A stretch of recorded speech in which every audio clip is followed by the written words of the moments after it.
What's going on, everybody? What's up? What's up? I'm a bird, Dialga. How you doing?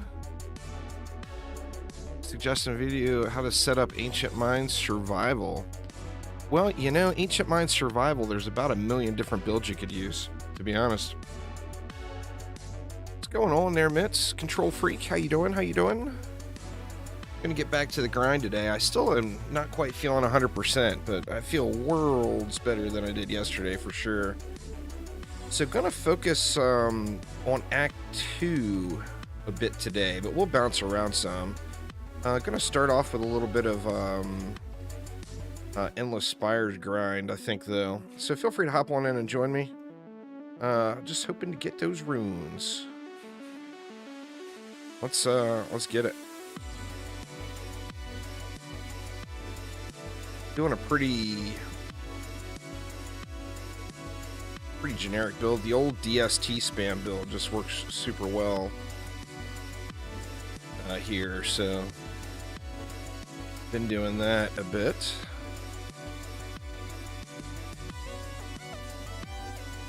So how is everyone's rune farm going?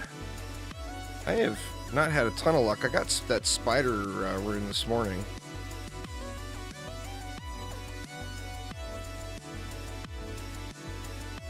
Was kind of nice, What's going on there, Renoka? How you doing?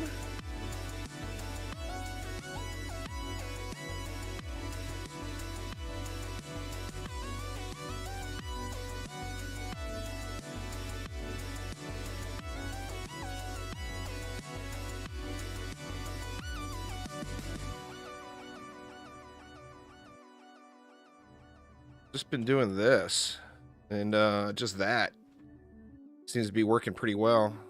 Alright, how you doing today? Hoping to get, I'm still looking for that buff beam rune. Arn with the sub, thank you so much. How's the update? The update's been pretty good, man. I've been really enjoying it. Got lots of things to grind, you know?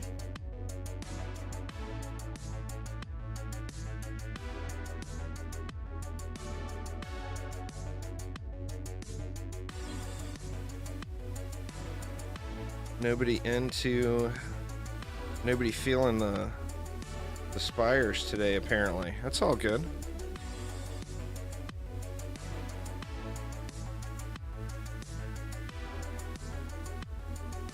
I do have the DST rune, and it seems to be performing pretty well.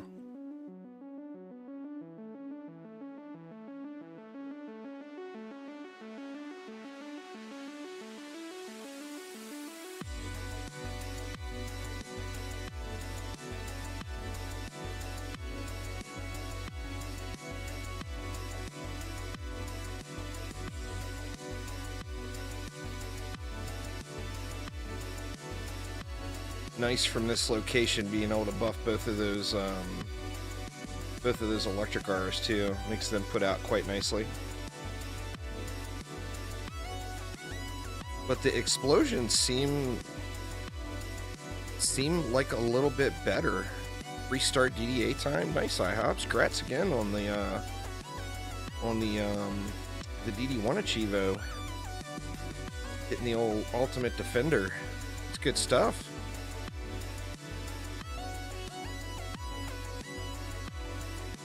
You really gotta pick and choose some of those achievements at the end, you know?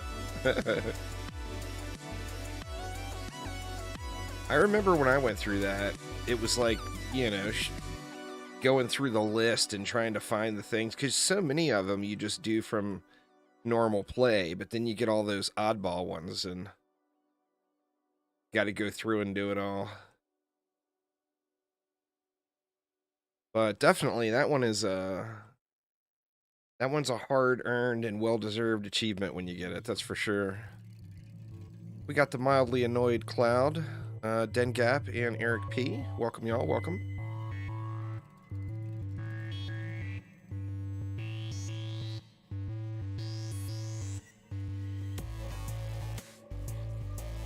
Timed it very nicely where the last pets you needed were the last survivals you had to do. That's awesome.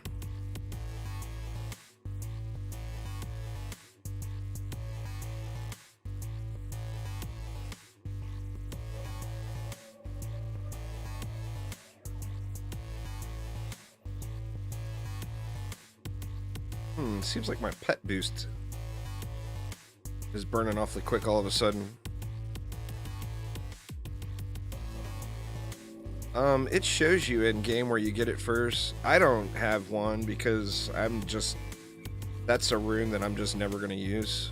So I haven't farmed for that one at all. I want to say that one drops on the new maps though, but you can look in game. I'll check here at the break. It will show you where they drop, right on the rune interface, which is kind of nice.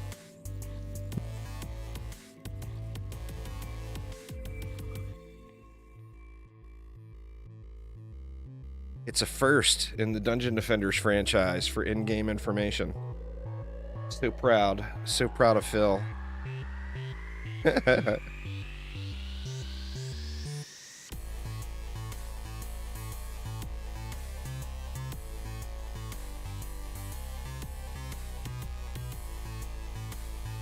Hopefully we get some drops here.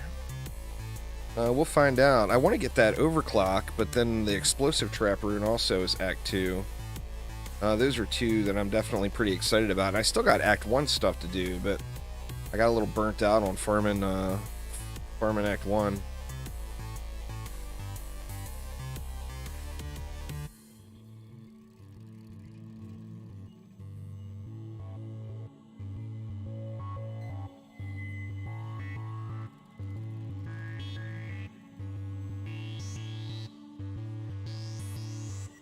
Well, I mean, 6 is mythical. That's greater than legendary. It's mythical, transcendent, and godly for the last 3 tiers. But yeah, anyway, you just look at go to your runes interface. Strength and field. Looks like I got a 7. Yeah, the outpost. So that's the new maps. Either of the 2 new maps that will drop. Or never mind, the outpost, that's Act 4. So yeah, just farm the keep, you'll get that one. First time back playing in about a year, you're lost. That's the great part about it though, it's Air Bear. You get to go through and figure all this stuff out again, man.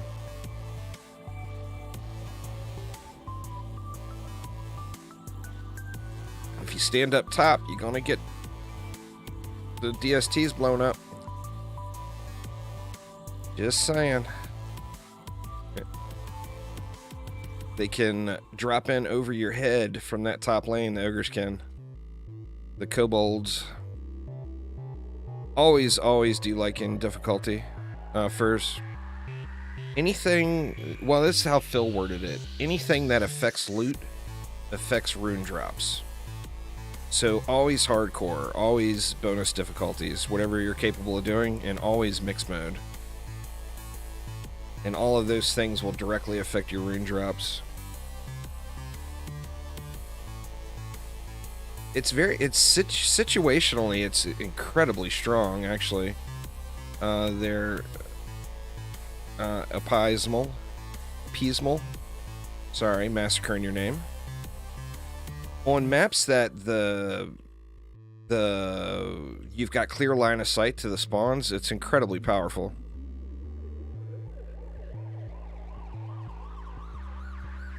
I'm using the exact same builds I always did on the keep, Eric, personally.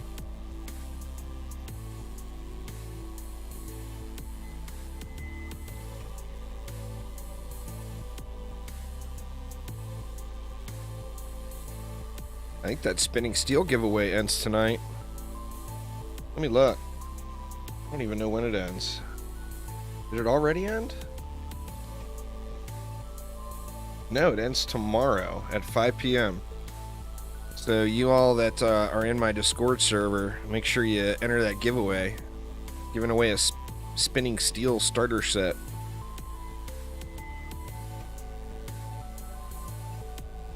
Tried it on Glitterhelm to deal with air, but didn't work.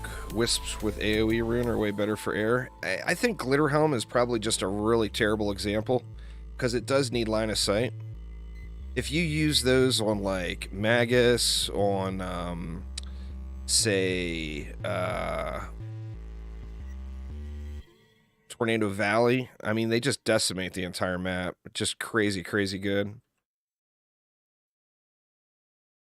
The EV wall is still there, it's a rune now. But it's completely outclassed by the other walls. Any of the walls are outclassed the EV wall now. The EV wall is 100%. Oh, there's a godly rune. The EV wall is 100% just for convenience factor. If you don't have another slot in your deck, every other wall completely outclasses it with the rune system. Nice. That's actually my second godly rune of the day already. We don't know what the drop chances are for any of them, but it's super low.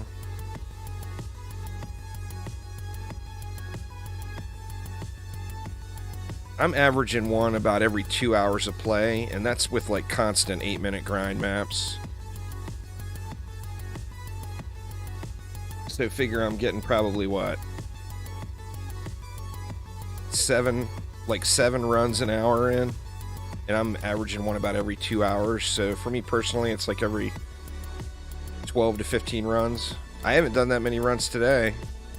And I got a godly something sitting up here. So, I mean, RNG is RNG. Oh, it's a dupe. I've already got that one. It's alright. I think I already got it. Yeah, I already got it.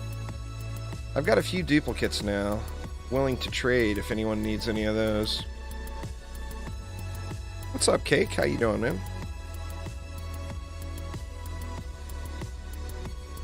It's a little bit of a bummer. Wasting a godly rune drop on a dupe, right?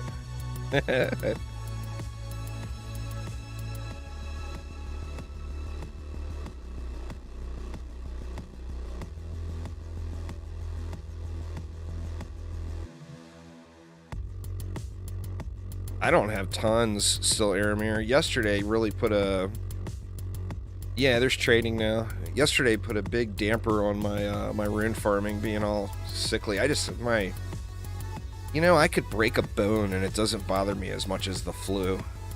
I get the man flu so hard. I mean, I'm still not feeling 100%, but just nowhere near as bad as yesterday. Oh, the Flyers snuck in on us.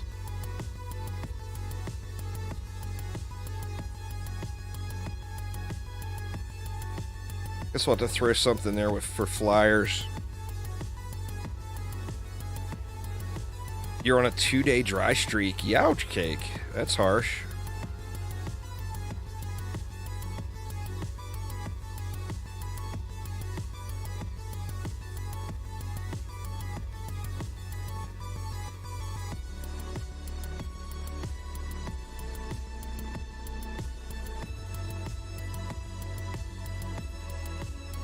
Let's throw a little explodey action over here.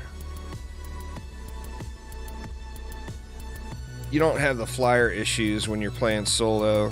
This was kind of my... God dang it. This was my solo AFK build.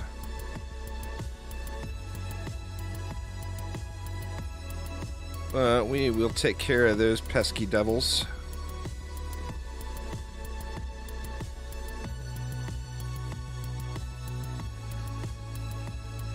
Let's see, we probably don't need... We can probably get away with a 5 DU. Let's find out.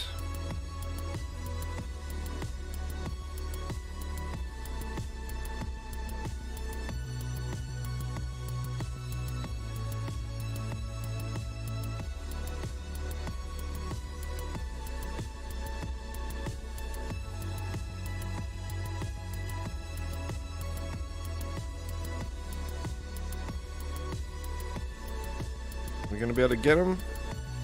I don't know if we're gonna be able to get him in there. Gonna be close. Is it gonna get the buff? Nope. Alright, we'll use the 6, that's fine.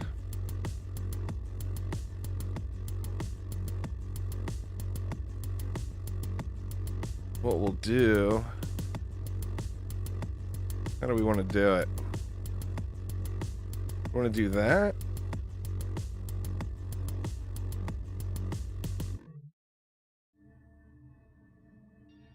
Let me get the buff beam down so I see what we got left here.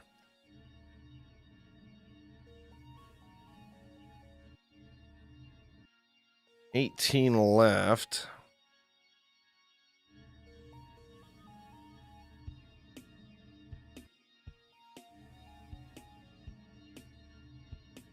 Choking to death here. I guess we'll have a little extra DU for something else. You know, I wanted to actually try this proton rune just for lulz, because that could potentially be kind of interesting. We'll throw some protons in somewhere.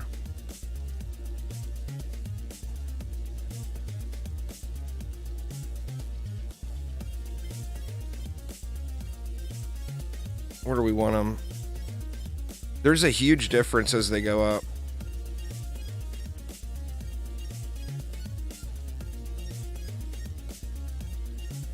Let's just throw a proton right there, because we know the ogres are going to come up, right? Alright. Nobody wants to give me the mana.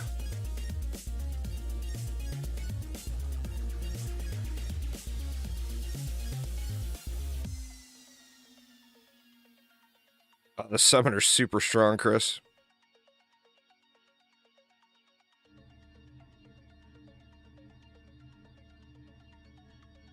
We're still a little light on mana.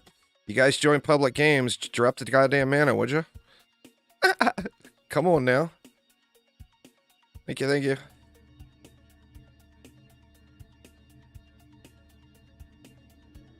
The stats are the same as anybody else. I mean, this is my Waller, so I got heavy. I still went power because the ogres hit so hard, and then I put all of my points into ability for the pet damage. But I mean, it's the same as any other character, the way you build them. Theoden, what's up, man? You got a second 8 of 8 PDT rune?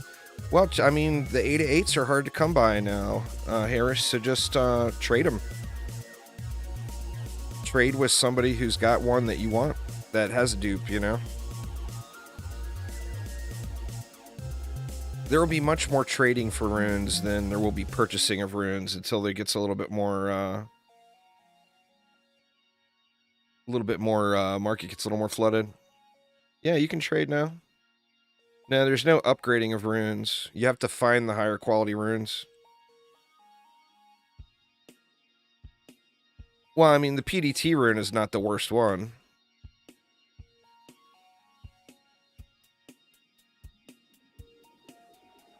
Yeah, I mean, there's other low quality runes that you won't have that you'll want, you know? Not really getting to see that shock beam do anything there.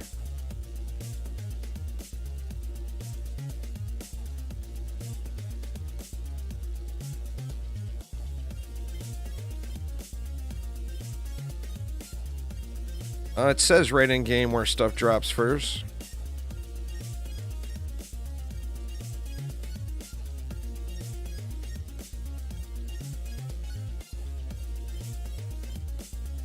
They drop everywhere in the act of the preferred map mentioned.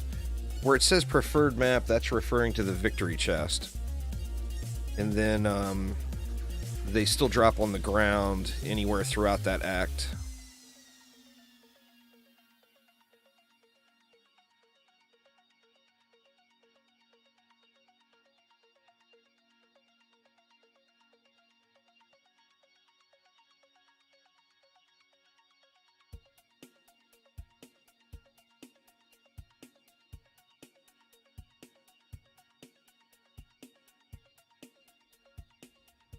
That's the new pet. It's the camel from... It's Hamel the Camel, this is I. It drops from the new Forest Crossroads map. God dang, I can't remember the new names. The Bazaar.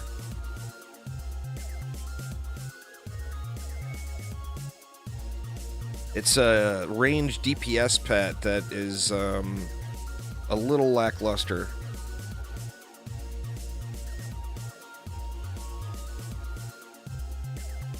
Yeah, that's a hot item there, Max. That's the one that I'm hoping to get here today. Could do some Tornado Valley, but man, I'm just not finding any runes dropping on Tornado Valley.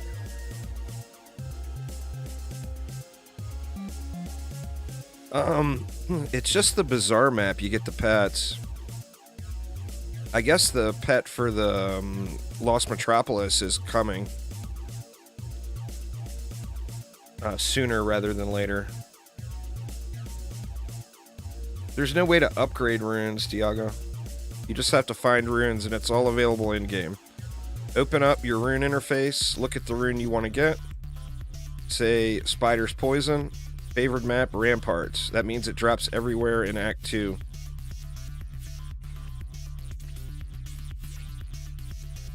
But yeah, it's all available right there in-game. Yes, mixed mode is more likely. Once again, as Phil put it, anything that affects loot also affects rune drops.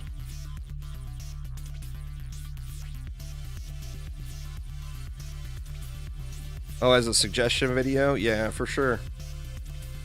I need to start I would have a few guides already out, but I had the flu going. The night before last was terrible.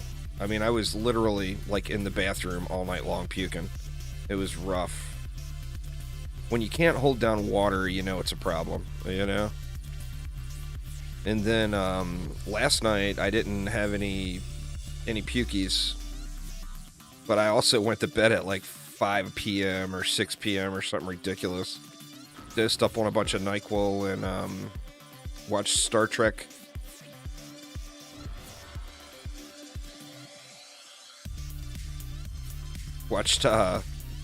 Started watching Star Trek Discovery over again, believe it or not.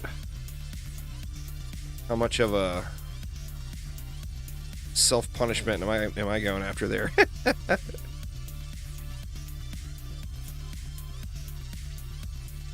It wasn't as bad as people say, I don't think. In my opinion, it wasn't. I like Discovery too. I mean, it went out there a little bit far, and I was a big fan of The Walking Dead, so I was looking forward to seeing her as a captain. I feel like she was... Maybe it's just me being critical, but I feel like she was a better actress in The Walking Dead. I don't know, it feels like some of those scenes she really, like, was trying to act the part a little too heavy, like a little overacting or whatever you want to call it. But I mean, I thought the stories were good. No, it's pretty much the only thing that's changed. Instead of doing wave 20 starts in survival, now just go with endless survival being endless mode. Just go as far as you can until it slows down. As soon as the map slows down, just restart it. No, she was the ex-army, like, explosion specialist. She was a prominent character in The Walking Dead for the first bunch of seasons. They killed her off in pretty glorious fashion. When she got the role for Star Trek, I won't spoil it for you, but they did good. They did good with killing her off.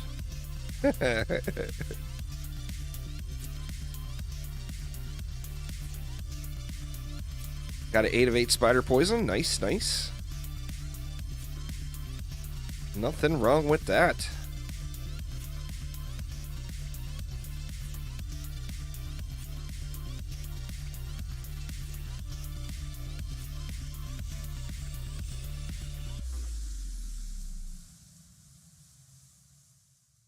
They were taking a lot of flyer shots at I guess with mixed mode, the lanes are going to vary, but...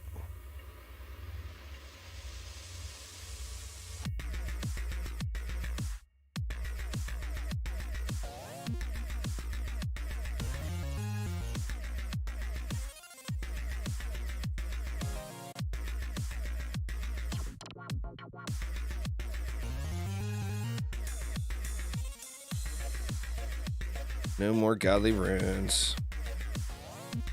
I guess if we weren't lazy and we ran around and collected mana and upgraded, we probably wouldn't have any problem. What's going on there, Cystic Crab? Well, thanks for watching, man. I'm not 100% there, Brad, but I feel way better. I'm not near as bitchy and moany as I was yesterday. Now I'm just mildly bitchy and moany.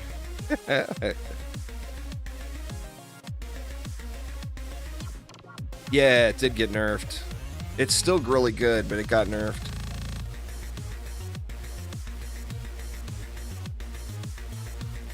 It got a cooldown added to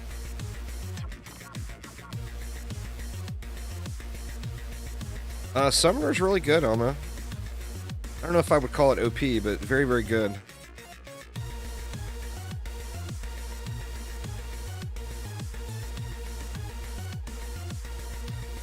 It got buffed the last time. Oh, was the cooldown longer before?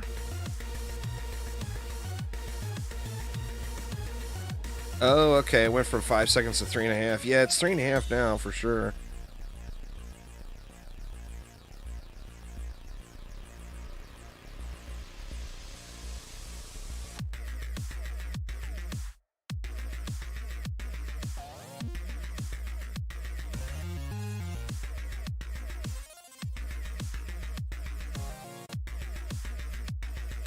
What about double dipping scaling? Not sure what you mean.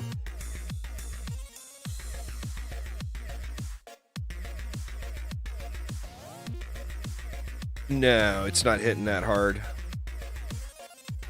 I mean, let's try to find an explosion. Looks like it was hit. Or, yeah, I guess it is hitting that. Or no? That was 1,000. Let's see. Looks like it's... That's not the regular DST shot, is it? That's the regular DST shot. 12.5 mil.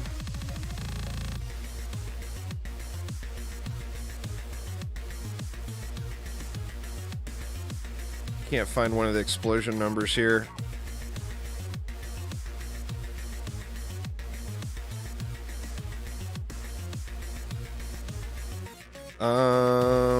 My apprentice is, I want to say like 12k. Oh, the explosion was based on fusion damage and then doubled again. No, it's not doing that. It is still based off of fusion damage. If you enjoy it, Elmo, I mean, it's always been worth playing if you enjoyed it. If you didn't enjoy it, then it's not, of course. It's whatever defense you want to set up. Like, for me, I've got 5 summoners. So I've got a DPS summoner that I'm doubling as an ogre summoner. So, like, on this summoner here, I'm using primitive gear so I can get fused ogres.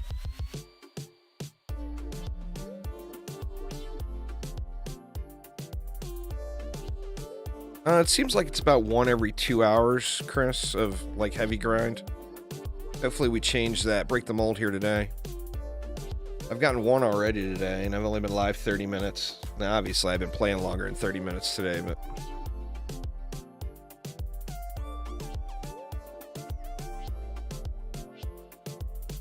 I didn't realize it was doing that on the PTR. It was doubling, a double-double.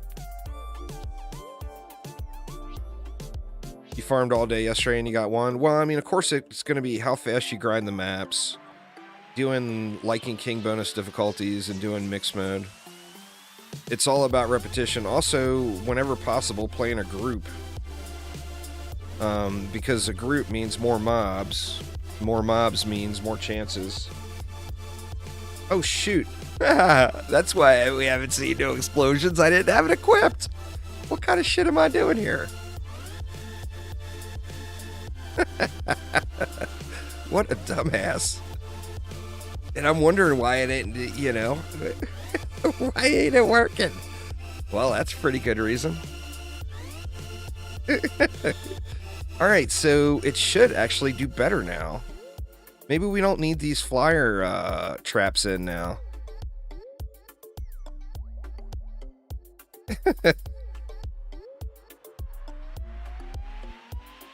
I'm gonna blame that on the flu, y'all. It was the man flu that did that to me. The man flu did it in. Good Lord.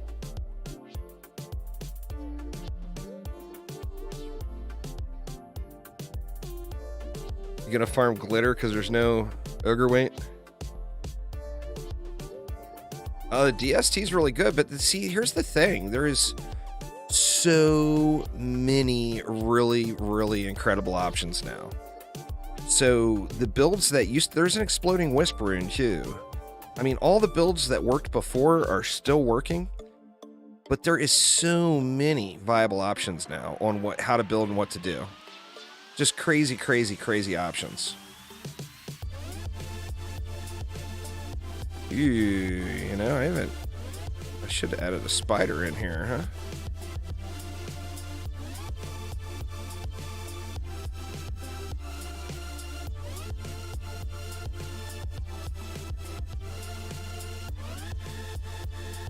Oh, let's look at the explosion now. This is, sorry. Momentary lapse of all reason whatsoever. I could have swore I equipped that damn thing. So I've been using it on Runeless DST all morning. Let me double check and make sure it's there. All right, it's there. Yeah, I've been using a Runeless DST all morning. And not even noticing. So, I mean, in theory, the build should be way, way stronger now, right?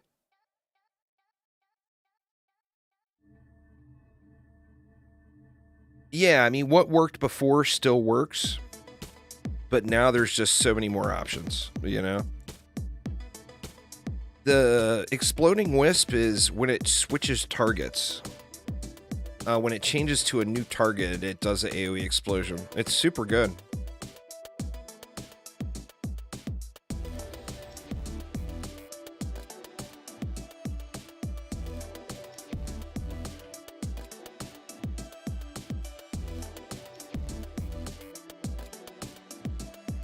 I'm more excited about using the changed things, to be honest, than using the old stuff. The only reason I'm spamming DSTs here is because DSTs are just so perfect for this map.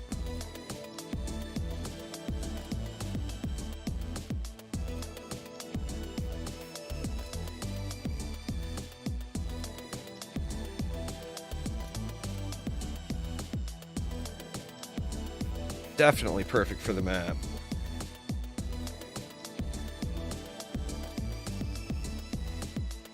Wisp mines? Wisp mines would be awesome. Put it in as a suggestion there, Thalen. Get it in as a rune suggestion. Oh, gonna show off the booms? Yeah, I should see some booms. It should be hitting for like 18 million, right? We'll see. Is it hitting for 18 million or is it hitting for 36 million? We need some more mobs over that way.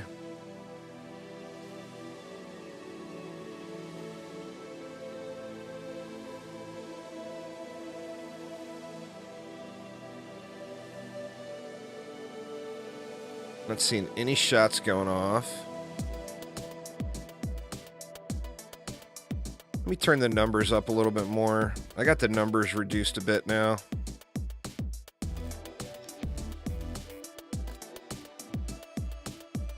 Let's crank that up just a touch.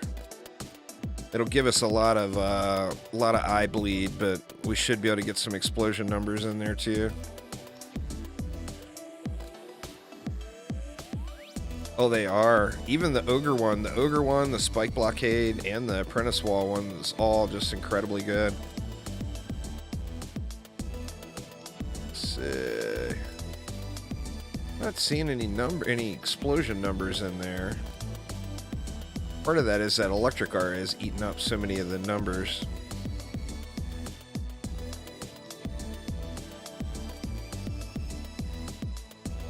There was a 10 million, 9 million.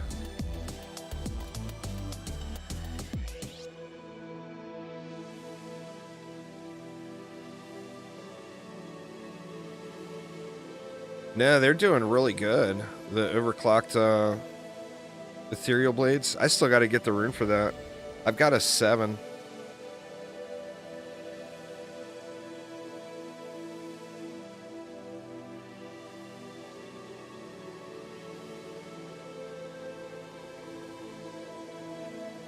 Yeah, definitely. I mean, definitely farm places that are going to give you more than one thing. Because let's be honest, the rune drop rates are super low. So farm somewhere that you're getting something else out of it. Really in every aspect. The good thing about farming Magus is it's a great gold farm. And the runs are so fast. Oh, you saw a 16.5? So it looks like it's doing double then, like it's supposed to.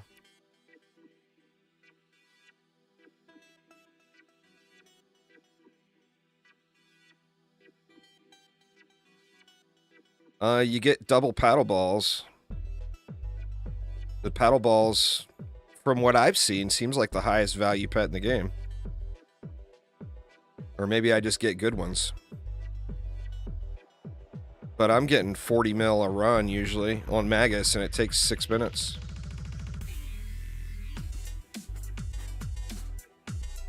No, it doesn't make it a fodder. Yeah, there was another 16 million. You're getting 70 to 100 billion a run? Damn. Well, I was just using that as an example. I mean, I'm not saying it's the go-to gold farm spot. I'm just saying it's a good gold farming spot. It just is.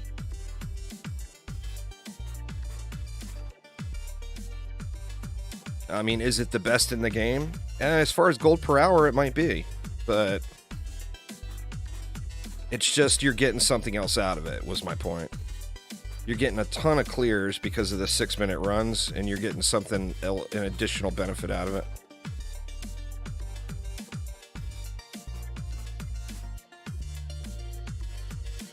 They still took damage from Kobold Bombers in the PTR. They did, but that got toned down really early in the PTR. Either that or... See, here's the deal. If you kill the bomber before the fuse gets lit, it doesn't blow up.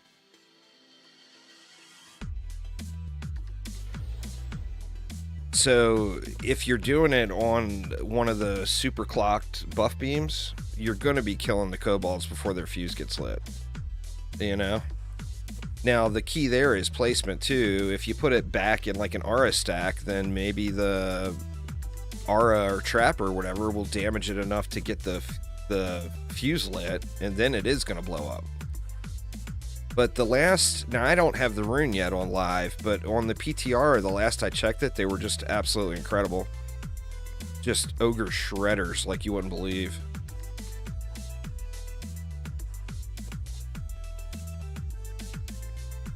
But yeah, it's all about killing them before the fuse is lit.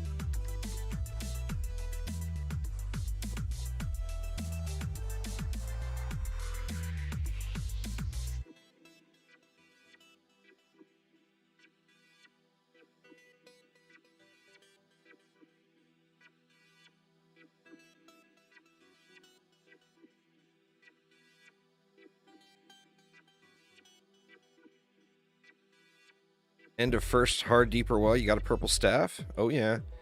You're going to find a lot of staff drops with the fresh start IHOPs. It's something that it feels like it's a little off. Like there's incredible staff drops early game.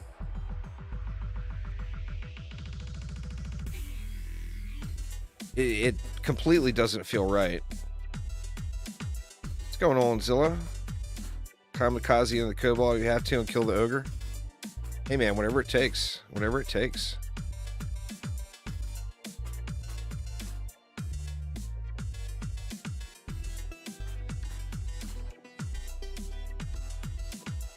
It's hard to pass up on some of those staffs when you're doing a fresh start.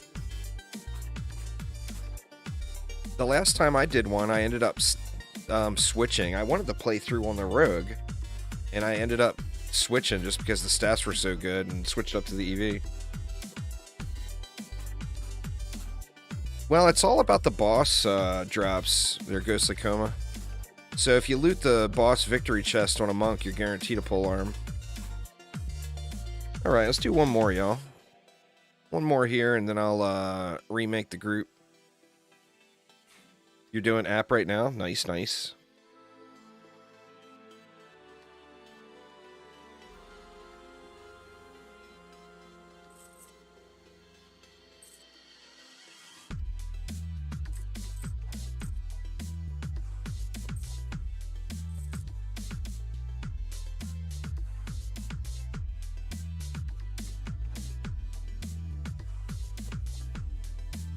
Switch it up and go somewhere different.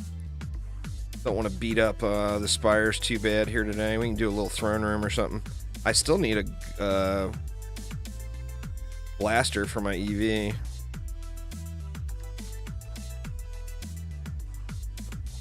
Just cannot get one. So it looked like now that we have the explosion, it's doing a little better. One day Mana Bomb will be good. One day. I personally, some people said they like that rune for it, but I personally am not a big fan of that rune. The one where you cast it on the ground.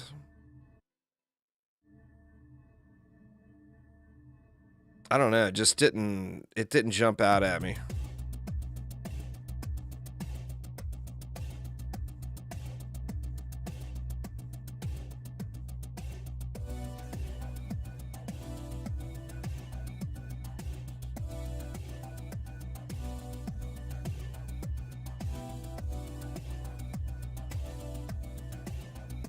Like something is not. It looks like they're all getting it.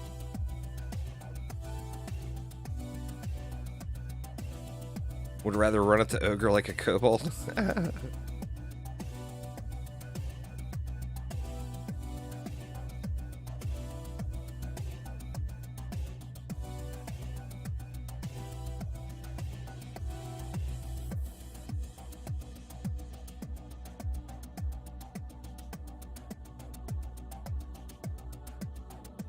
Well, that's what's important, Zilla. As long as you're enjoying life.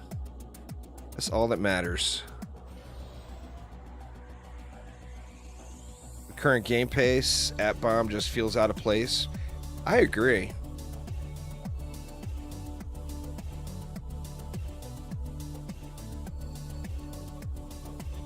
I definitely agree. I would have loved if they would have put in a purity bomb and made that a rune and like reduced the damage of Mana Bomb or something, but gave it silly range and a reduced cooldown. I personally would have enjoyed that. That's the problem. The cooldown on it is so long. What's going on there, Capivera? How you doing today?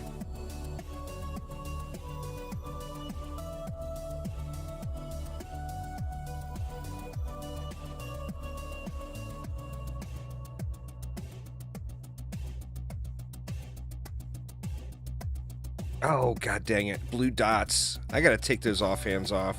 Or raise the... What's the upgrade amounts that you put on offhands again in the filter? 320 or 310 or something like that? 300? Every time I see one of those blue dots, I instantly think it's a rune, and then I see it's a circle, and... no rune for me.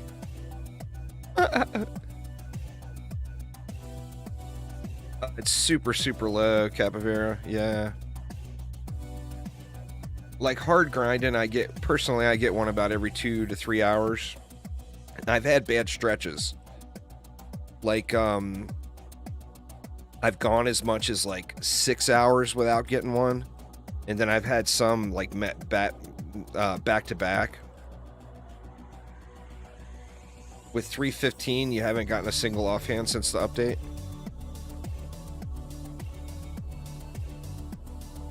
It's like 500 waves. I don't know. I haven't figured it by waves. I don't think it's that many, no. You figure 20 maps. If you were doing 6-minute runs, that would be 20 maps. 20 maps would be 60 waves. So more like one every 60 waves. But you make sure that's, of course, that's also counting doing Massacre, Mixed Mode, Lycan King bonus waves. If you're doing it through Survival, it's not going to be anywhere near as much. I've gotten one from Survival now. Yesterday I did a bunch of Survival because I was sickly and not feeling like doing anything other than spamming one button.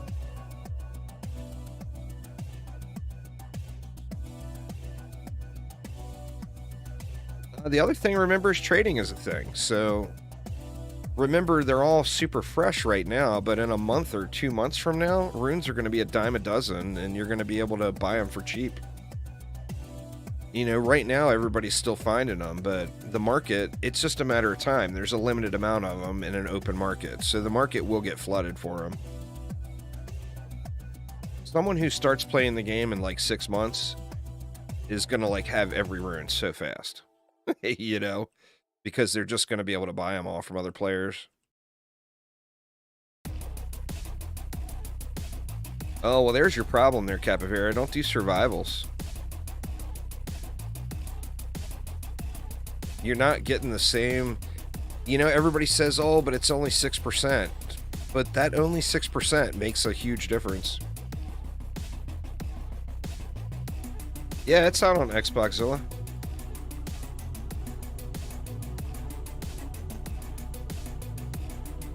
You'll get them. You'll get them. Just got to remember it's intended to be a super long grind to get them all.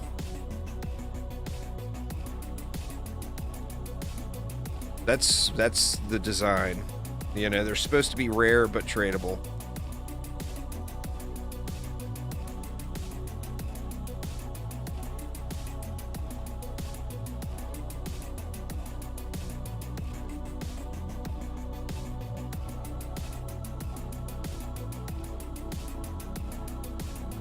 What are you guys thinking? What map you want to do next? I was thinking Throne Room, but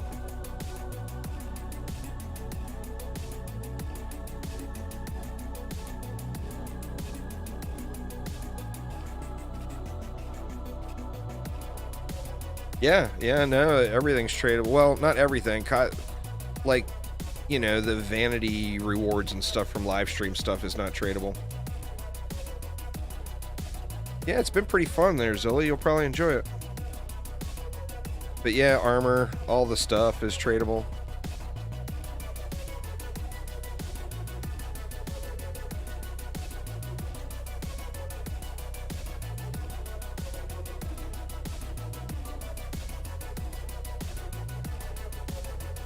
Come on, Godly Runes, where you at? You don't drop. You have to trade with the player.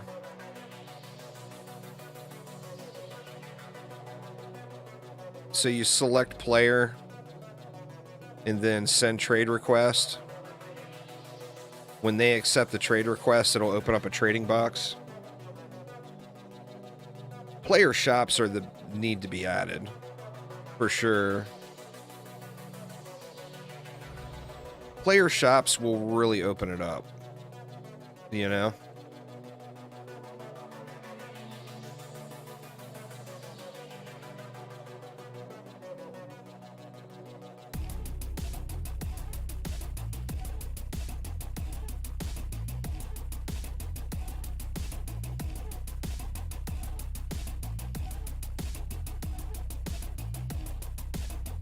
Particularly on console.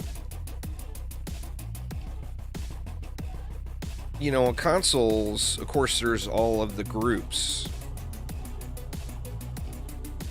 Auction house would be way better, but that's not a reality.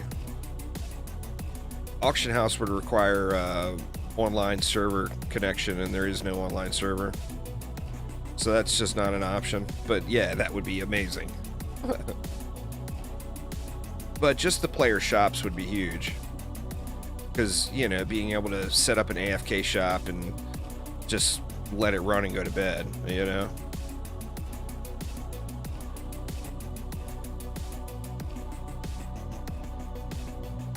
Dang it, another blue dot. I gotta add that upgrades thing. So what this is, I said he's at 315. Maybe I'll put it at like 310.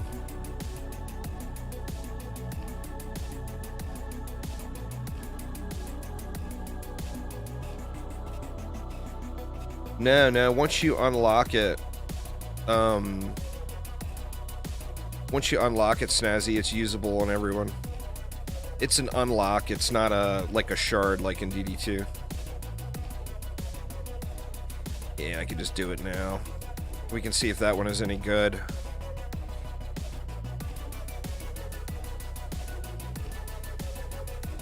Let's see. We'll go 305. How's that?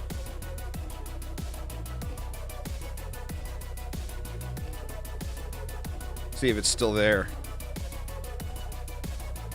What? Now I got a bunch of other stuff showing up. Alright, hold on. I'm gonna have to change that.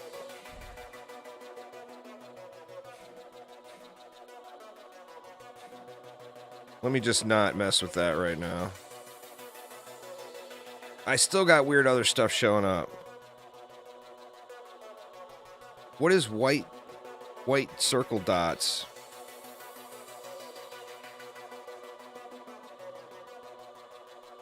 You know what? I bet I'm gonna have to delete that filter and remake it.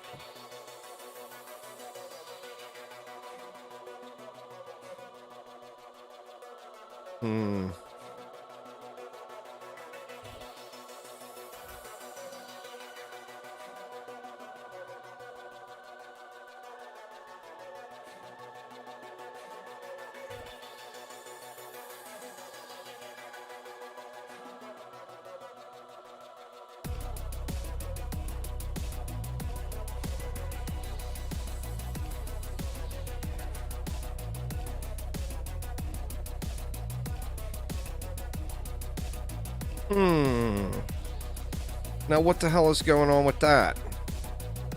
I don't know what all those other weird dots are.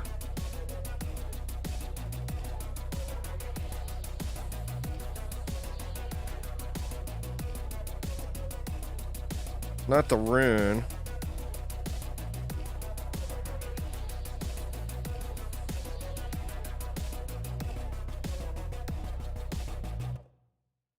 Or no, those are just some kind of a visual bug, I think.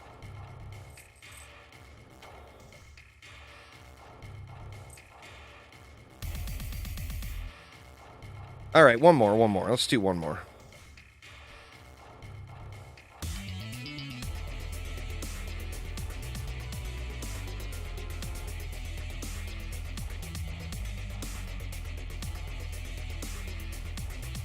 Oh, I did. Did I have always? I didn't have always include set, did I?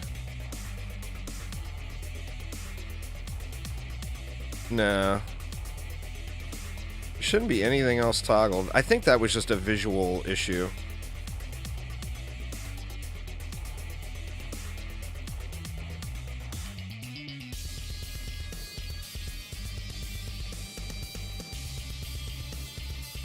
Mix mode.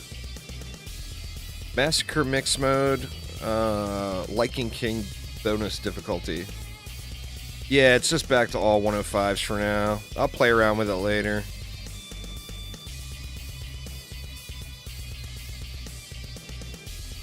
Sadly, that means I'm not even looking at them and I'm just spam selling them, so kind of a huge waste, but whatever, you know?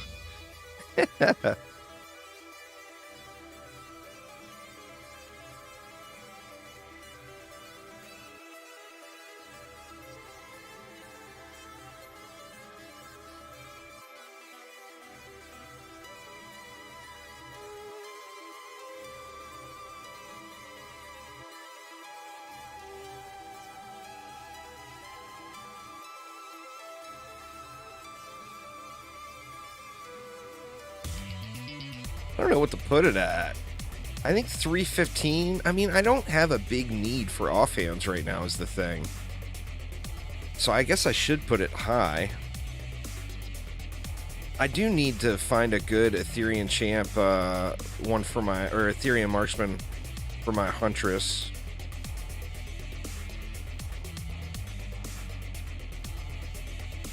How do you get the Rifted Towers? No, that's a fusion tower. You get fusion armor from doing Rifted mode, and fusion armor all affects a various tower. Ancient armor is the first tower slot, guard is the second, militia is the third, miner is the fourth, and primitive is the fifth.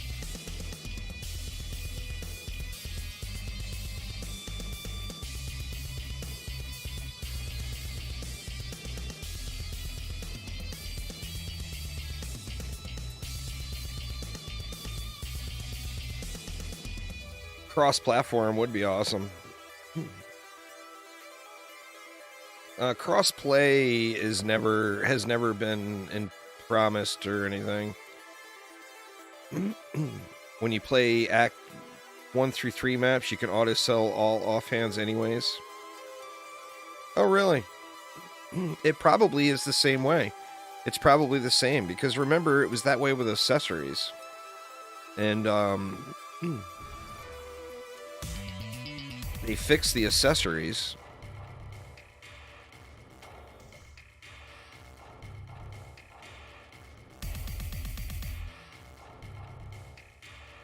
The Huntress is the one people need to take a look at now as far as active DPS heroes go. The Huntress is quite potentially the highest damaging hero in the game now. As it should be, in my opinion. Now, the Rogue obviously should be up there, too.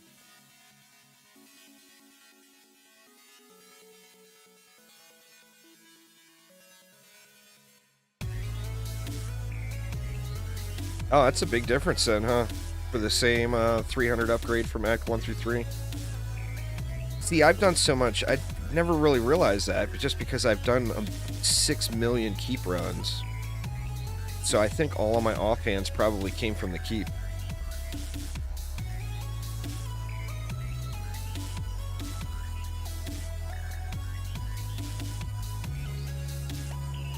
There is no armor that boosts hero stats, but the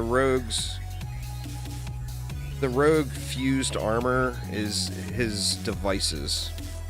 Since the rogue doesn't have defenses, devices are treated as defenses. Which means if you want your Inferno device to hit harder, you would use a militia set, and then of course power makes it hit harder, rate makes it tick faster.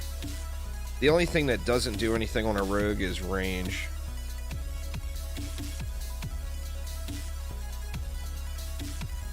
Yeah, you could sell gear already upgraded, Sith Phil. Why, you got a bunch of fat loot to sell me? Sith Phil got all the goods? All the goods? Fat loots at low prices? Or is that not a reality there, Phil?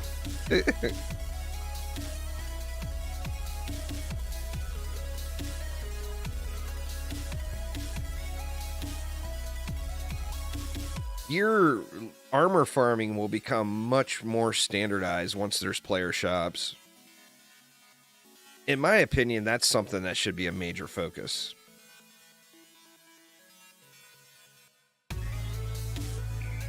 I mean, that would be so huge, you know?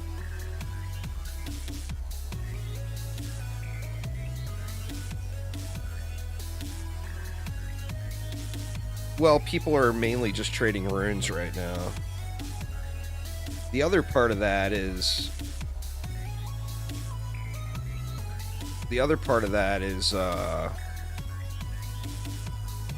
if you know, super high-end gear is super rare, so people would want to keep it. You know, so they wouldn't sell that stuff. Get a lot of time over Thanksgiving. Unless you want to sell yourself stuff, that's fair. That's fair.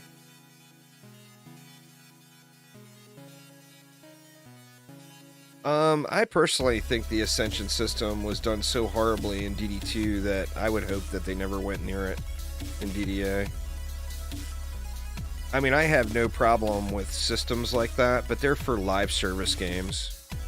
But it's done so poorly in DD2 that I just wouldn't want them to take that and bring it into DDA at all. I mean, I would have no problem with anything coming to the game that added more replay value. But I would just really hope that it was done better. It's like, it's a failed version of Paragons in D3. This is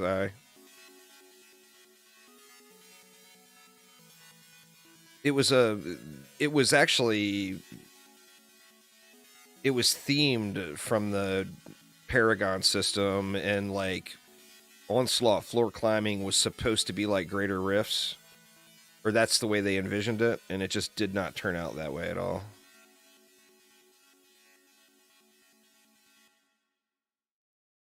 It was kind of like a combination of the Paragon system and like a reset system like you would have in like an idle game.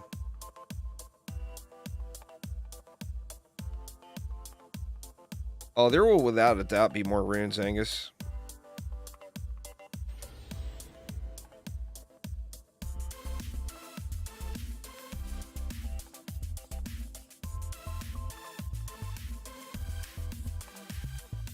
Paragons in D3 are already covered in bad fame. Very true, very true.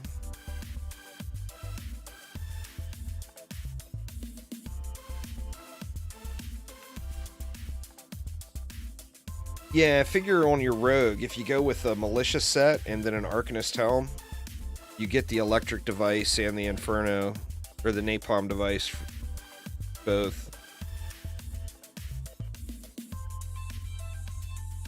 Just got the game a couple weeks ago and loving it. Nice, Kitchen. Good to hear. I wouldn't expect there will be anything coming for Thanksgiving with this update. I mean, this is what we got for Thanksgiving, basically. Ensnare auras. Yeah, ensnare auras are really good. Very, very useful.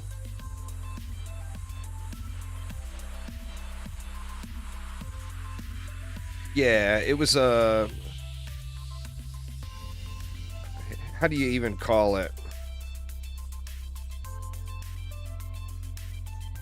Kind of a hard reset, but not really. For a permanent buff that didn't stack infinitely. That had caps. That was very, very low in value. So, I mean, the whole system in DD2 was just done kind of poorly. Like I said, it was themed from Diablo 3, but it didn't turn out that way. And Diablo 3's system is not exactly glorious anyway.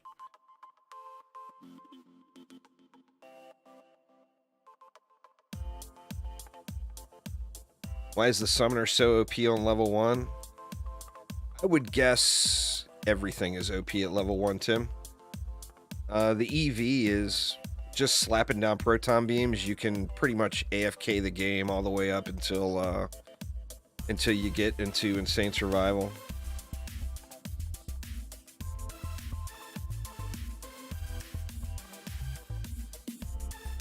The dev team is super small. There's 30 total employees at Chromatic, but they're broken into separate teams. So there's a DD1 team, a DD2 team, a DDA team, a going rogue team. And then additionally, there's rumor that there's an unannounced project that they're working on that none of us know about yet. But that's, that's a rumor.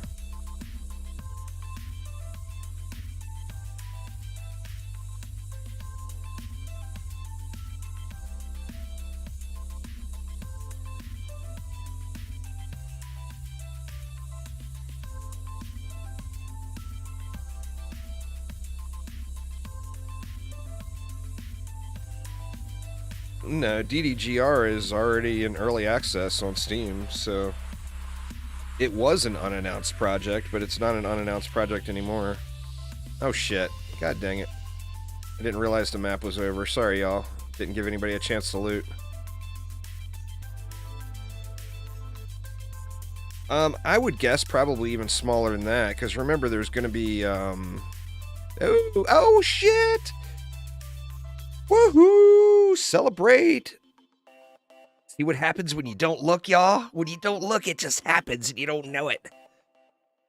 Fuck yeah!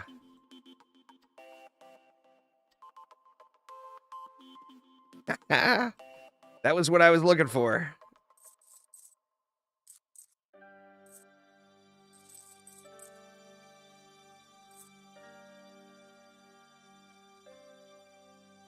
Hope they had their loot filter set up. Indeed.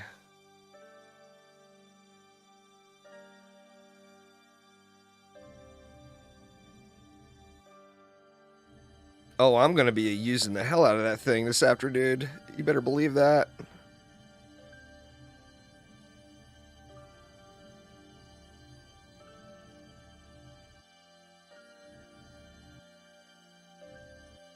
He'll realize in a moment the vacuum cleaner chose him.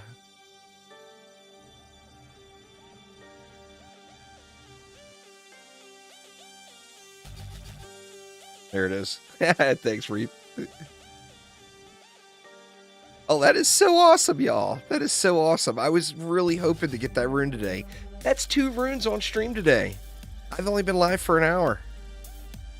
That is, like, the bad luck is turning around. It's turning around. And let me just go ahead and jinx the shit out of it by saying that and not get another godly rune for 4 days.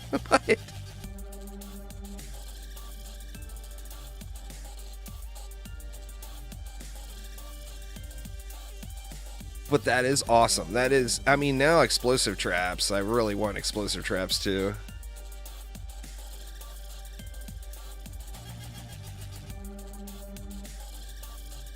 There's so much fun stuff you can do with that rune, y'all.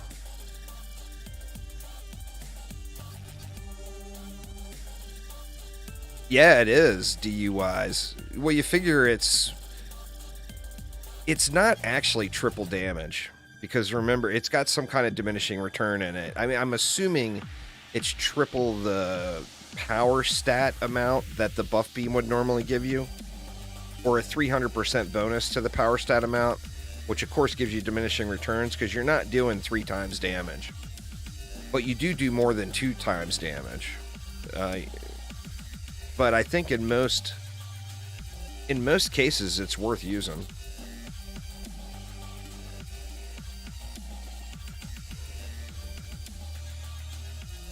That is so nice. I didn't even realize it was there. It's 300%. It's a flat 300%.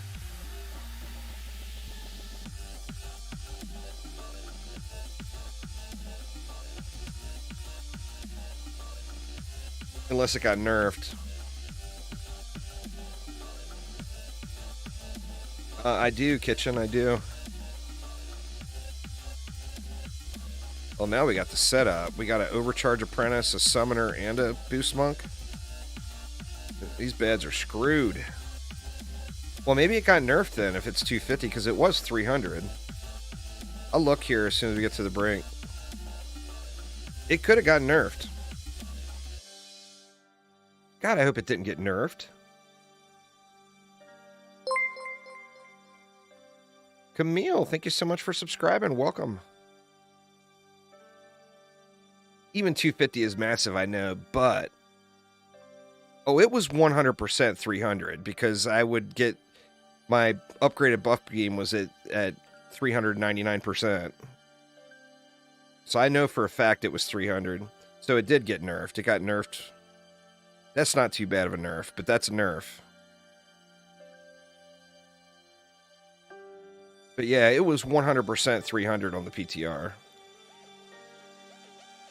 Unless it got nerfed right at the end of the PTR. That's always possible.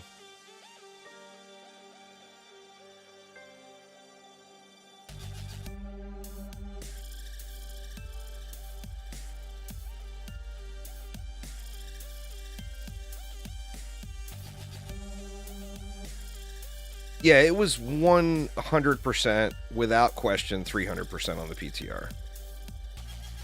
Zero doubt. Because that's, I mean, I would go and check all the defenses, making sure I wasn't screwing them up. And on an unupgraded, it was 364%.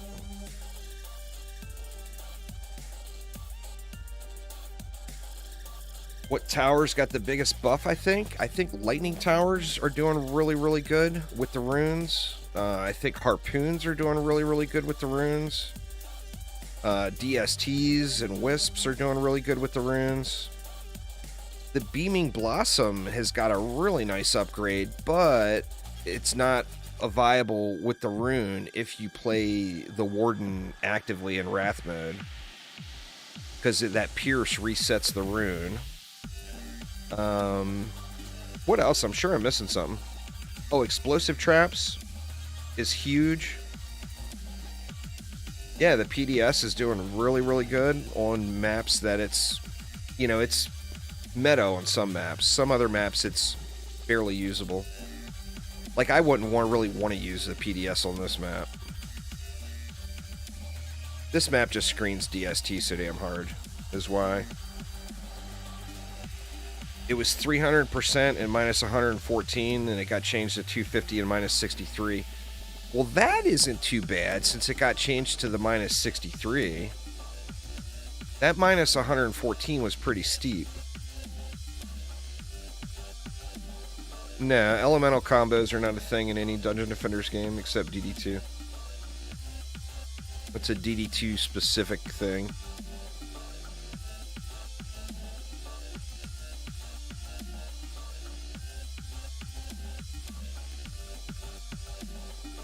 You've been doing spires with 4 PDS and an R stack? Wow.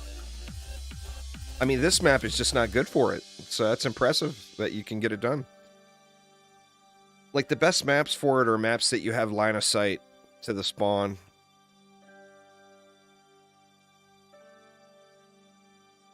Like, Magus Quarters is really good. Tornado Valley is really good. The Outcast is the new summoner, Zilla. It's the Summoner Outcast, or is it the Outcast Summoner? It's the Outcast Summoner. They wanted to add something different to differentiate it from the DD1 Summoner. It was actually going to be called the Outcast at first, and everybody just insisted on calling it the Summoner. So they gave in and it combined the names.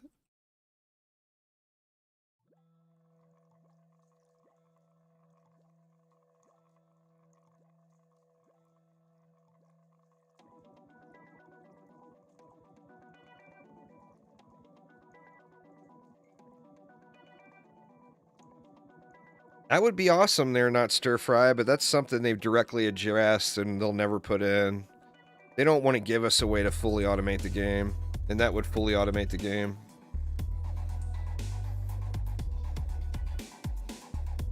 Oh, they combine the names, Max. It's called the Outcast Summoner in the live game.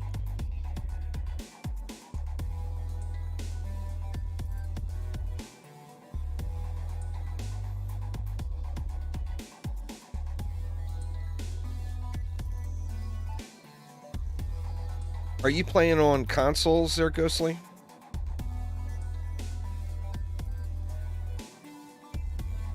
Little bombers for range, monkey kings for melee range. And then if you want just single target DPS, then only go one of them and go with a prop cat.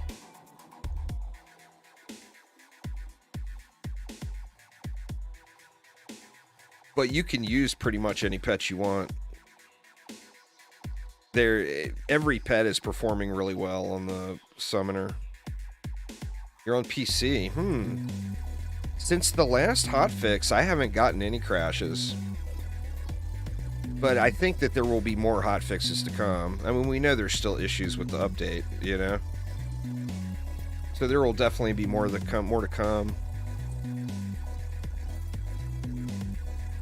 You and your group crashed a title if you aren't host. That stinks, man. Well, hopefully it gets better.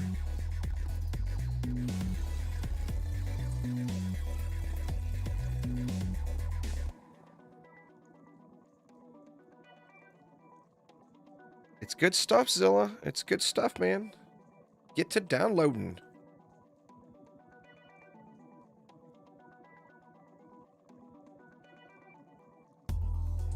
Yeah, the whole point of it is to kind of break the meta a little bit.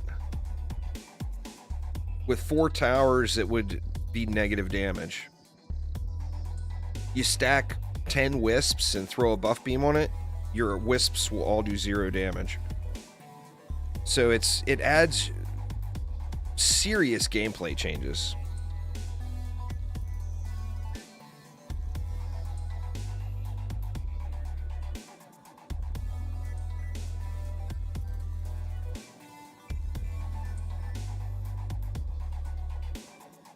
We'll, after this run, I'll pop out to Tavern and play around with it a little bit and look at the different damage amounts, etc.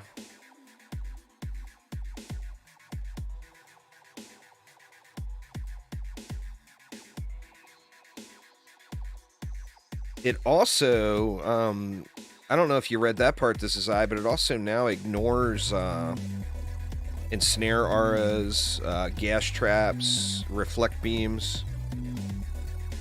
It ignores a lot of that stuff. Demon Child, thank you so much. I do appreciate it a ton.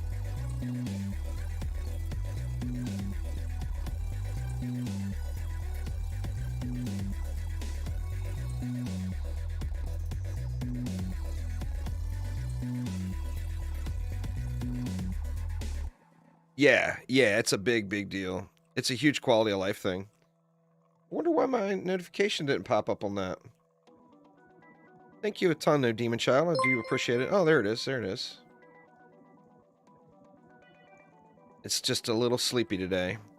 What's my I really like the bombers. I like using 2 bombers. I mean, in theory, you should use 1 bomber and a prop cat for more damage output, but I love the chaos of having 6 shots flying around everywhere. I just think that is just huge fun. Absolutely adore it. All right, y'all. So I am gonna pop out here. I'll gonna remake the group. You guys feel free to rejoin when I fire up another one. But I want to just play around here in Tavern for a couple minutes with the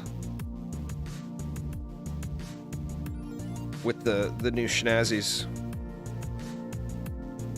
I also really want to give that a test.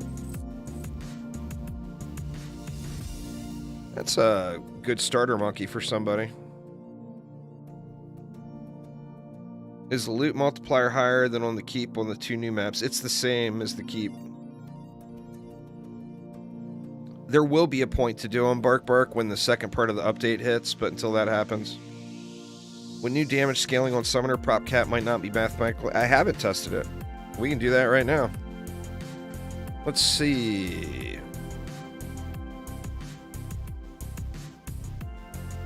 So the higher one...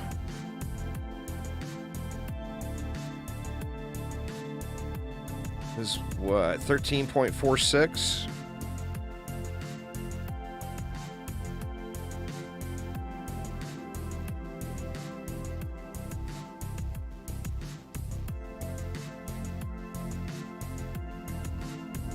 Oh, did that really take that many?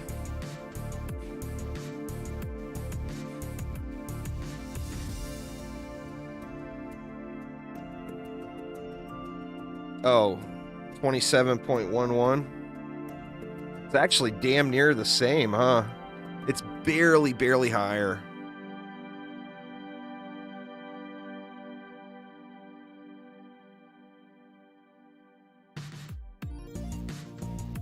I don't know. I mean, this is obviously a low quality prop cat or a lower quality bomber. 1900 ability. See, that's additional 400. Let me actually do this. Let me take those ability points back out. See, that one you can't upgrade into ability because you want it all into damage. That got their ability a little bit closer now.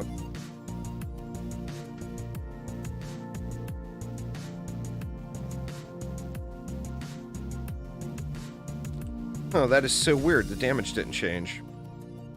Or was just the 200 points not enough to change it?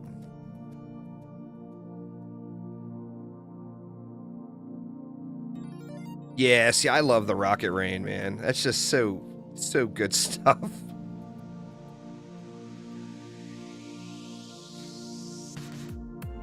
Oh, I didn't have the boost damage in. That's weird.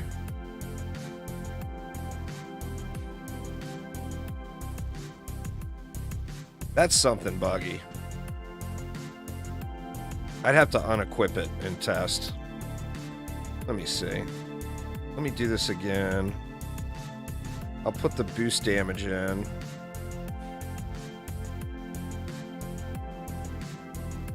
Let me go back over here. Reset that dummy.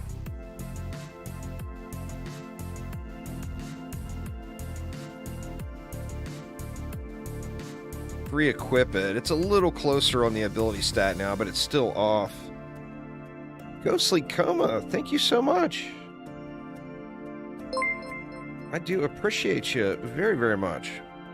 All right, let's check it out. Let's check it out. So,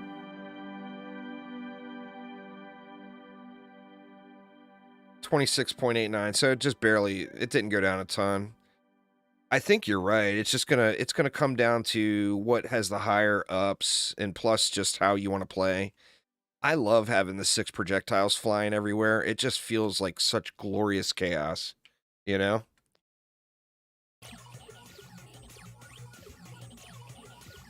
Just such glorious chaos. All right, now let's play with this bad boy. Oh yeah. That is so awesome. 250% more damage. What do we want to test? What's the first thing we want to test? Well, I mean, let's look at a DST.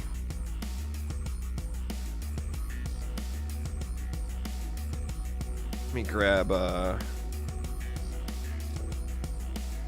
another EV.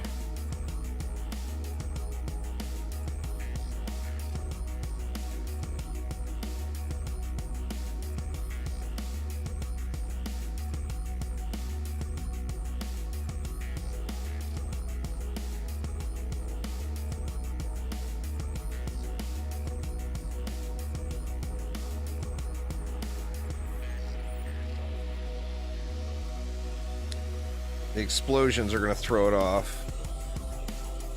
And we just look at the tooltip numbers anyway. So 12.73 million DPS. See the buff beam is getting 348.79% boost defense damage.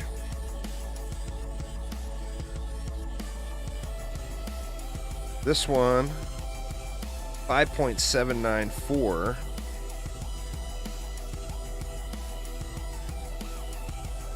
So yeah, it's definitely not, you're not getting a 250% as far as like a direct damage. Thanks there, Conrad. I appreciate it.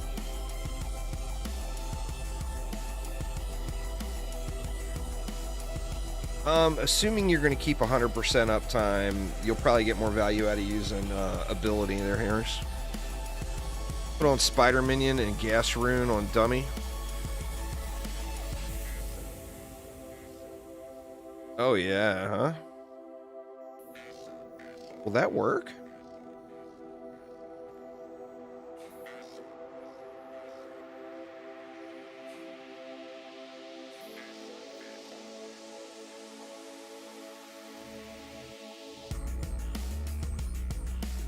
Yeah, it will.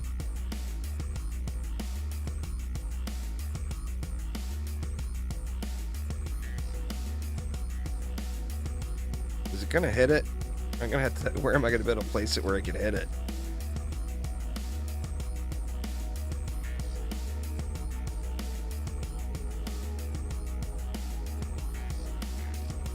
That's hitting it. Oh yeah, there we go. Oh, that's awesome shit there. This is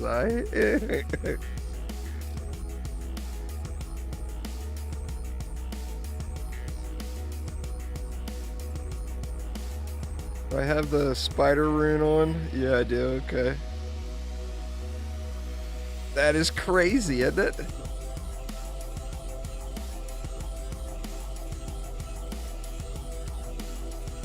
Here's another thing I wanted to see. Let's test that whole aura thing out.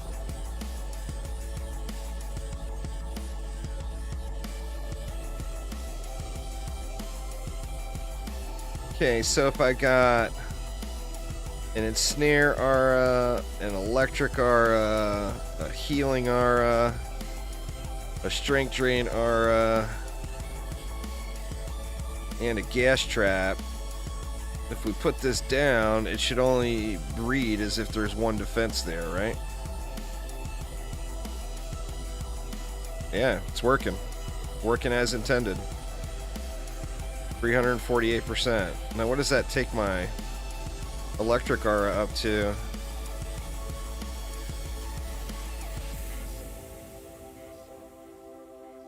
It's saying 2.5 million DPS.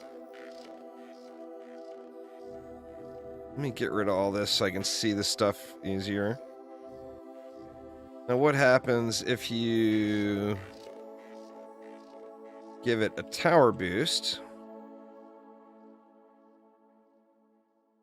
1.6, that's 3.2 million DPS against fused against rifted enemies. And what about an overcharge buff?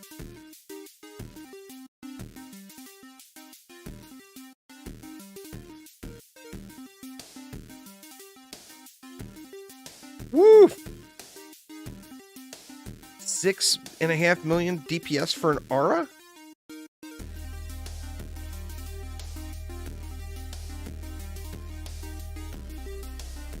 Good lord. How about the summoner?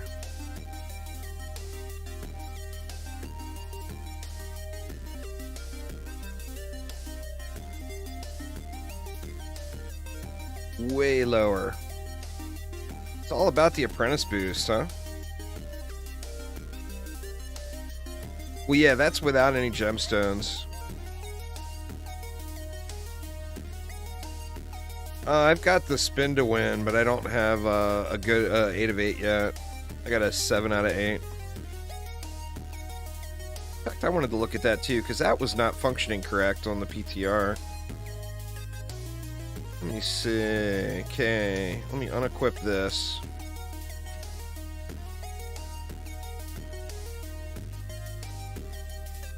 Let's see, we're doing 86 million a tick. So with the rune,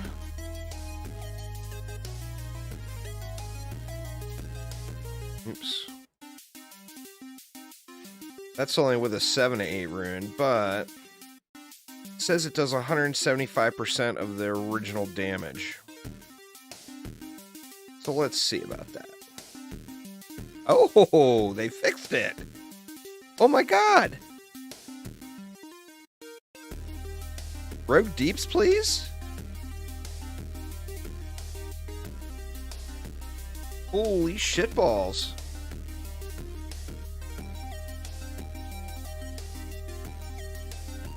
Oh, you're talking about the slice and dice? Tried sludge launcher, buff beam, monk tower boost, press boost. Nah, because I'm not really a big sludge launcher guy. Oh my god, that's some good. Maybe I'll have to get off my ass and go get me that spin to win rune. That is incredible. But for those of y'all out there that don't know yet, that was with a cat. I wouldn't play with a rock. You want to trade for the shock rune? I'll trade you for the shock rune. I'll see you online. Anyway, for those that have not seen the glory of the Huntress,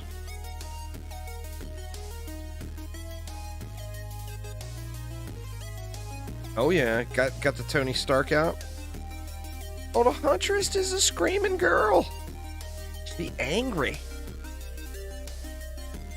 Remember, y'all, That's not counting Irradiate.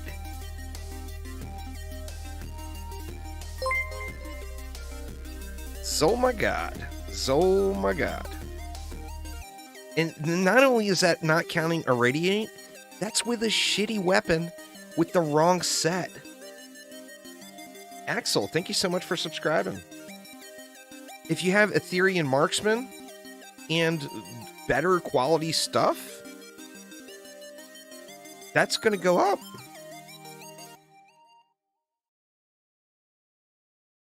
Oh yeah, but it's an addition is what I'm saying though. The Radiate's still going to be an additional damage, you know?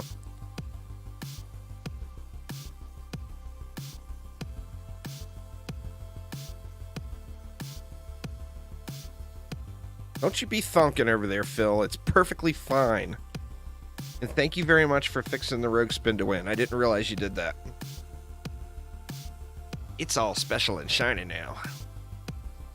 See, now it's really shitty because we got this brand new DPS character to play and all I want to do is spin on my rogue. All I want to do is spin on the rogue. Damn you, Phil. Pew! Go, Huntress, go!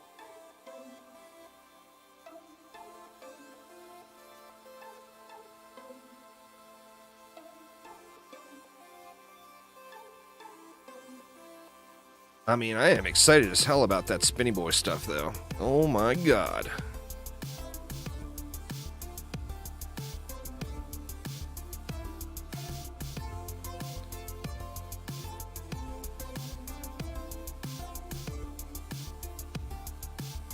Thank you very much.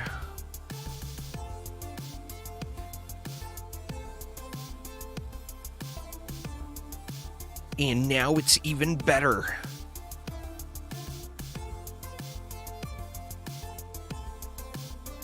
Let's see what it is now.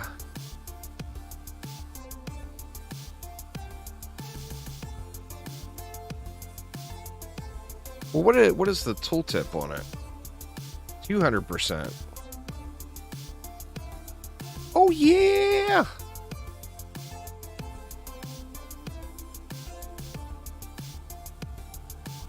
Crazy, crazy good.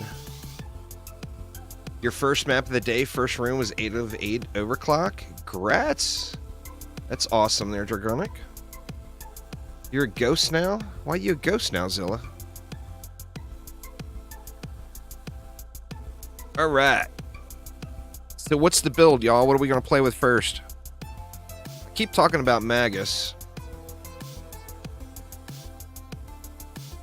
You want to try a super overclocked Magus build? Actually, I kind of want to try these protons too. You know what? Let me run it solo once just to see if it'll hold. Give me one run for an experiment here, y'all, and then I'll do them. Open it up public here.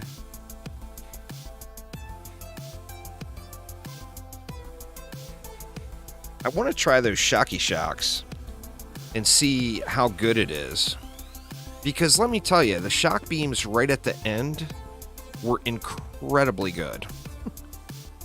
Like, incredibly, incredibly good. Because you died from excitement? That's fair, that's fair. Let's go some Eltinas.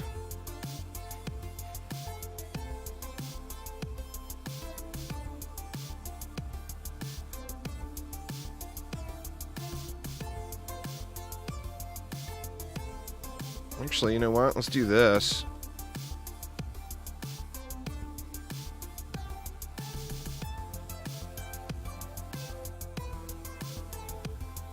Let's give that its own buff beam just for giggles.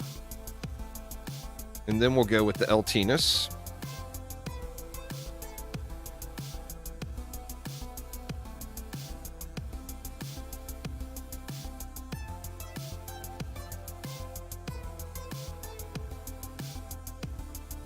I'm not sure we're going to be able to find an effective place here because this map is so good for boss killing. Let's see, where can we get some protons in? Let's try right here, but I'm pretty sure they're just going to get genned like crazy. But let's try it.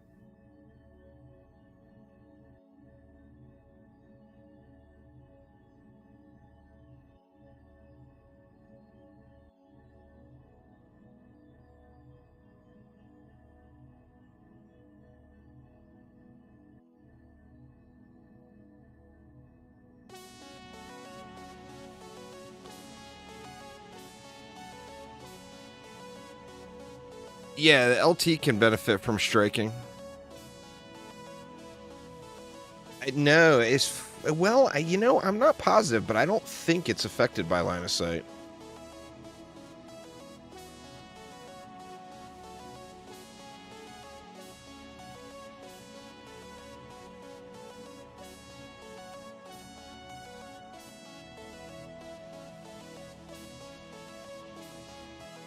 I just want to see if the shock will work.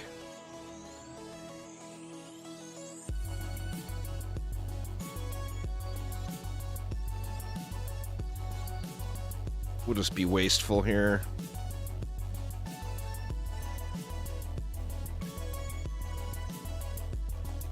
Oh, we got 2 left.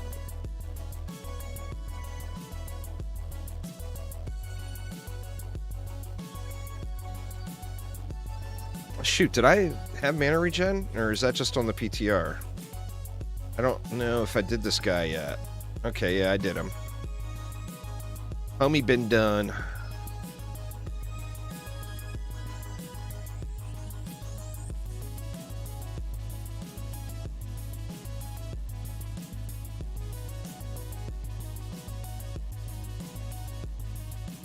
No, the shock. I don't know if you checked the shock beam after the elemental changes this is high, but it's ridiculous. But the shock beam is now gone, of course, but the proton beam got the shock as a rune. It's only 40%. And it's only 1 second. But remember, there's no DR. The shock beam prior to its removal, like days before removal, was ridiculously OP. Well, let's check it out.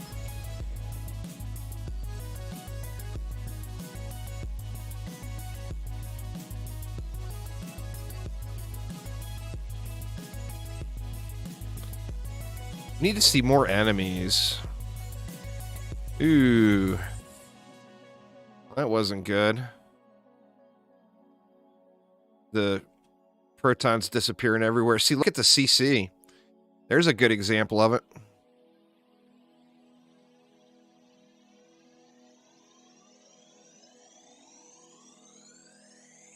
That's what I'm talking about. Now, it's going to be so situational where you would want to use it, but it's going to be incredible CC situationally.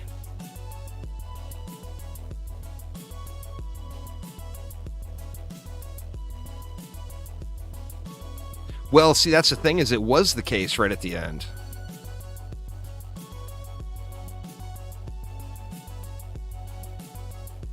Now, of course, that's going to get changed because Phil's watching. Let us play with it for at least a month, Phil. Put it in episode 2, part 2.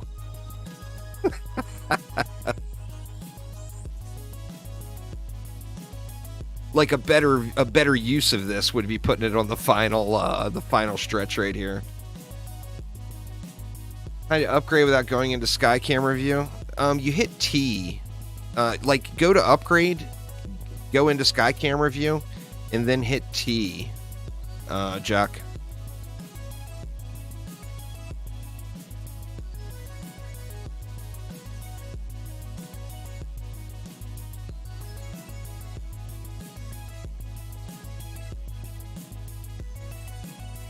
Looks like the skellies are immune to it.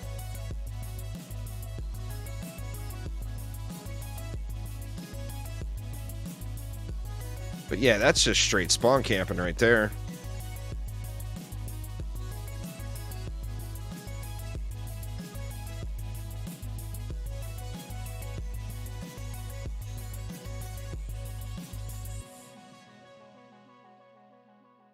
Don't you dare, Phil. Don't you dare.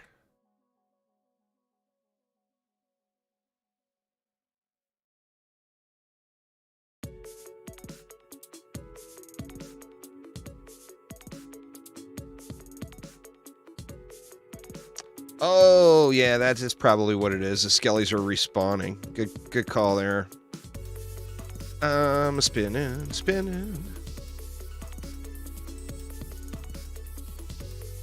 I'm spinning, but am I winning? What the find out later.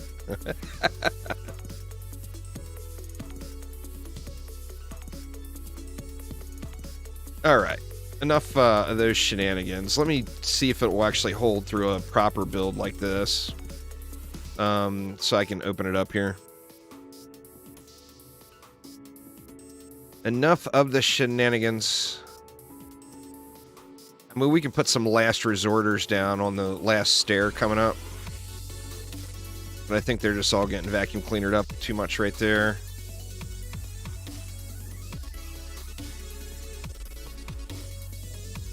Why spend 3 DU on a gas trap when you can spend 8 DU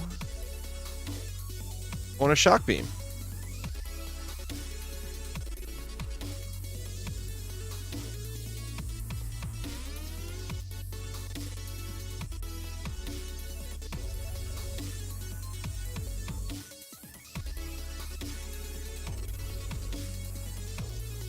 All right.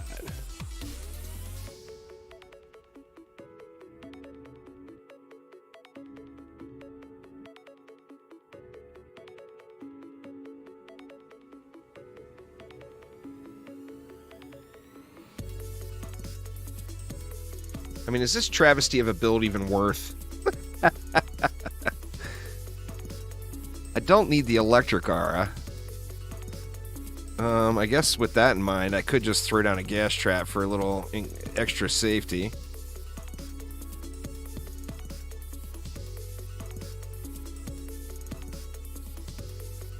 No, shot can't reach genies. That's the downfall of the beam right there. Them schnazzy genies.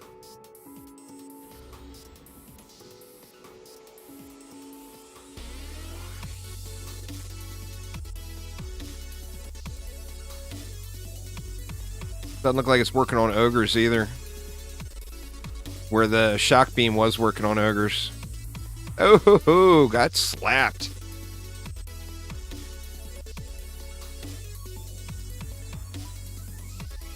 Now, what was the deal there? Not doing enough damage?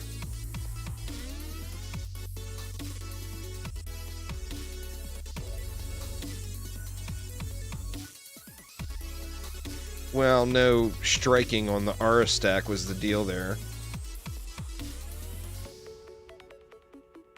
Alright, let's pop out of here.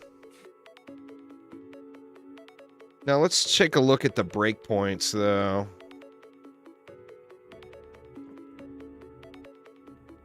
So if you're using 3...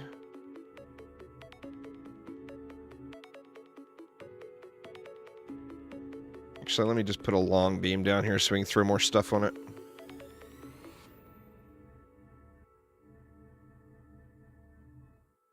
Fully upgraded, that's 229%.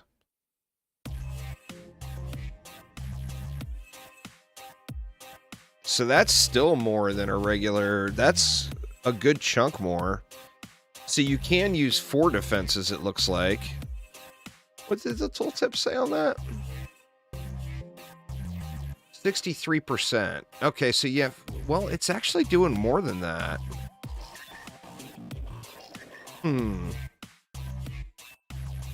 It's doing like 60% more boost damage with 4. So something is a little bit wonky there.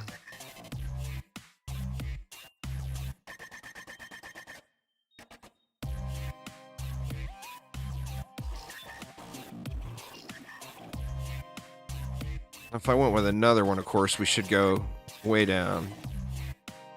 See, that's with 5...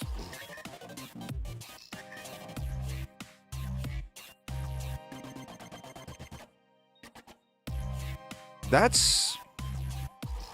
What is no rune on this builder? Let me see. No rune is 98.79. This one's 96.79 with 5 towers. Oh, maybe that's what it is. It's an additional tower past 1? I don't know. Let me read the description again. Effect is reduced for each additional defense. Oh, okay, okay. So you get 1 for free? So does that mean with 2? You're at 285%? I don't know. There's something weird there. 348%.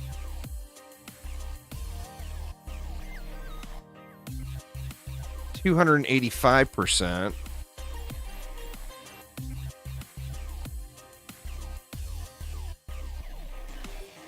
222%. I mean, it seems like 4 is where you want to draw the line, but 4 of them is going to be 98% versus 159%. It's going to be way better than a regular buff beam.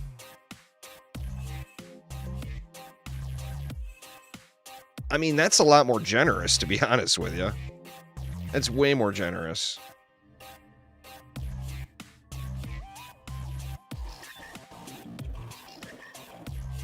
But I just want to spin.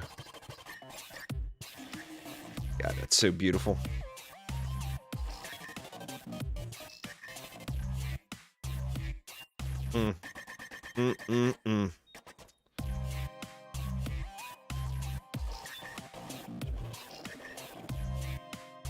All right, let's go back to Summoner. I won't get loot unless I have a character named Phil in my deck. Is it okay, Phil, that the corgis have been replaced by Hamels? Well, yeah. I mean, you would, like, I mean, I personally will use 1 as often as possible. What's going on there, Snowvic? I'm doing good, man.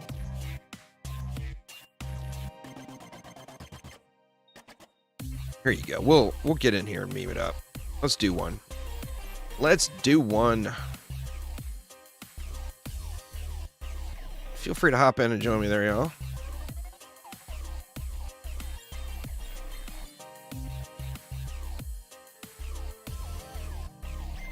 We're gonna do it proper.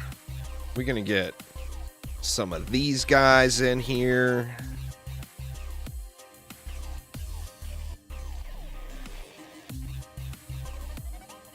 Big old thick boys.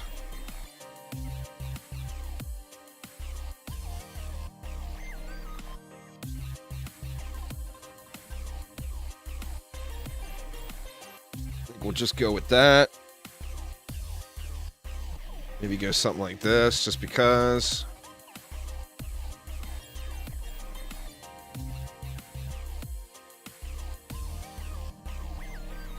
Yeah, the ogres are like walls.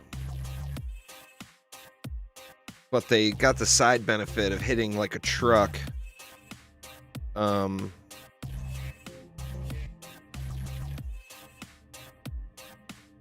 they're ruined.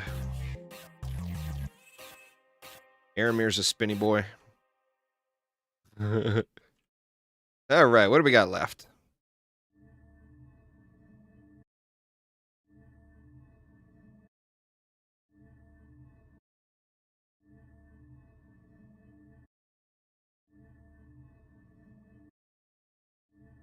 Oh shit, what am I doing? Let's just go, what do we want to go? 2 or do we want to go 3? Let's just go 2. We'll go 2 here.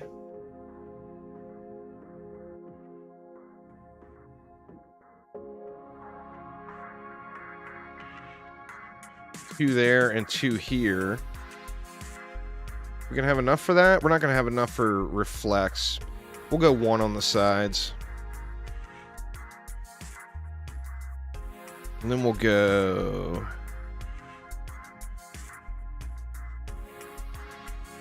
buff beam.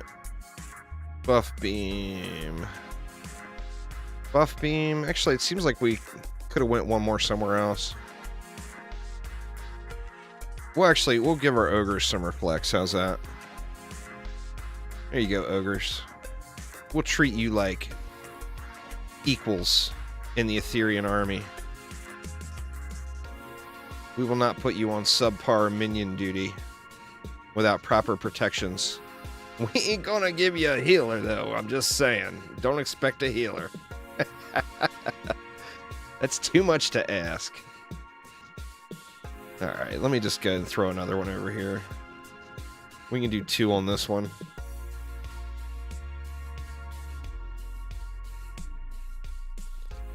And then that gives us a truckload for reflex. Oops.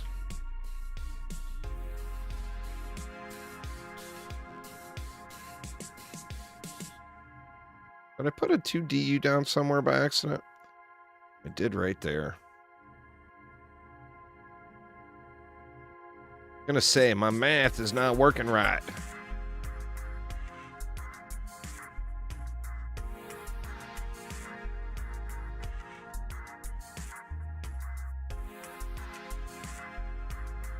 And then I'll bring a striking so nobody else has to.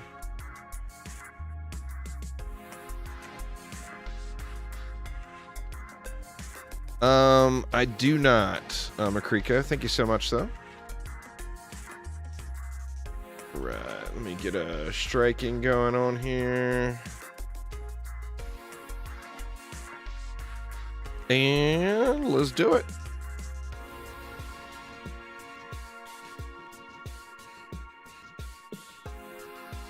I want to see some big ogre booms. Big ogre booms.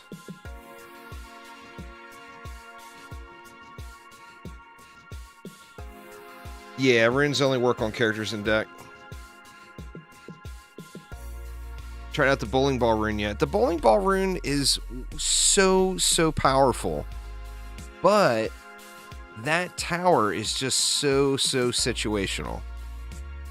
You know? I mean, the bowling ball rune is just crazy power. But so situational. Let me turn some of the numbers down, get rid of some of the spam here. Let's turn it down to, say, 20.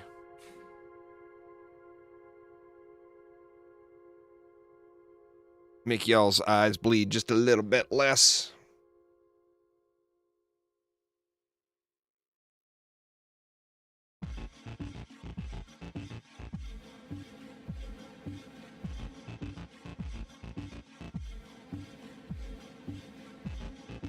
It's crazy, too. The amount of damage they do is impressive. But it's just so situational. Some vegetables are yummy. Zilla, you just gotta get the right vegetables. Not all vegetables are bad. Just 99% of them.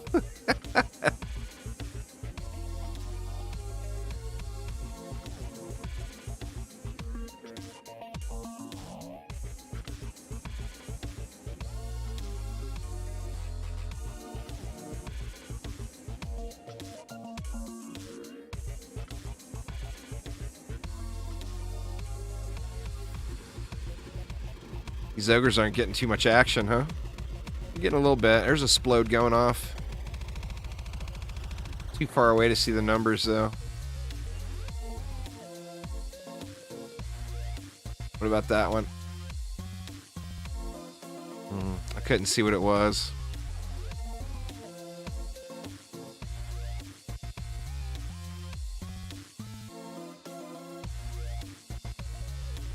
They don't throw those kobolds very often, but when they throw them, they are serious about it. So many of them don't hit anything, too.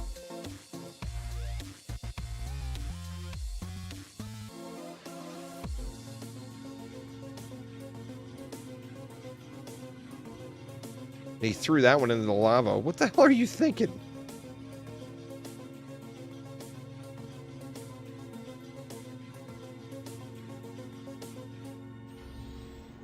Cobalt in the lava.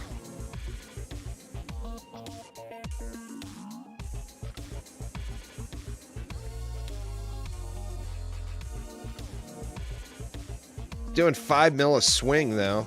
5 mil per melee swing. That's nice damage for a melee defender. What should you farm when you hit level 90? Well, you want to put your fusion sets together. Start working on those. So you want to start farming Rift mode and getting fusion sets put together is what I would suggest. And then right now, runes are all the rave, you know, so any runes you get out of the deal, of course, is just gonna be even better.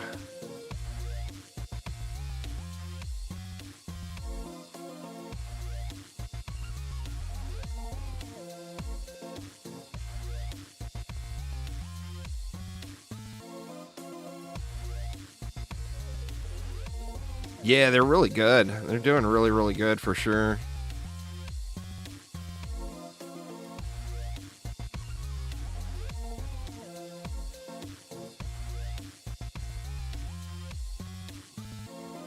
You just gotta do the old throw lots of butter and salt on it. If you put enough butter and enough salt on your vegetables, Zilla, they become way more palatable then.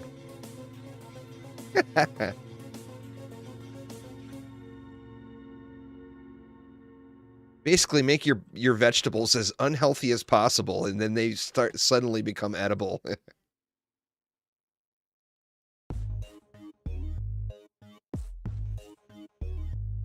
I see 30 million pops going off, but I think that's the LTs. The LT explosion.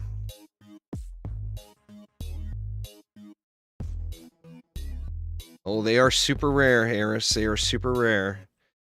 They're not going to go up, because remember, it's just only a matter of time before the market gets flooded.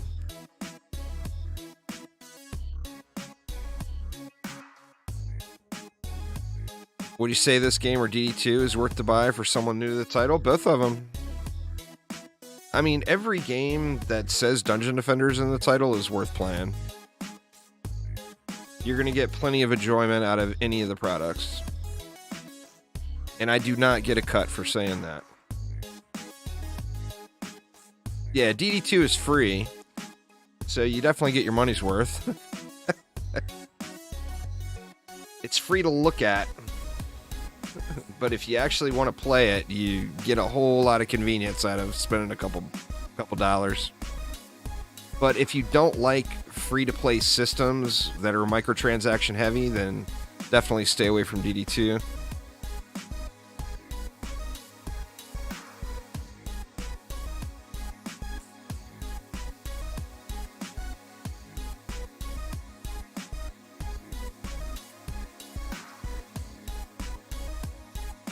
But yeah, they're all worth, you know.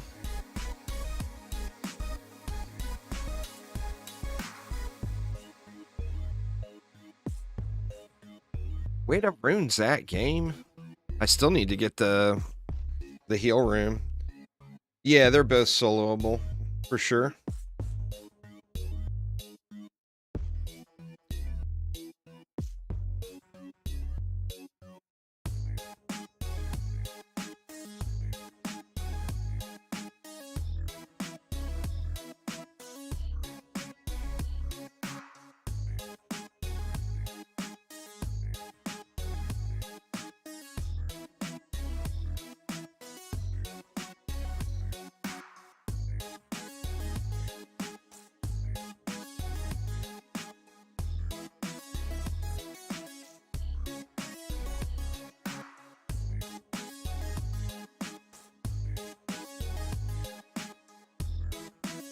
The LT rune is being elusive, huh, Grubby?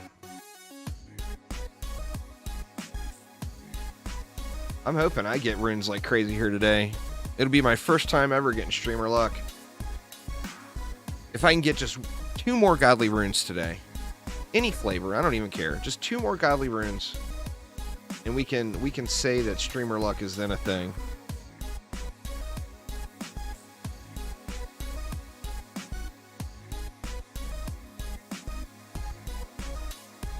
Want to see, Grubby. It may have a adverse reaction since you're sucking up so much of the bad RNG for everybody. It may have had a reverse reaction here. We'll have to see if I get a little... If I get a godly rune here, then we'll know that a grubby jinx is as good as a buff.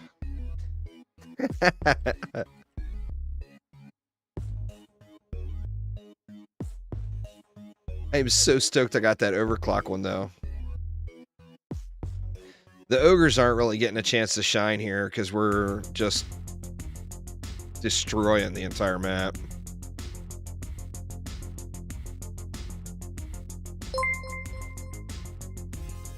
Thanks for following there, Mr. True. Appreciate it. Welcome, welcome.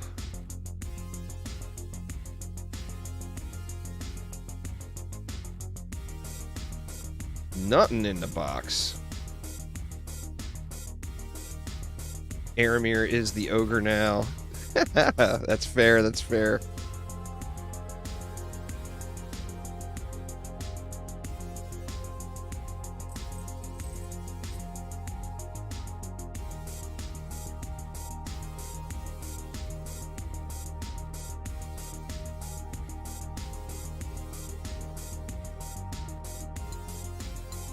What's up, Big Brutus?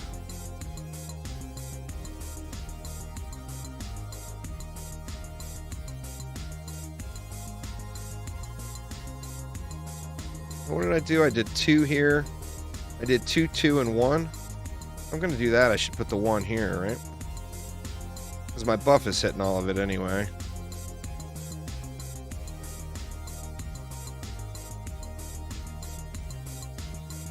Just for symmetry's sake, right? Gotta be symmetrical.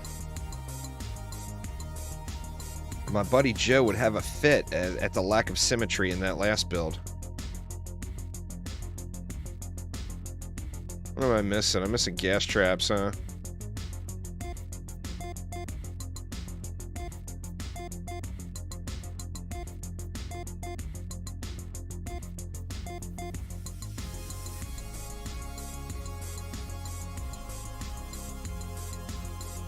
Well, with 3, you wouldn't get as much power. I'm using the overclock rune here, so with 3, it would be a power loss. I mean, ideally, you have 1 everywhere, but I didn't want to spam it out that much.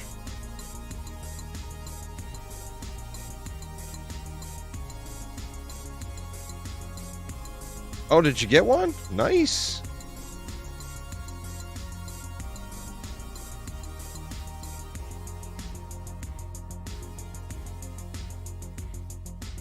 I, however, got nothing.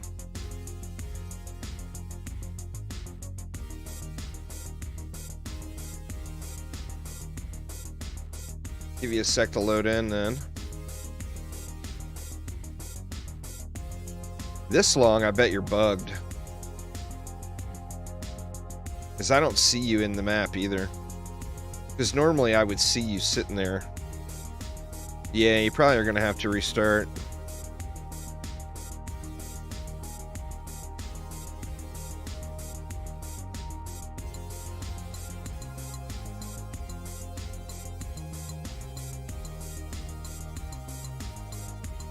I did a really, really suspect, super cheeky, chill build for this map for Endless Survival last night, just to see how far it would go, because I was just feeling like such shit, all sickly. And it did way good.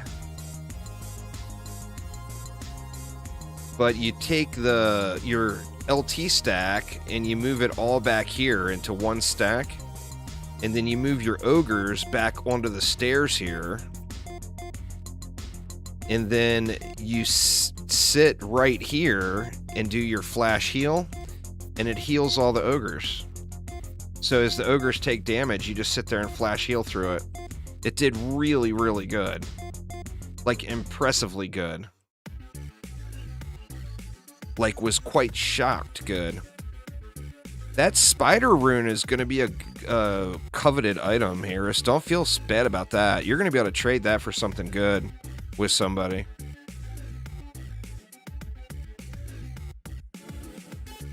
It's all target farming, Steven Believin'.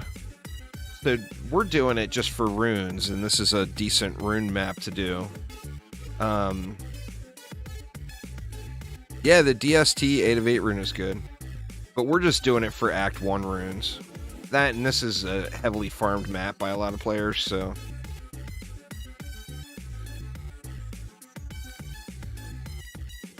What map are you doing there, Harris? I can tell you I've got a superstition. Hour 2 fusion gear is the guard set. And there's where everything drops. You can screenshot that. That's where the guaranteed drops are. Of course, you'll find pieces just laying on the ground. But yeah, you'll want the guard set. You'll want several of those guard sets.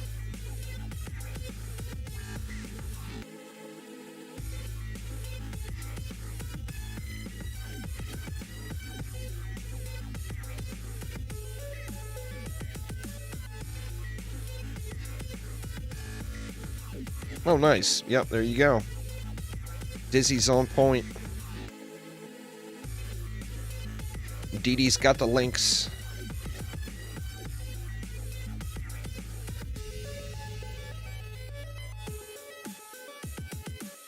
Guard set has always been the most coveted set.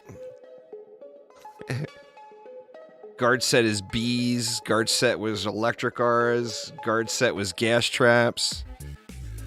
It's always been a hot item.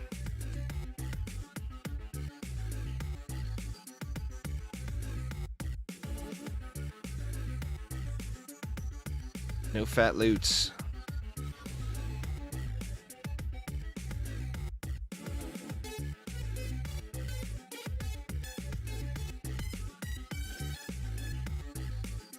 Now you've got the harpoon added into the mix. That is really incredible. I need to get that rune too, because that is a shiny. It actually got really nerfed hard compared to what it was on the PTR, but it's still pretty damn good.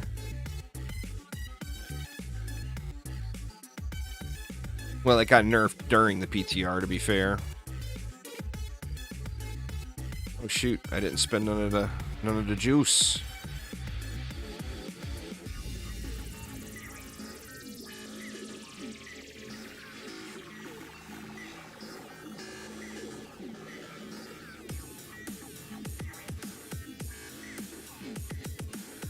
Yeah, the Poon Rune adds a dot effect, and it stacks between different Poons.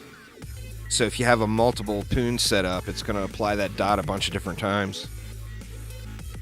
On the PTR, it was stacking every shot, which may have been a little bit OP. Just a little.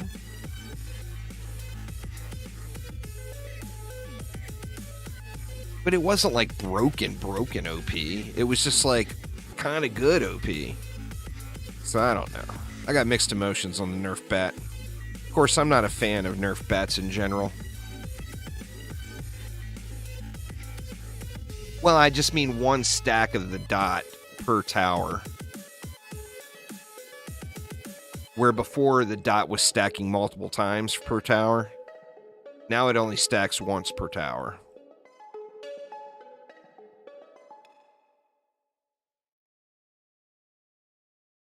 Because, you know, Chromatic hates harpoons. You see how I turned that one around on you, Phil? Chromatic hates harpoons, confirmed.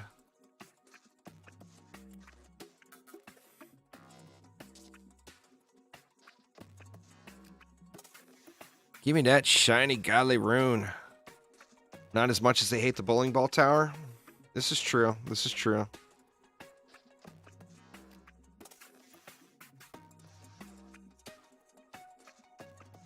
That bowling ball tower, like I said, I don't know how much more you could buff that thing to get people to use it, because it is so incredibly powerful right now.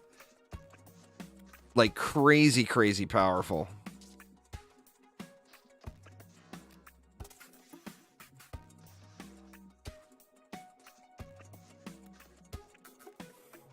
Why they put harpoons in any game then, just to trigger us? Could be. Could be.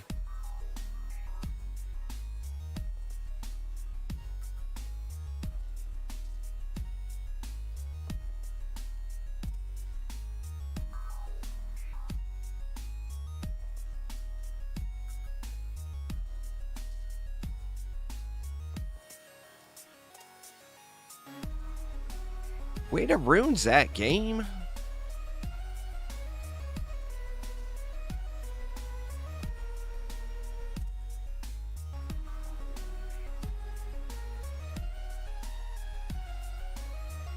See, Phil, the rune drop rate is so rare that it's scaring some people off. What you should do is buff my rune drop rate. That way anyone that comes by that wants to take a look at the game won't be scared off by the horrible drop rate of runes. They'll see runes just dropping like crazy. And then it won't terrify them. DSTs have special enemy. There's two different enemy enemy targeting types. Freaking bro, thanks for the sub, man. Welcome, welcome. There's fodder targeting and special enemy targeting. The air is not at the very top of the list. Now the PDS, that new defense from the EV, the plasma defense system, it has special enemy targeting, but it moves the air enemies up to the top of the list. So it's straight up anti-air. The only straight anti-air defense in the game is the PDS.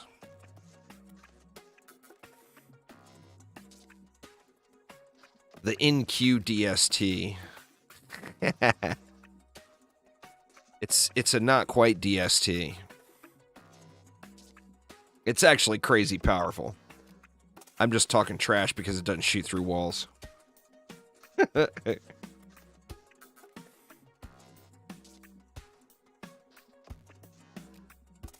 not quite Skyguard, yep.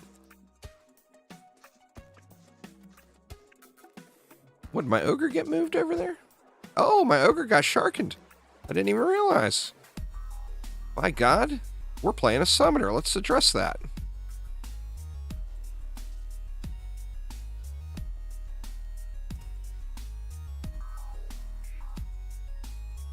I didn't realize I wouldn't even have noticed it, but I saw it was moved out of the way on the tech map.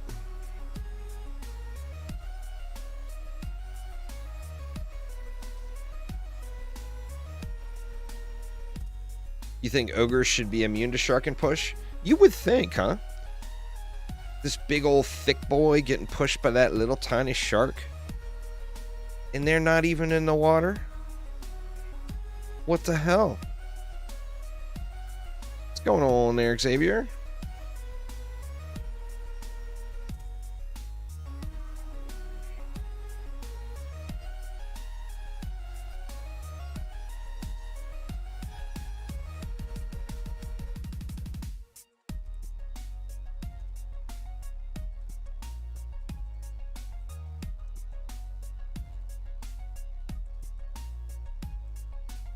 No fat loot. Boo. That's alright. That's alright.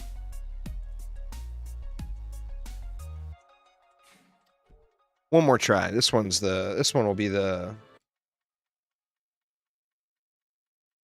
one right here. I can feel it.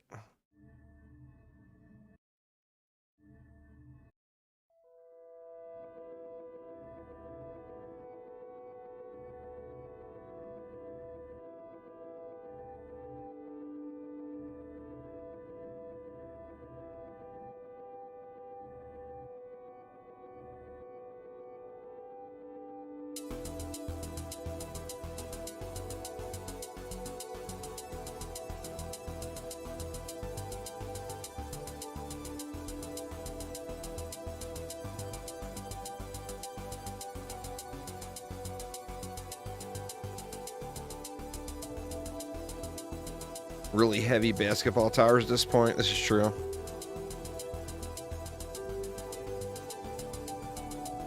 2 is best. I think it's going to depend per tower. I mean, we'll have to check it out and see. I don't think it will be the same for every defense as far as what the best setup is for the Rune buff beam. They're stationary, but you can move them. They don't run around the map. So we get no dark elves like in DD1.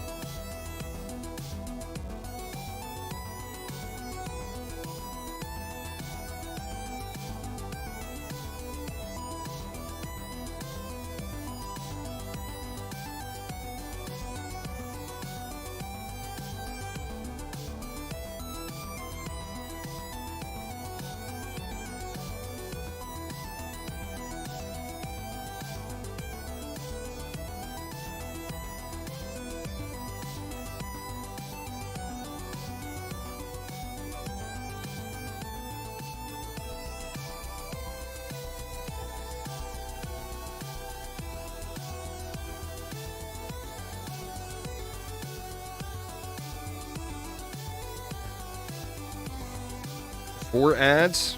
You got off easy there then, Irritor.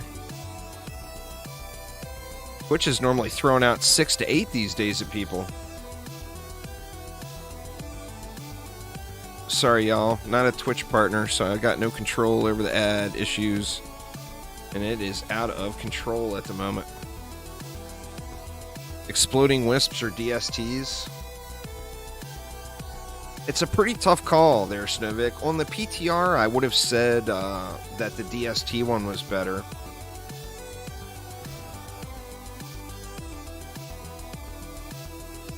IHOPs with the VPN and ad block. That's fair. I think that they're probably pretty comparable now. I'm not sure. I haven't done like a direct comparison.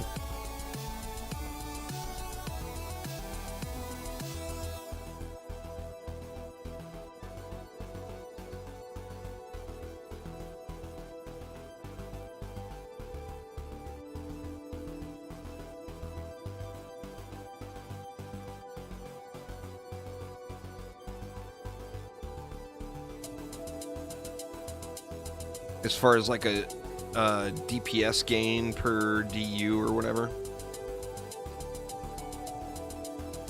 Oh wow, you got Exploding Wisp first? That's super lucky, man. I still don't have it. But I haven't done much of Act 4, to be honest. I need to get to keep grinding here at some point.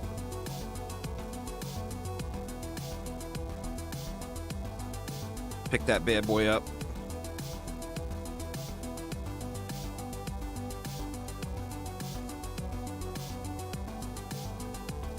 This is just busting it up here, huh? Do one more run after this, and then I'll switch it up. Keep grinding, that's what she said. Indeed.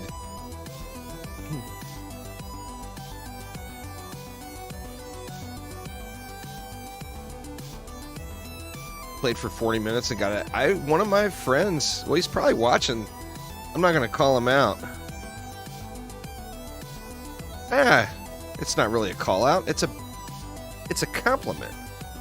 But old Sith Phil, he got a 8 of 8 LT rune on his very first Ancient Minds run. Like, dude. First run.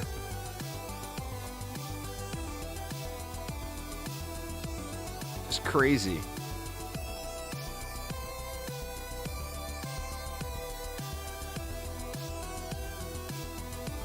But, I mean, for everyone who has bad luck, somebody's got to have good luck. You know?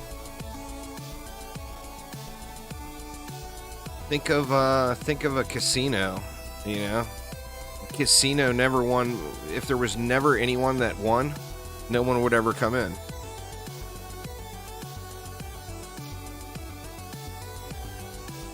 Oh shit, I had a rune drop there. I didn't even realize.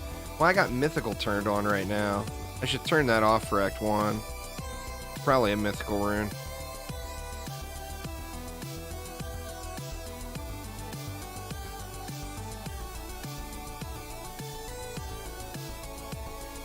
Runes were just added into the game, Xavier. Kind of like similar to shards from DD1. Or DD2, pardon me. Oh, wow. Well, that's awesome, though, Shin. That's good that you got one that's so sought after right away. Sucks that it took a while to get it, but...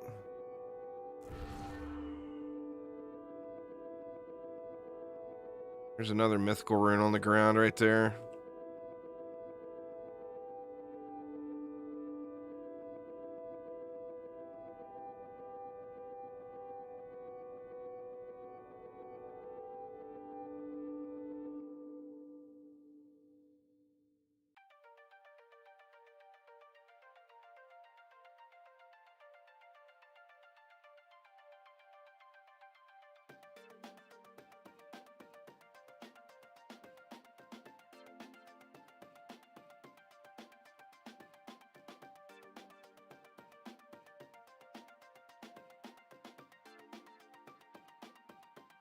Two towers get you the most per DU.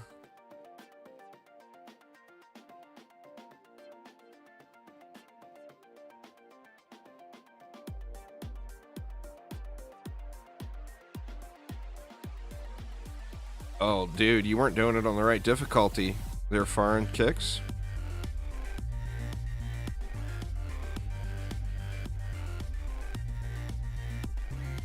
You gotta do mixed mode, massacre, Liking King difficulty.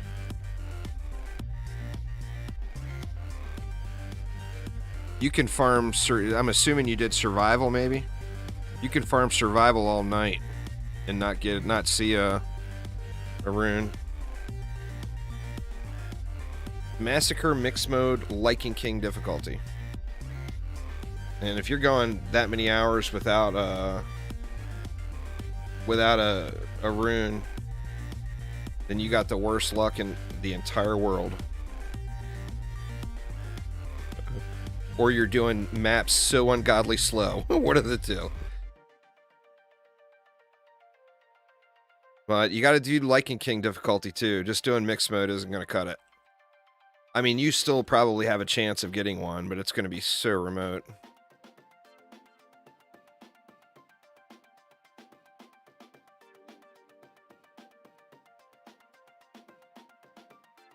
Oh, you got 4 8 to 8s. All right, that makes a lot more sense. I thought you bet you did it for 15 hours and only got 1 7 out of 8. It's like, damn, dude. Yeah, 4 8 out of 8s. That's way better.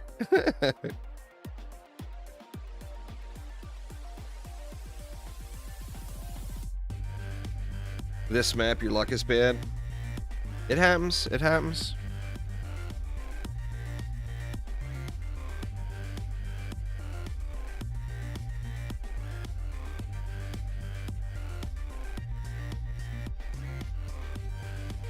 I was hoping my luck was going to be just exceptional here on this map here today, but not so far.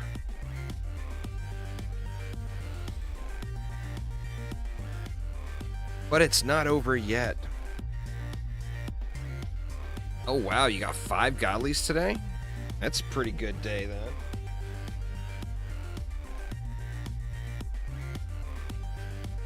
I think the first day... Now, the first day, granted, I went, like, probably 18 hours. I think on the first day, I got, like, maybe 5 or 6 in like, an 18-hour run.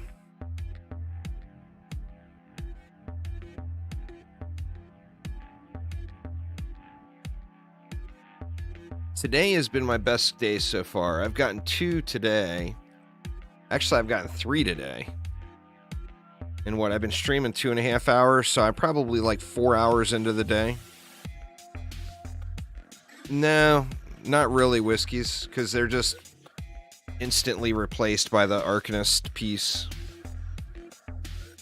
It's something that Phil is not pleased with the design of and will probably make changes with in the future. Round 2 of cauliflower rice. Cover it in cheese, Zilla. There's another idea. Besides just salt and butter, cover it with cheese.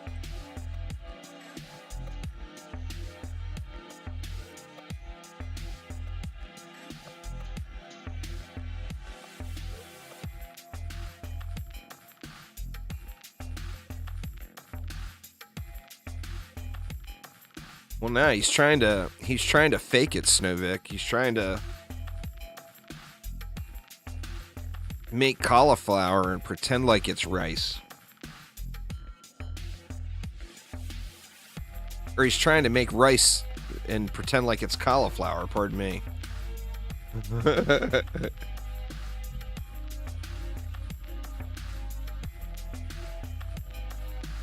Right, one more. One more, then I'll make another group.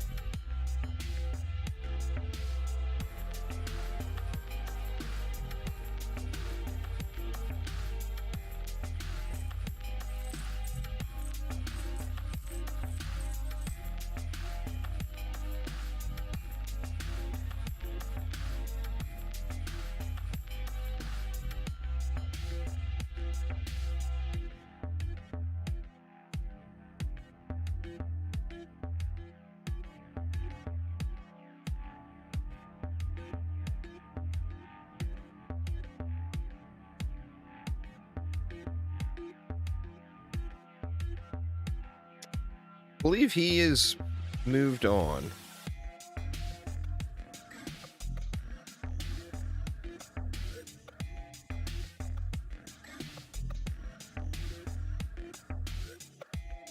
I got lots of things to say about that I won't say on stream.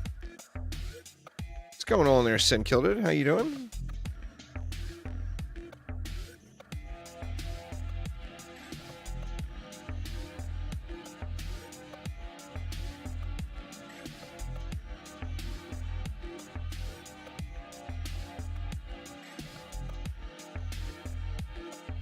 Get rid of the vegetables so it will finally get other stuff than vegetables. That's fair. Well, I mean, you gotta take one for the team every now and then and just eat the vegetables, you know? One of life's true crimes.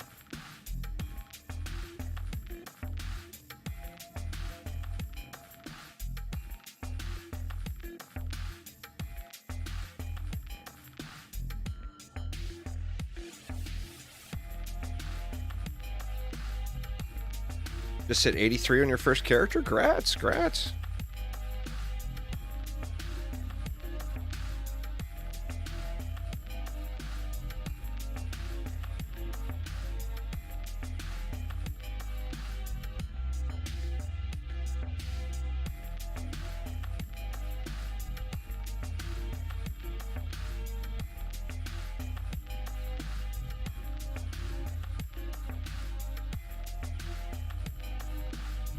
Phil's in charge of... He's the lead on DDA now, yeah.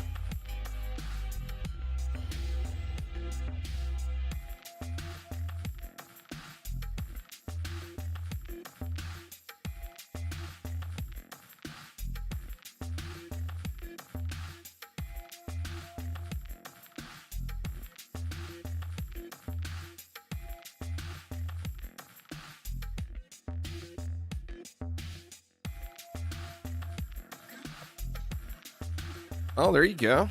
There you go, Snowvic. 105 spinning steel sword. That's a hot item. Super hot item, for sure.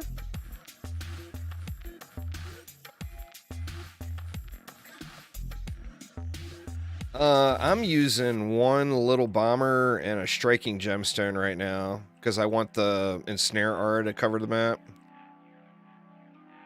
Most of the time, I'm using two little bombers now just for the pure destructive chaos.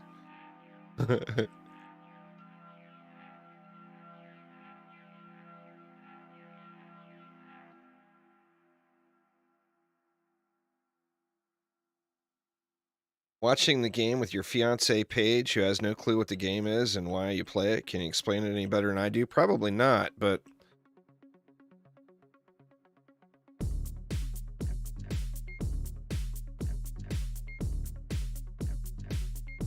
But let me tell you, Paige, you just want to play it.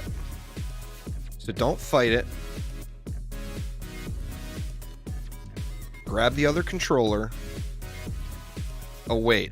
Not yet. Too soon. Let me rephrase that. You still want to play it, but you're going to have to play it on a different machine for now.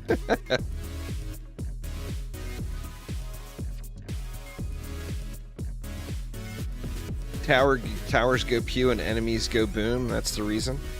It's definitely a big part of it. It's probably not. Old Paige is probably not getting a very good perspective of the game here from watching me stream, since I'm too busy just staring at chat to actually look at what's going on.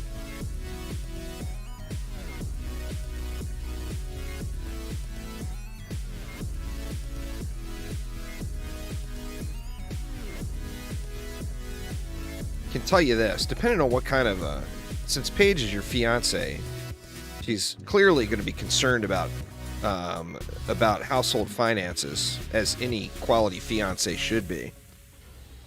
So I can tell you this, Paige, as far as video games go, you'll probably get more hours of entertainment out of this video game than just about anything else out there, or just Dungeon Defenders games in general. So it's a low-cost game that you can play forever. So by encouraging Connor to play Dungeon Defenders Awaken, you're helping your future finances, because he won't have to buy another game in the future. Well, I mean, eventually he will, obviously, but this one will last him a little while. Keep him appeased, you know?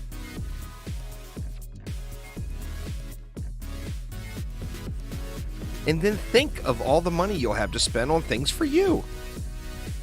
There you go. Paige is sold now, Connor. He's sold.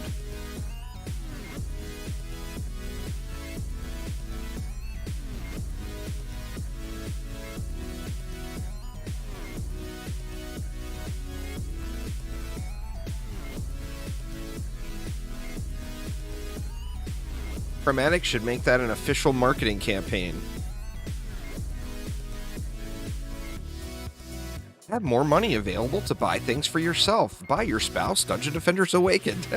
Put it on the Steam sale, Phil. It'll sell like crazy.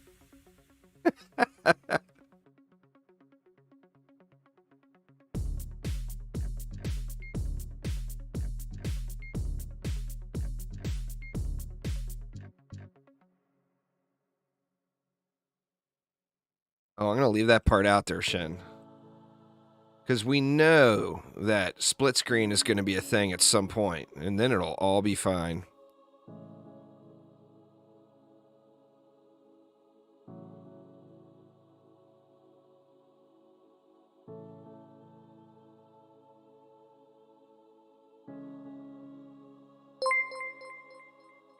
Conditionally triggered with the raid.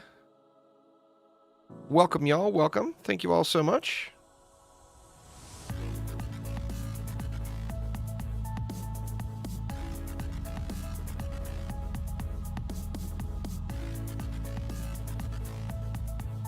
Got any mods in Twitch chat? If you can do a exclamation SO conditionally triggered, I'd appreciate it.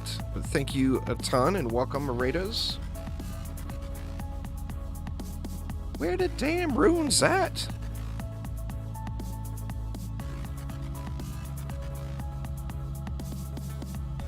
Appreciate it there, IHOPs.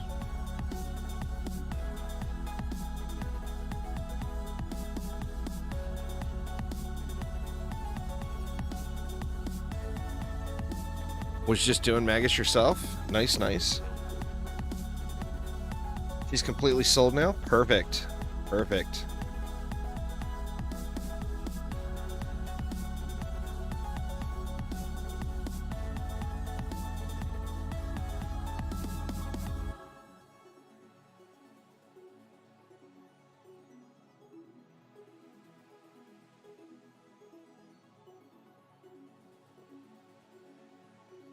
Got back from the gym. Time to farm. I was bragging about your LT luck earlier there, said Phil.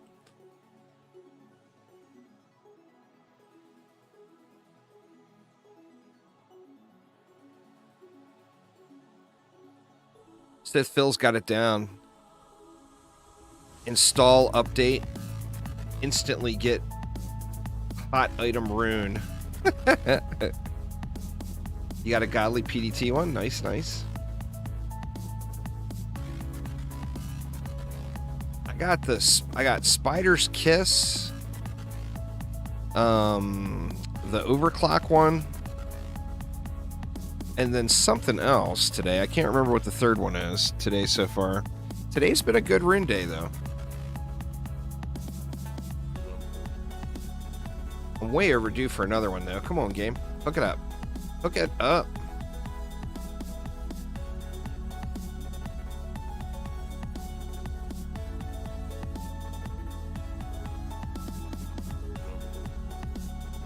What do I think about a raid mode? Well, I mean, for Dungeon Defenders, I don't really see it as being a game that needs it. But, I mean, I'd be all about having a bigger map that supports more players. I mean, I think that'd be awesome. Like the DD1 maps that support more players. Yeah, I'd be fine with that.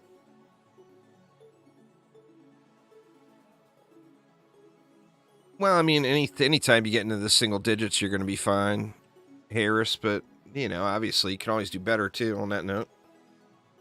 But if you're clearing any maps in single digits, that's damn fine grind time, you know? You don't want to crush yourself physically in the process of grinding out the runes. No love here. All right, let's pop out the tavern here. We'll remake and go to remake the group. Feel free to rejoin there, y'all. I just want to give anybody else an opportunity to jump in.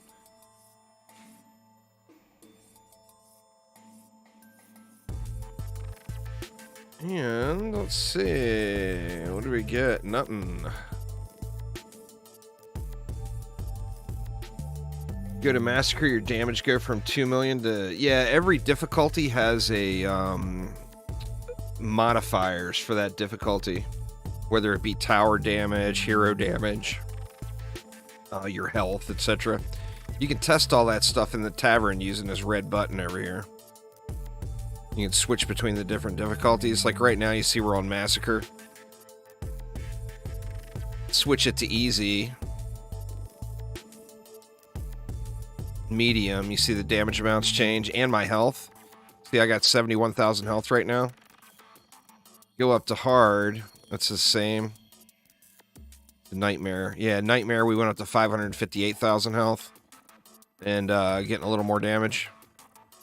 And then Massacre. You got a 105 giraffe? Nice, Max. Grats. Grats. Alright, y'all, I'm going to brew a quick coffee real quick. If y'all will give me just a moment to get recaffeinated here, and then we'll get our grind going again. Decide what map you want to do. I kind of want to do Act 1 or Act 2 still today, but I'm up for anything. Whatever y'all want to do. But give me just a couple of minutes. I'm going to brew up a coffee and take a leak, and I will be right back.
Alright, I have returned.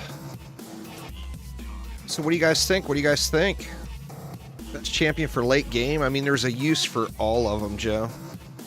Alright, can you get conditionally triggered? Enjoy the lurk, man. Have a wonderful day, and thanks again for the raid. Let's go to the new map. Or Throne Room. Aramir says Throne Room. Alright, we can do some Throne Room. How do we want to do Throne Room? Do we want to do the multi-setups? Might as well, right? Let's do it up. Throne Room it is. You got a build you want to show off for Throne Room, Aramir, or do you want me to do one? Oops. Let's do that.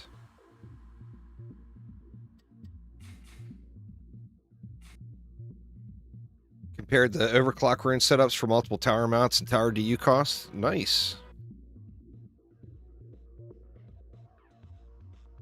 Oop. Aramir didn't get in. Sent the table on Discord. Nice, nice. Let's see.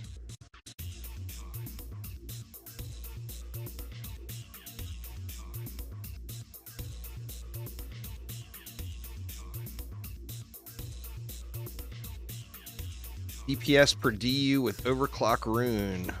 Base of 1, the higher the better.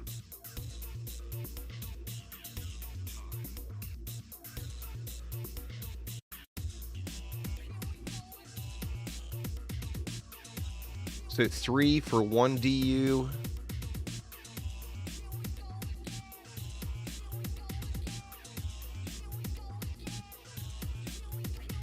Two towers. It looks like 2 for everything. Except 1 DU towers.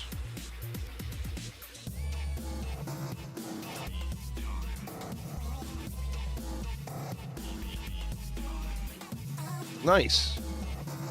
I'll definitely share that info. Appreciate you putting all that together there, this is all right. How are we gonna do it? Let's go. I'll send you an invite on the next one there, Aramir.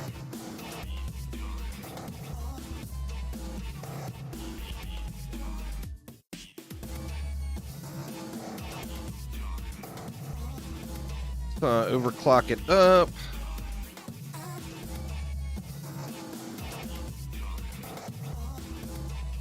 You just got an 8 of 8 DST rune. Nice. Grats, man. Grats.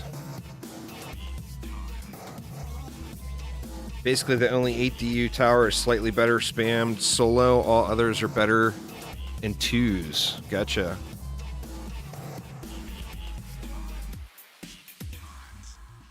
Why don't we go? We'll get 2 of them down here.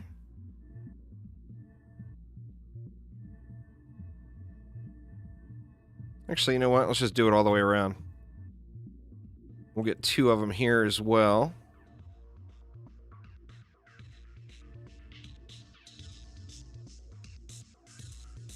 And then we'll get 2 here.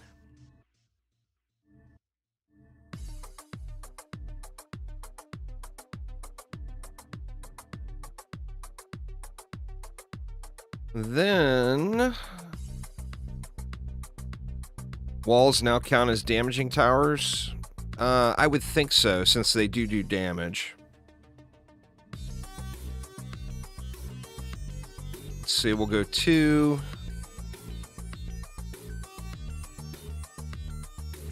2. And we only got enough for 1 up here.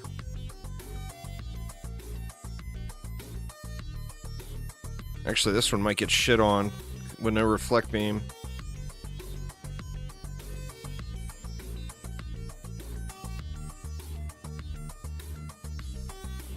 Want to see. Want to see if this works, y'all. If it's a fail, I do apologize.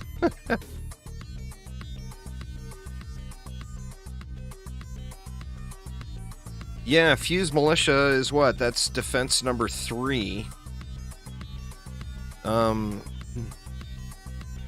So any hero you want to fuse defense 3 on, it's also good for a rogue.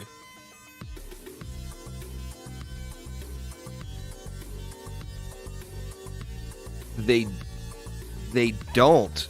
this Zai except for the ogre, because the wall damage is all based off of the tower's health.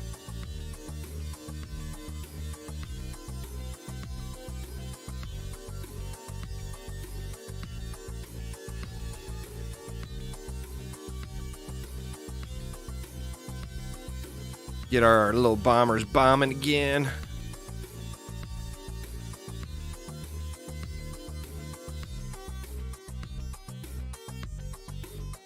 With the ogre, it's based off of the snotball damage.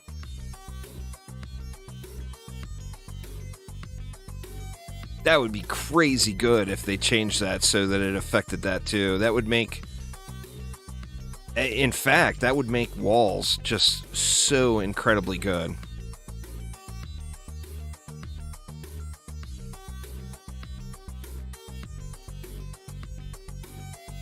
I got two... Oh, I do have two overclocks. Oh no, crashed. I'll give that one a JB there, Phil, if you're watching. On the crash report. Boo! That's my first crash in several days. Yeah, I saw that. I threw two overclocks down. Well, there's the reflect beam problem.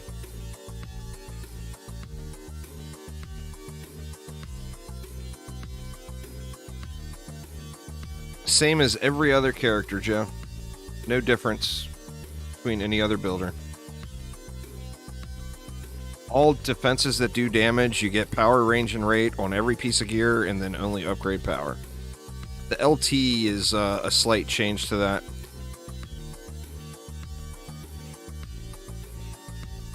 Alright, let's try this again. See if we can get through this one without crashing. That's the first crash I've had since the last hotfix.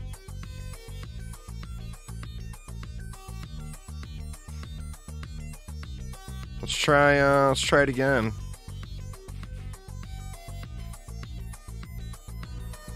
It didn't like something there.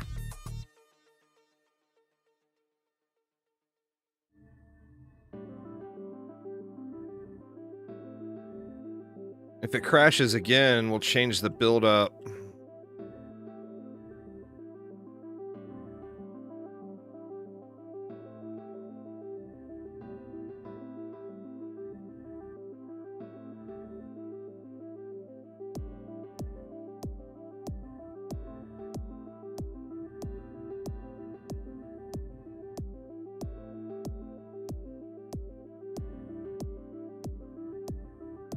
In case it's something with the build.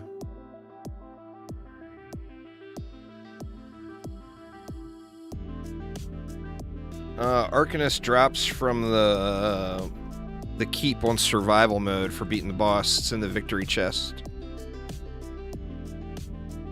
Survival or mixed mode. You want to do mixed mode for the highest quality one. Yeah, the roots thing is going to be really good, but it's just quite situational, you know?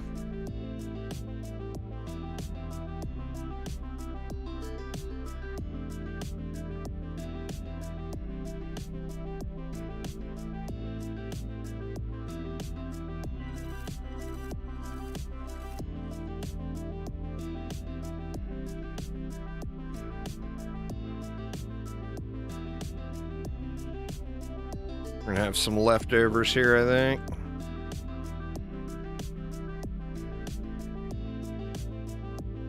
Yeah, we're gonna have 2 leftover DU.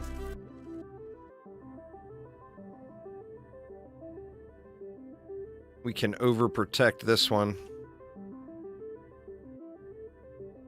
And then, what about the last DU? We'll put it right here just to be super effective. That one will cover some stuff.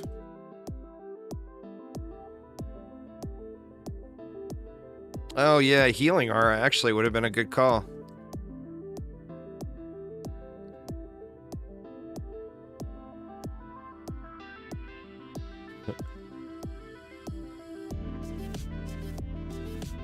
Well, yeah, I just figure somebody is probably still leveling a summoner in their group, so I want to get that, maximize the amount of XP they get.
Can actually kick it here and buff the both auras and the.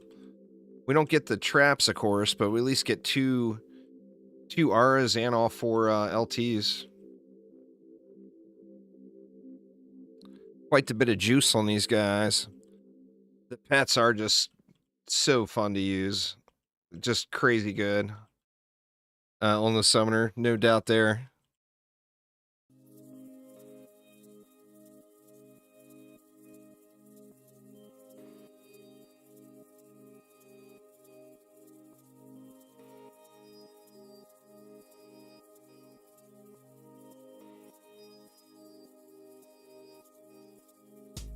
Man, if I turn my little space heater on, it's getting too hot in here. If I leave it off, it gets cold almost instantly.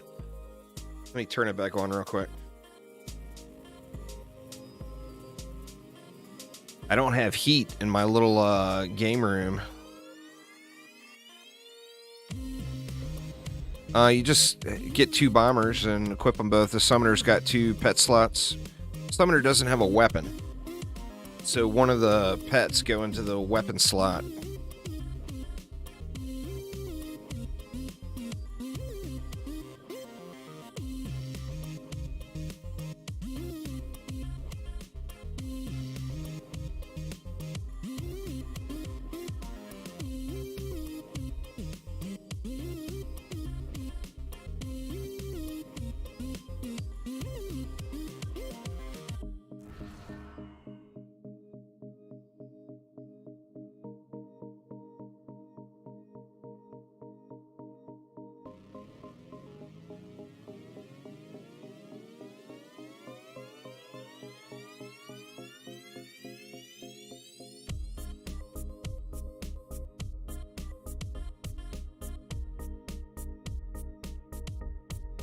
Keeps our auras full too. That's kind of nice.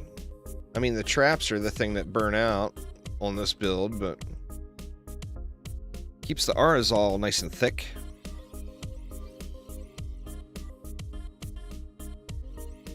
You like builds with the flamethrower and speedy boosted?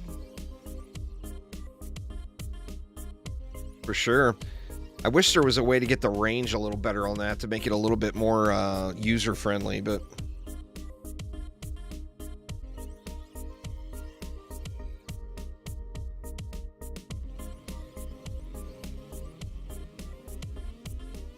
But it's definitely a heavy hitter for sure.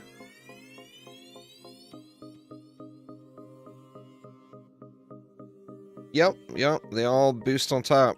So, like, if you got a Wisp build, or a Blossom build, or a Sludge build, or whatever, and you throw in a Apprentice, Monk, and Summoner, they all stack up. That's the meta for a proper team.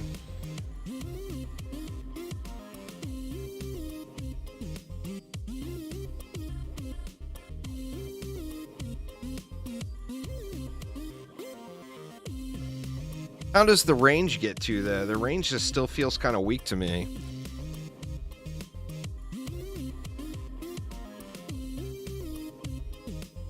Oh yeah, well I mean that's just proper team composition. I mean you could argue that you'd want, for boss maps, you might want a squire in there to tank the boss. But as far as just clearing maps, that's without a doubt.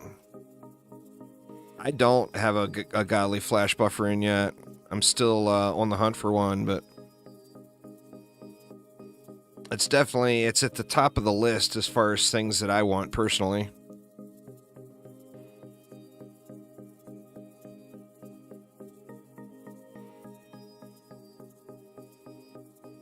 If you're using 12 or less 1 DU damage towers, it's better to spam them in overclock rune clusters.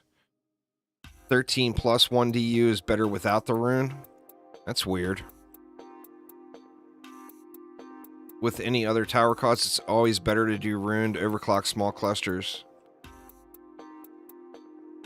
The best boost hero is the Apprentice, as far as just raw damage output that you're delivering.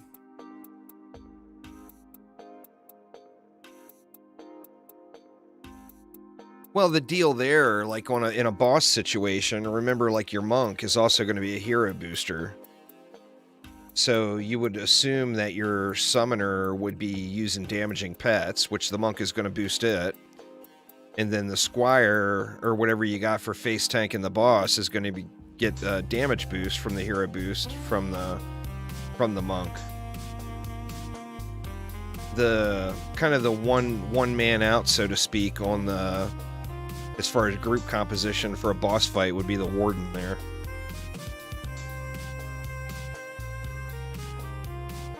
So like in that situation, it would almost be better to build without the warden. Yeah, it's fine. Maybe we can do this just for lulz. Take that. You know what? Let's get one of these to throw at the boss too. Since we got the DU for it now.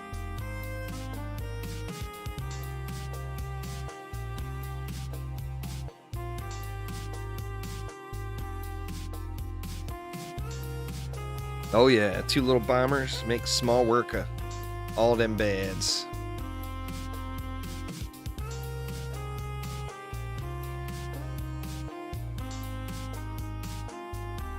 We're taking this guy down pretty damn quick. I mean, that's a nice burn right there.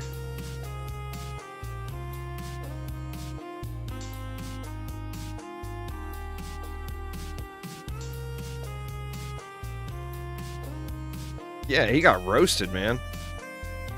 Now that was Squire, Monk, Rogue, and Summoner. I mean, that was good boss comp, you know? Looted on the Huntress here, because I still need a gun for my EV. That's the wrong one. Here it is. Didn't get it. Damn it. No runes either. It's alright. Maybe this time. Good clear time too, considering we were just kind of screwing around, trying out a new build. 11 minutes in a 4-player group isn't god awful, you know?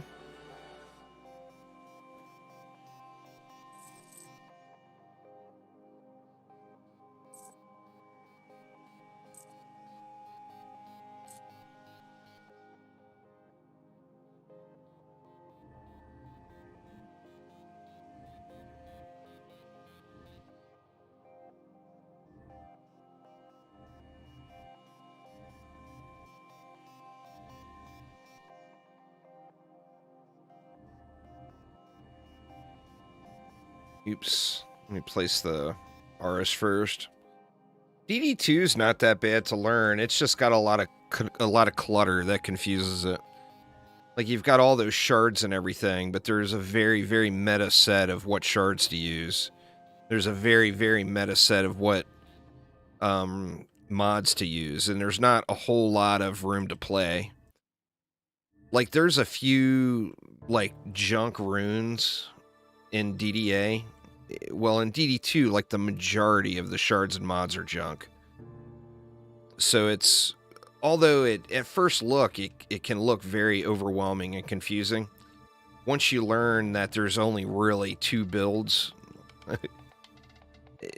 you know, it becomes a lot less confusing.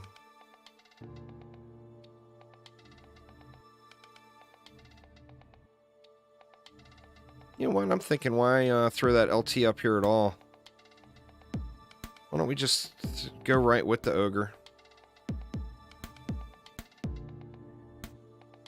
Is he a mean mofo?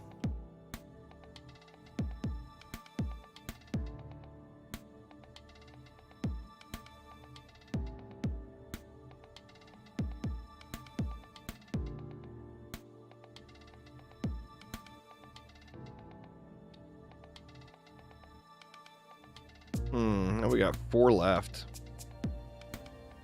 What do we do with the 4?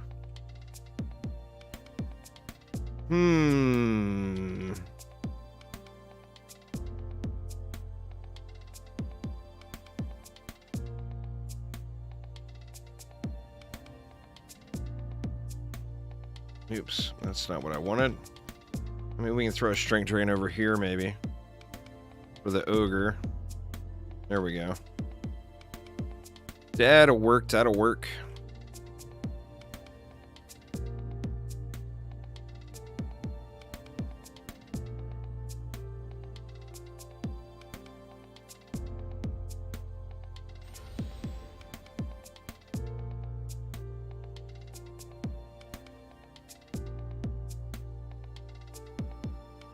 Yeah, DD2 suffered from too many cooks in the kitchen.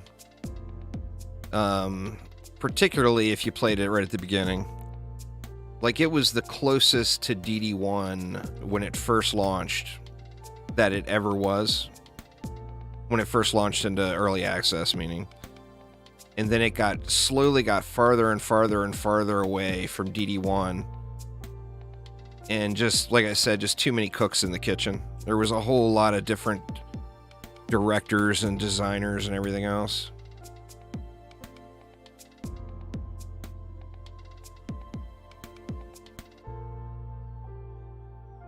In DD2 also sadly kind of suffered from reactionary development, where there was a problem in the game or an area of the game that players didn't like. Instead of fixing that area in the game, they added another layer of mechanic in on top of it. You know? So it definitely suffered a bit in that regard there. I mean, it's still a fun game, but it got farther and farther away from what I think the original designers intended it to be.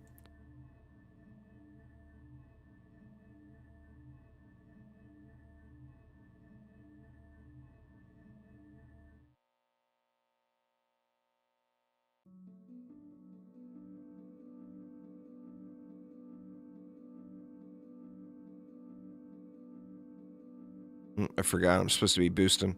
Oh, we lost If I'd have been here boosting, that probably wouldn't have happened. Because my pets would have smacked anything that was close.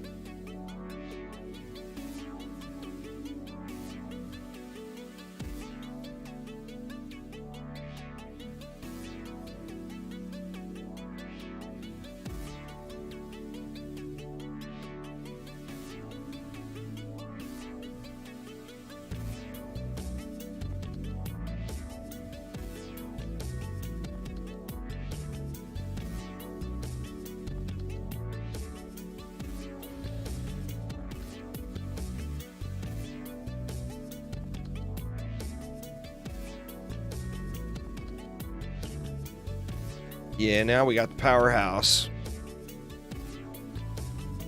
Or actually, we went from having 2 apprentice boosters to...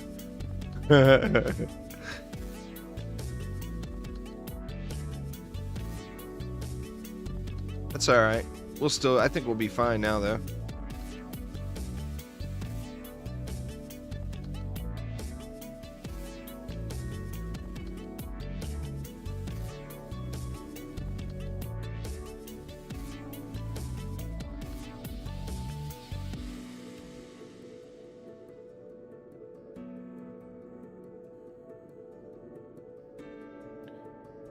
Should be just fine.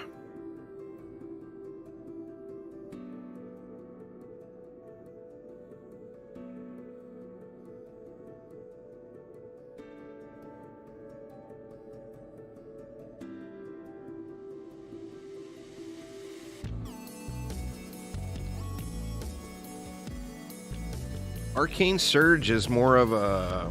It's a primary attack, even though it's your secondary attack. So as far as I know, I believe it scales with attack.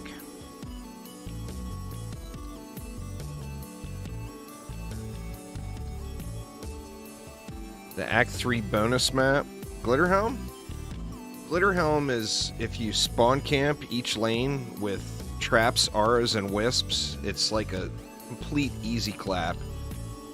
One of the things about Glitterhelm is don't be intimidated by the map side, because as long as you have air defense to deal with the copters, there's only one ogre per wave. So like start the wave and watch where the ogre is, go over and make sure the ogre is dealt with, and that's it. The wave is over. But additionally, remember, even though it's big and it takes a while to build with so many entrances, the map runs super, super fast. So even though it's a big map, the run times on it are really good. In fact, it was my second fastest out of the Wave 100 survival grind to get all the transmogs. It was the second fastest map to get to Wave 100.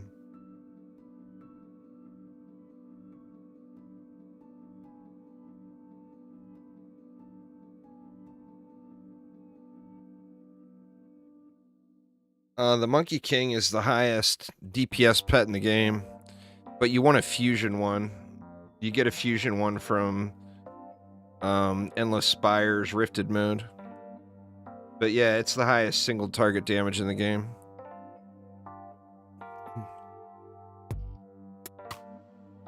So good, so good.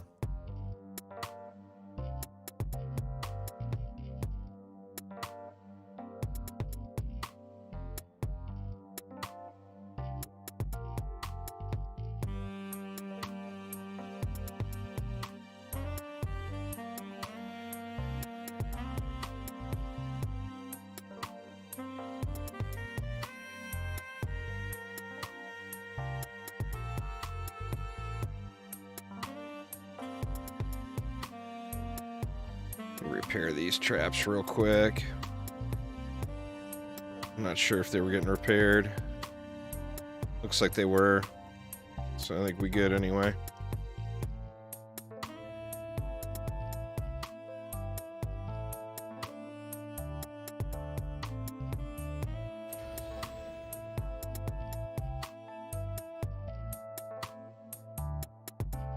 Runes are defense and hero changing things that you can find, and you equip those to change the essential function of a particular defense or a hero's ability or power.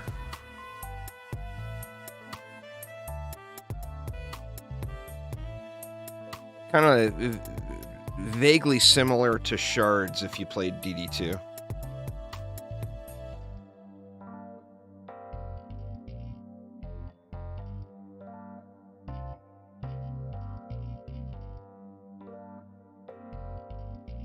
Yeah, runes are kind of like perks. That's a good good description of them too.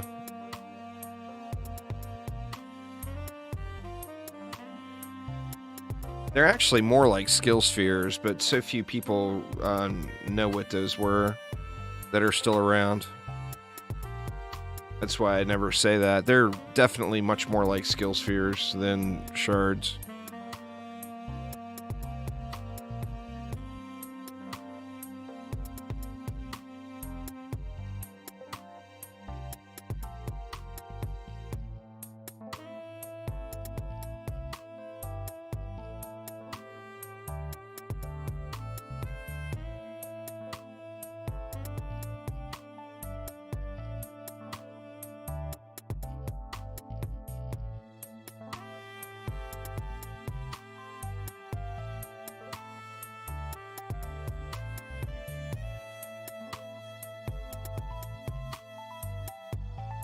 Man, it must be just cold outside today. I'm peeking out the window and like the sun is shining. It looks like it's so warm.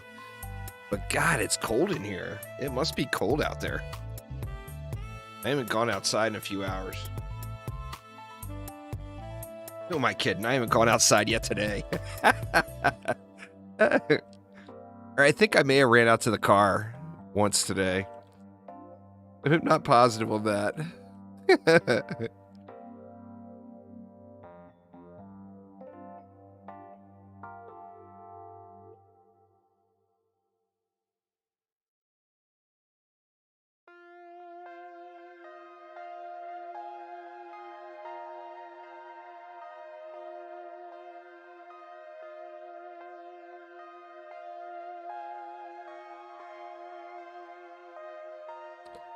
Get your ass beat down, Mr. A Goblin Mech.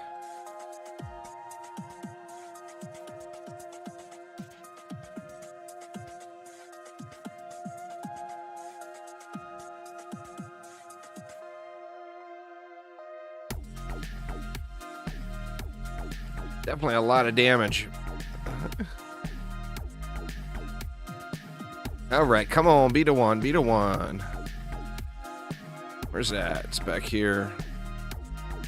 God, man, the blaster for an EV is such a horrible grind. I think it's worse than spinning steel, to be honest, as far as the grind goes. It is so tough to come by. Nothing good. Let's try it one more time, and then I'll switch it up. Make a fresh group. I haven't had any issues seeing it, no. Well, the problem is it's fusion damage, assuming you're using fusion defenses. So the damage number blends in. Makes it more difficult to see.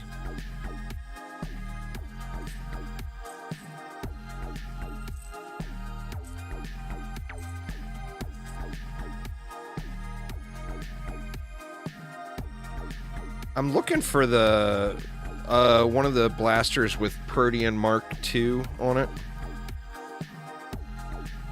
It's a really, really good DPS set for the EV, but it's so rare.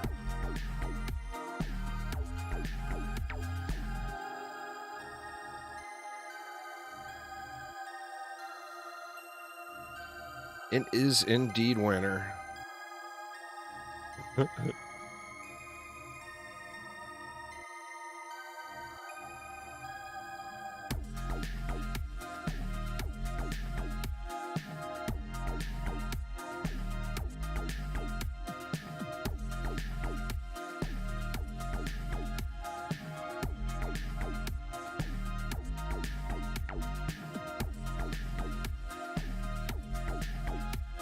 All right, now what did we do here? We went 2 and 2 down here.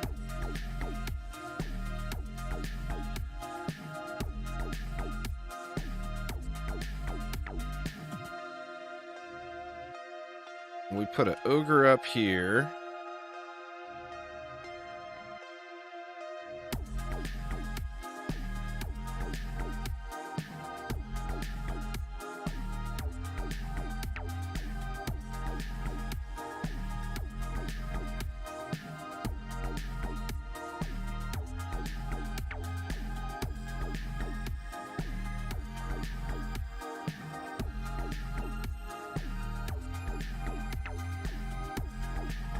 Gives me that 4DU left.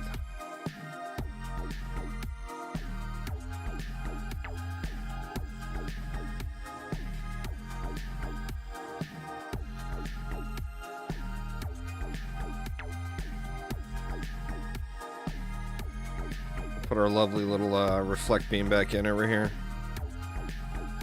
There we go. Oh, I didn't strength drain the ogre. That's right. That's what it was. I would love to get a spider in here, though, but strength draining the ogre makes more sense.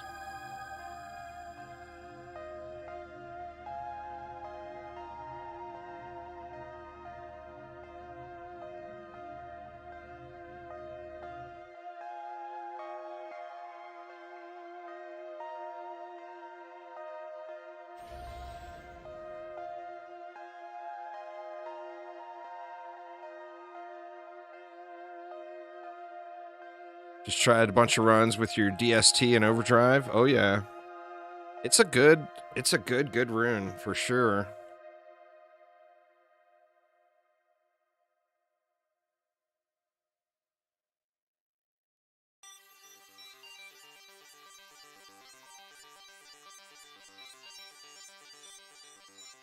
Definitely a hot item. I want to get that Spike Blockade rune. I think that's in the new area.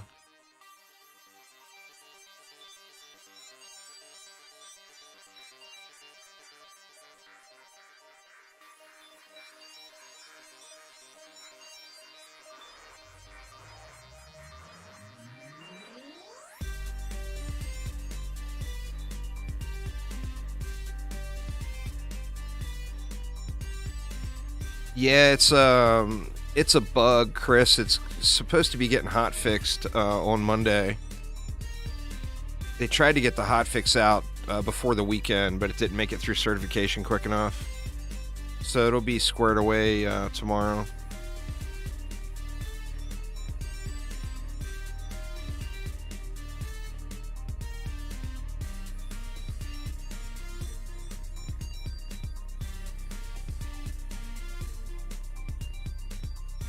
Oh yeah, that thing's a beast.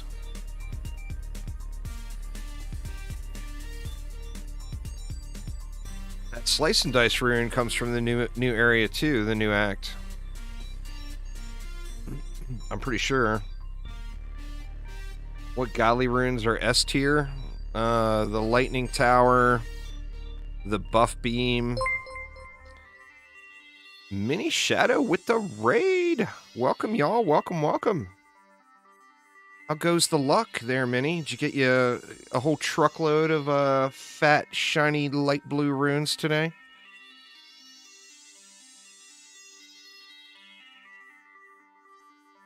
Thanks, Sarah iHops. Appreciate it. Mini Shadow's rune hoarding service. You got all the runes, Minnie?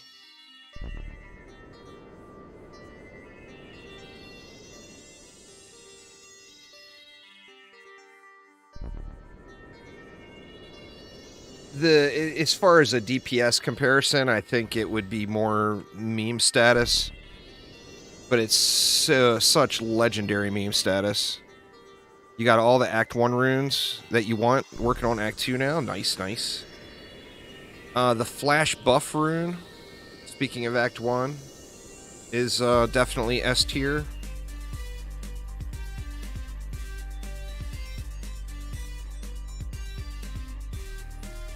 I'm still missing that one, the Flash Buff one. You got an 8 of 8 Flash today? Nice. Congrats. Double bombers or one bomber plus cat. The damage output is very, very similar between the two setups. So I personally go double bombers just for the mass chaos. I just love having those 6 projectiles firing all over the place. The DST rune comes from Act 1 as well. How does the mage buff work? It's overcharge. While you're overcharging, you know, your overcharge gives you the full charge power on your little right click on the apprentice. But it also boosts the attack rate of towers. And then remember, there's no wasted attack rate in DDA. So if you go over the speed cap of a tower, there's a conversion that allows you to get benefit out of that unused rate. So you get more power. So it's incredibly powerful.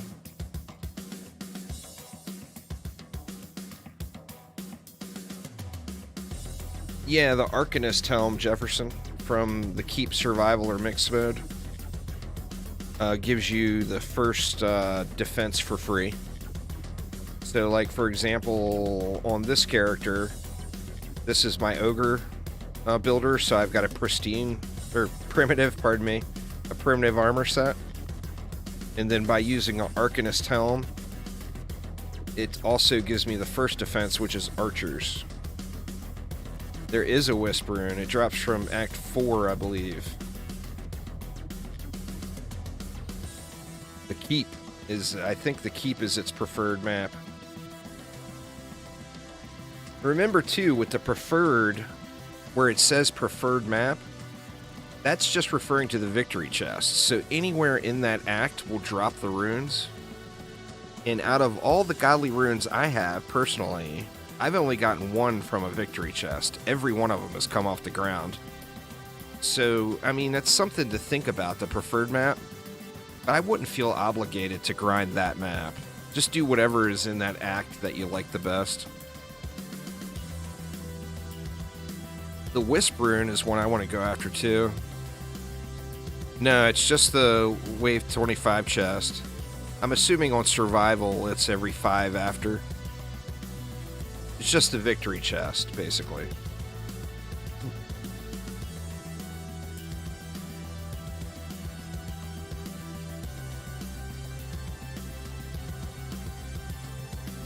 It's funny, too. Like, all of the 1 of 8s that I've gotten, the literal level 1 runes, every one of them has come from a victory chest. Like, what the hell, man?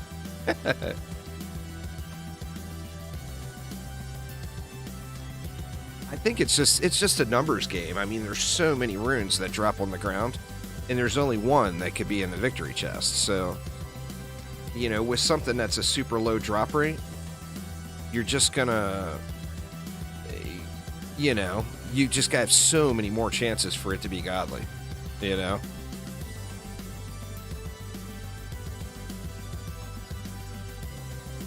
Yeah, that's true. Early campaign, it probably matters for sure.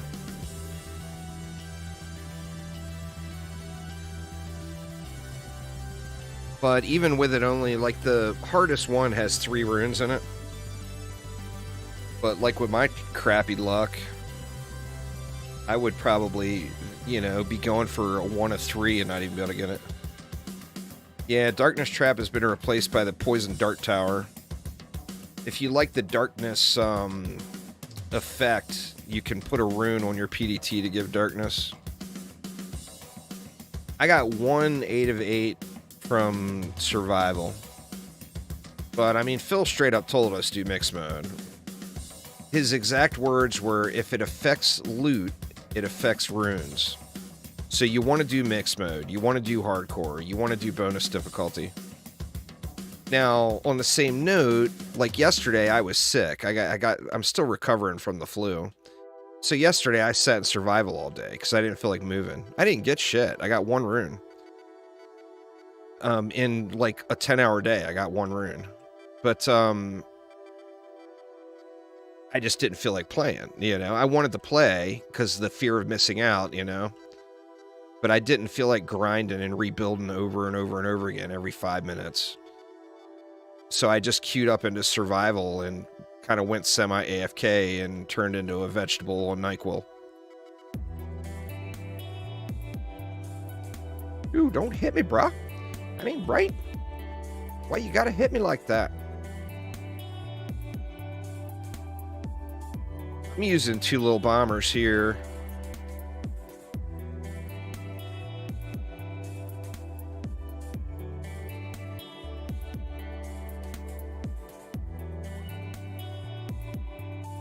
Alright, come on. Give me my snazzy gun, damn it. Flock of searing gulls. Nope. That would be a negative.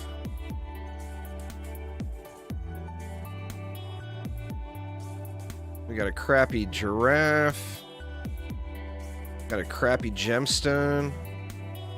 Where are my bracers? Yeah, auto loot will get them. Alright, y'all, I'm going to pop out and remake. Feel free to rejoin, like I said, always. I just want to give anybody else an opportunity to pop in that wants in. It's RNG, Average Joe. The difference is, the reason you see so much more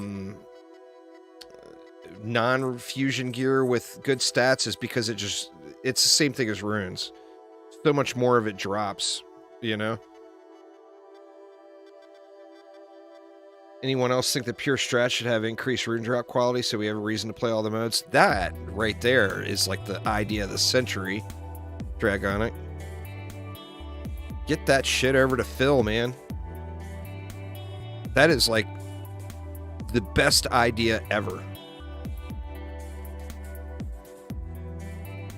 You need to get that in, because that is an incredibly good idea. I don't know if Phil's all about the difficulty, so I don't know what his thoughts on it will be, but I personally think that is a great idea.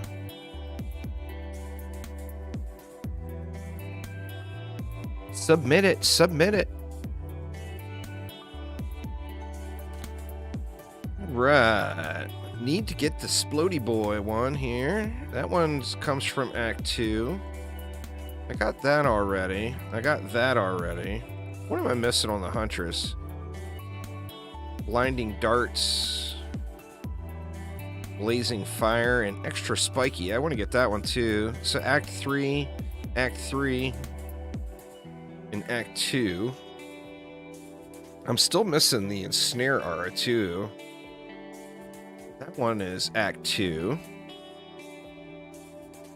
I got that one. And I got that one. Why I don't have it equipped, I don't know, but... meh on those.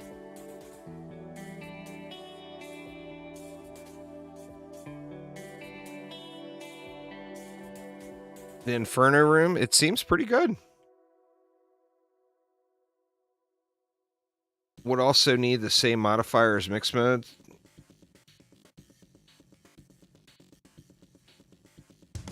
Yeah. So you have the chance to get a tier 8 at all. Absolutely. Discord or on their forums would be the best places to submit it. I mean, I would be all for something changing with mixed mode. Phil has talked about different ideas. He recognizes the fact that none of us play it. And what's the, you know, I mean, he's designing a game. He wants the entire game to be playable.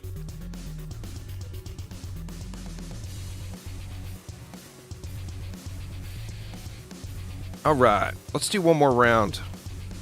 Do one more round in the throne room, and then we'll move over to the new act. What's going on there? Don't mow my lawn. Let me tell you, y'all can feel free to come over and mow my lawn whenever you want. I got no problem with it. They nerfed Sludge and gave it run back up to where it was. Yeah. Sludge needed a nerf. It needed a bigger nerf than it got. Thing trivializes too much of the game. Alright, let's do it, y'all. Let's kill this Mecho baddie.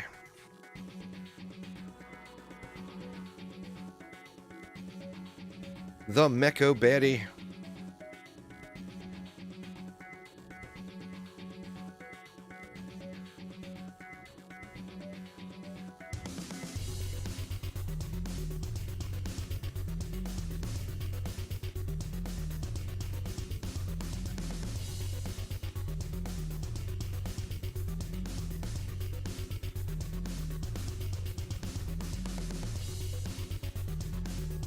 I haven't been looking at the power of these R's and stuff. I'm wondering if that's really making a sizable difference versus what they would normally do anyway.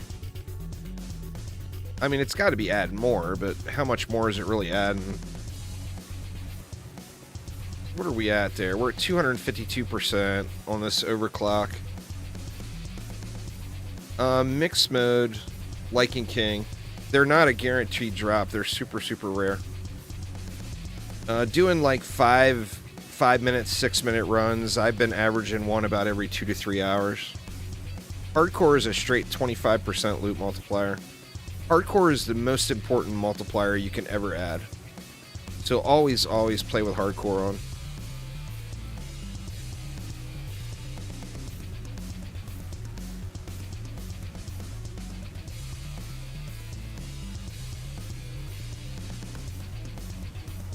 Oops, wrong way. Come over here instead. Get a big thick boy out here.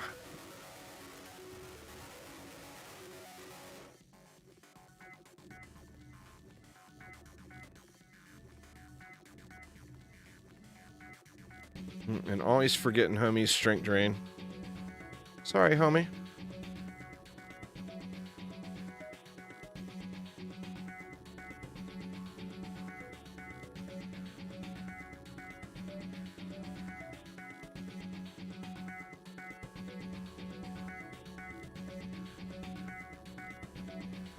Yeah, you get fusion gear from playing Rift mode on any difficulty.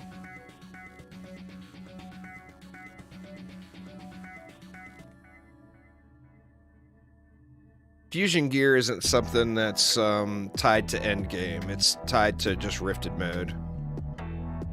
So, you know what? Let me throw a couple of ups on that and a couple of ups on that just for life expectancy.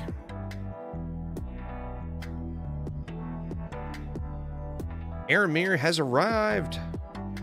Is that Aramir with his double dog and his pizza wings?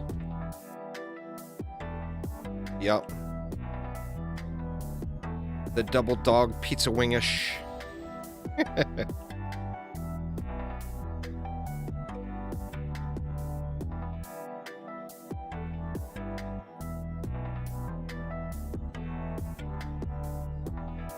Try spamming DSTs on Alkalab's mixed mode.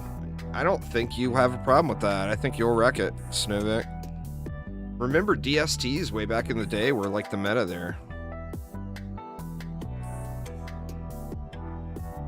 Nothing really got worse. Things only got better with the DST of late.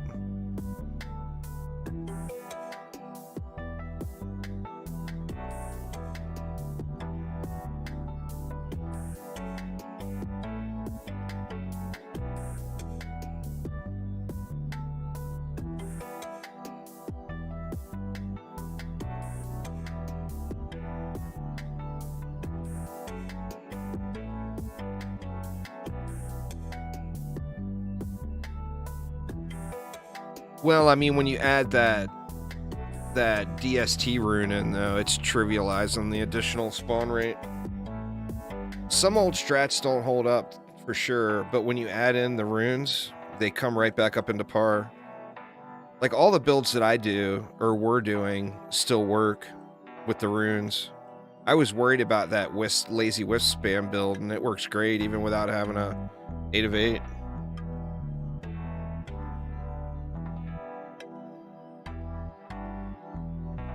Just started playing DDA at the beginning of this year. Nice, nice. Well, hopefully there is much, much more to come. Once all the smoke settles from this update, I know Phil's going to be hard at it getting part 2 out. It actually was, that was the prototype name of the game. And they just never changed the exe file. The prototype name of the game was Dungeon Defender Super. So it's always been DDS.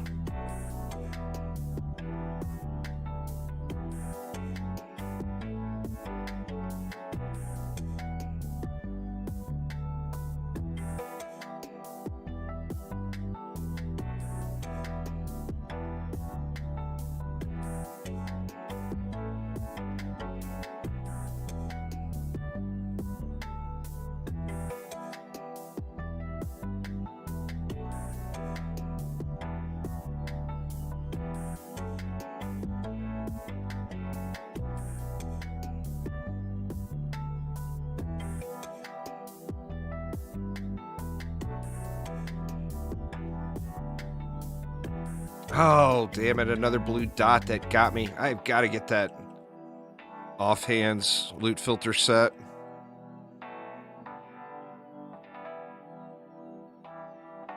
Just being 105 on your offhands is not good enough, y'all.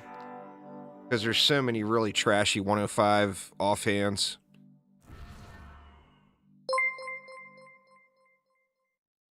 The Dre, thank you so much for subscribing. Expert, thank you for subscribing as well. Welcome, y'all. Welcome. Just get better eyes so I don't get fooled? Well, one day. One day. See, now I got another one. Just for that, it gave me 2 blue dots. Damn you, game. What's your blue dots?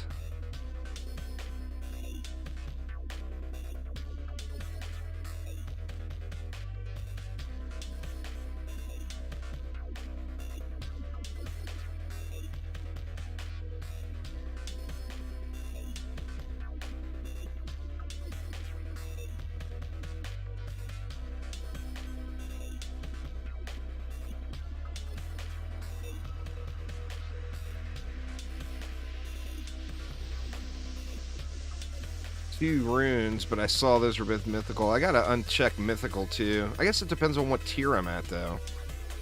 I ticked mythical on when I was coming into Act 2 just to get something. But I think at this stage, I've got everything in Act 2 at least mythical quality. More teasery.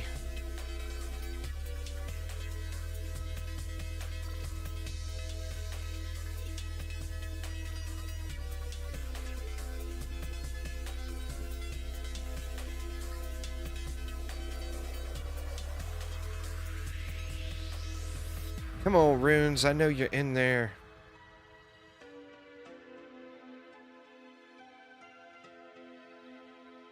These LTs are not channeling for very long. I mean, that's good for their explosion. Constantly restarting.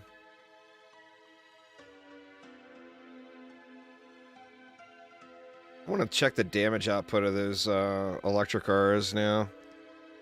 With the super beam on it.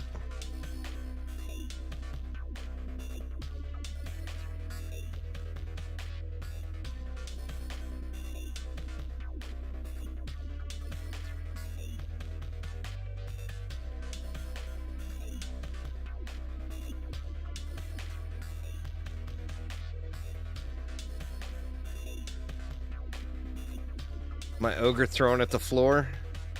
What the hell is he doing, huh? He's losing target, I would guess. He does look like he's had a little too much, few too many of the special brownies, huh? The hell, ogre? What have you been smoking? I bet you his target is dying is what's happening. It's so funny.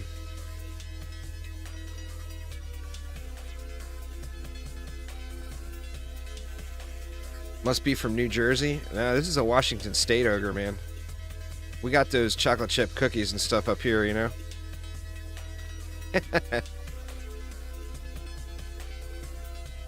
Jeez.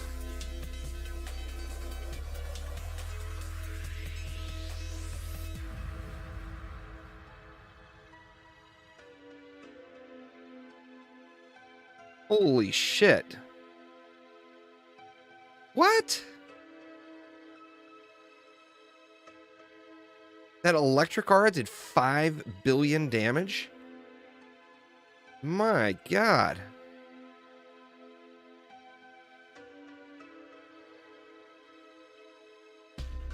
Holy crap, talk about burn. What do we got going here?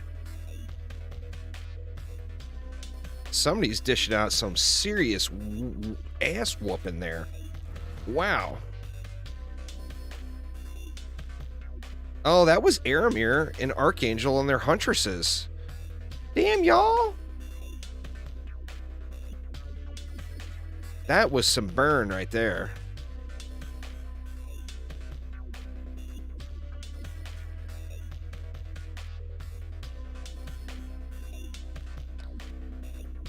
Oh, dang it, man.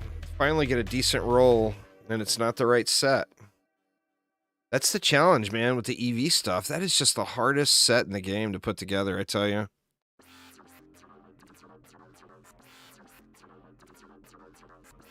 Crazy. Crazy, crazy. Yeah, that was some good boss burn right there, y'all.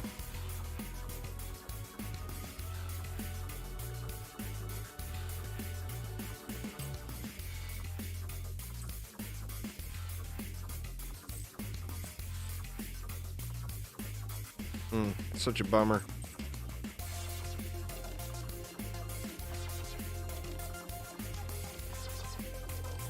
Oh shit, I didn't even realize. I got blue balls, y'all. I just got 8 blue balls. I didn't even see it.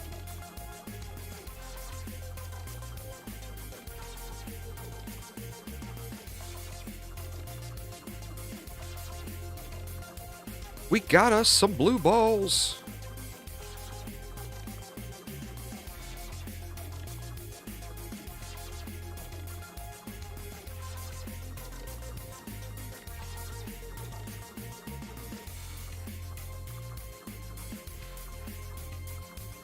That's 3 today on stream.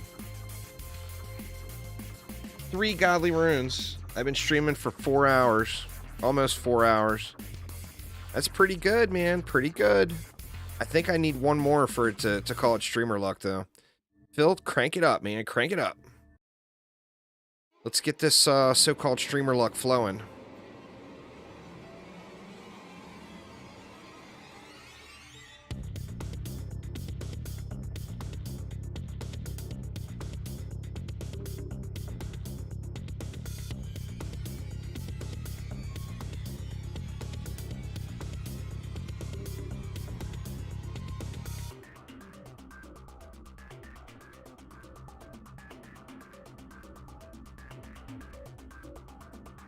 Well, that's no fair. If you guys are going to do that, then I'm going to spin on this mofo. You guys can't take all the pew. I am going to spin on this bad boy like you wouldn't believe. Shit, forgot his strength drain again.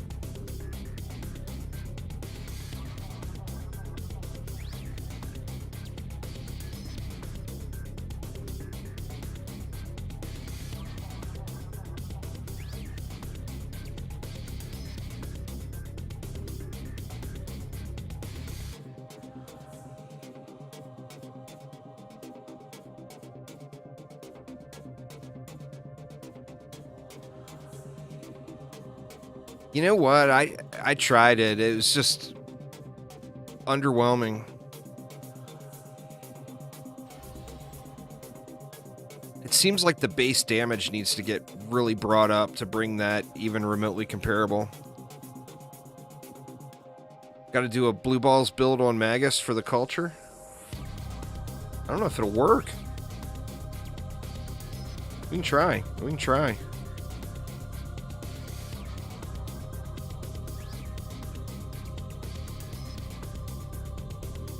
Those things hit so incredibly hard. It's ridiculous. Absolutely ridiculous.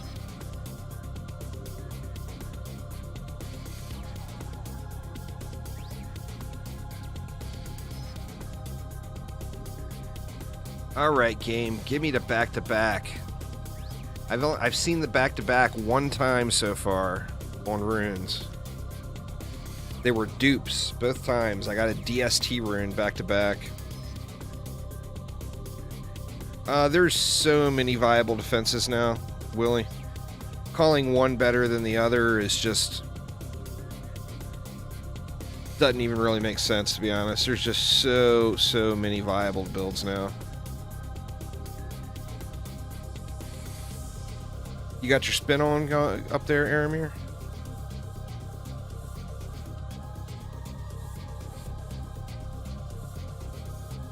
The DST is good, the Lightning Tower is good, the PDS is good, the Wisps are good, the Sludge is good, the Beams are good. Harpoons are even good, for God's sakes.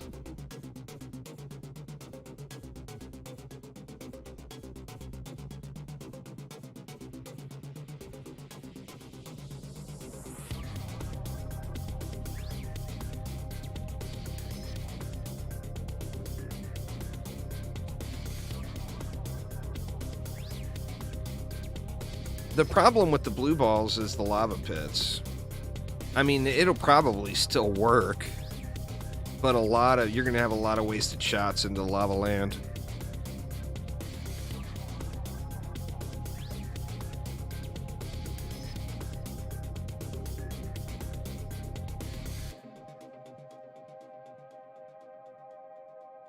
Picked up 3 445 plus fusion pieces today.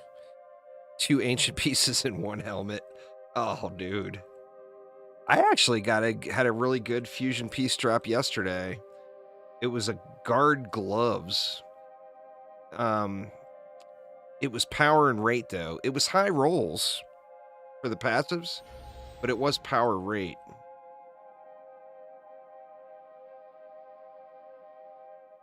Oh yeah, the slice and dice with the new rune is quite fun. I don't have the rune yet, but that's where I'm actually headed next.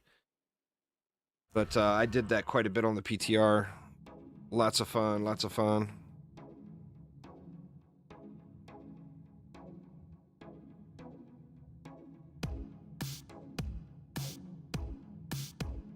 That's one of the things I'm super excited about once I get these runes is the amount of different build videos is just absurd that I'll be able to do. I'm really looking forward to that.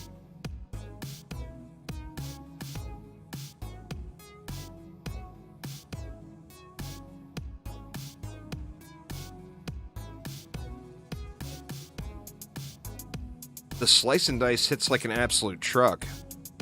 The rune for it removes its collision, so it's no longer a blockade, so enemies just walk through it.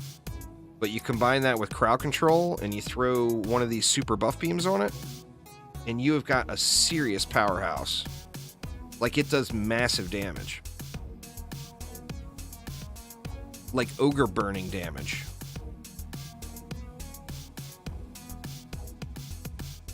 It's an absolute beast.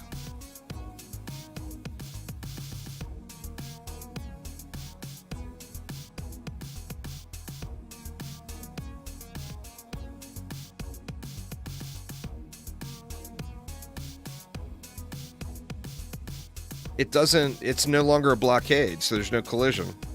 Nothing damages it. The only thing that can damage it is a cobalt explosion. So as long as you're either not killing the kobolds there or killing the kobolds before they light their fuse. Oh damn, and another helmet. That's nuts, isn't it? That's how RNG treats us. This is the dirty RNG treatment.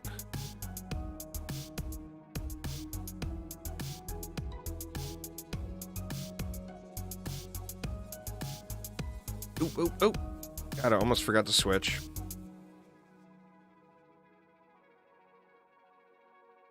We going spinning now, y'all.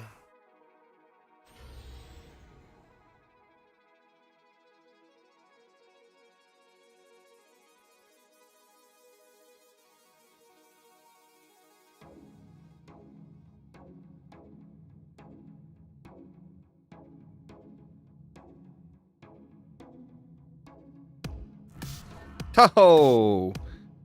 The spin is no match for copter pooping.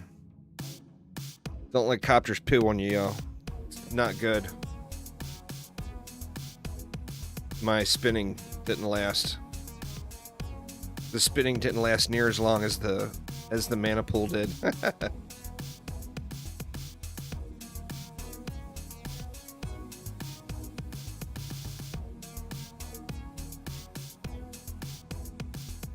Ew. Yeah, this ogre's not getting any shots off, huh? I think it's the target's dying and he's thrown into the floor is what's going on. Oh, there you go, there you go.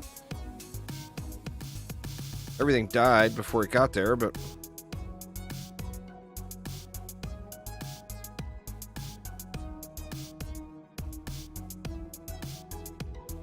Yeah, I think if the target dies before it leaves his hand, he just throws it into the floor.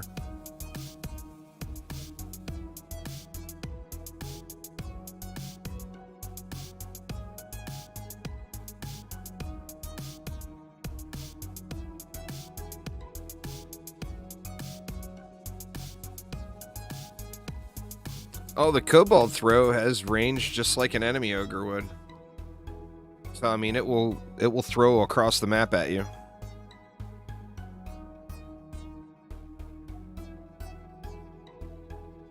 Let me stay out of copter poop range on the boss fight, though.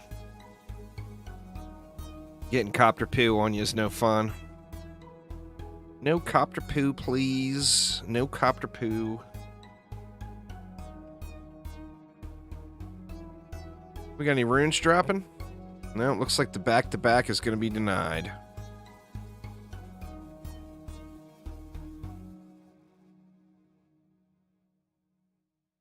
Denied on the back-to-back.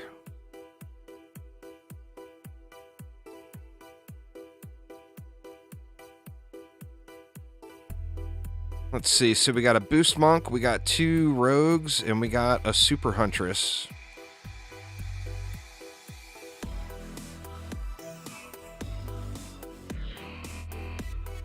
The genie's a mana regen pet, but the problem is you lose so much value by using it.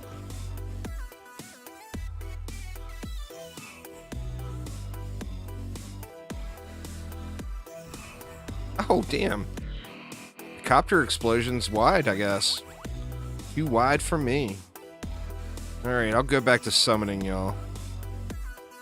As much as I want to spin to win. I'm spinning, but not winning.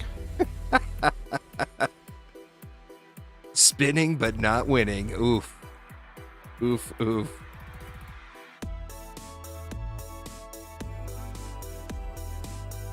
Where is it? Oh my god. It's usable. It's trash, but it's usable. What a low roll. But finally, it's like it takes 100 drops to get this set. I mean, I'm going to keep it. It's probably... Let me look.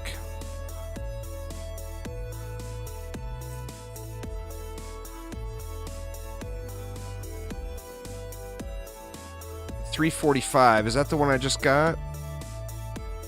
See, here I got a $359, but it's got no ability on it.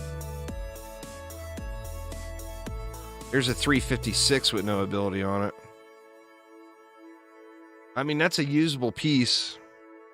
I don't think that chance to boost damage will proc on it. If that procs on it, it's going to be incredible. But what can you do? What can you do? All right, let's do one more. Just one more.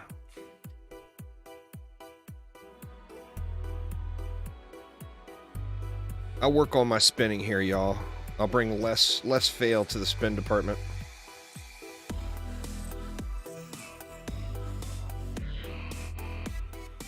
That's the thing, I don't think it will. Yeah, I didn't think it would. If it would have been ridiculous, but...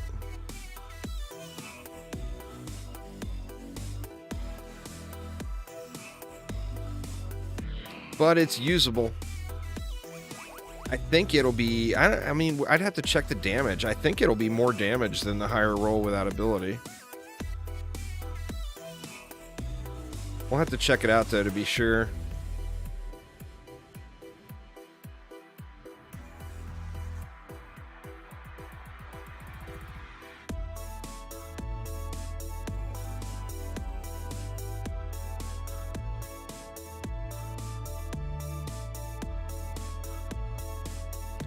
As always, forgetting the strength drain here.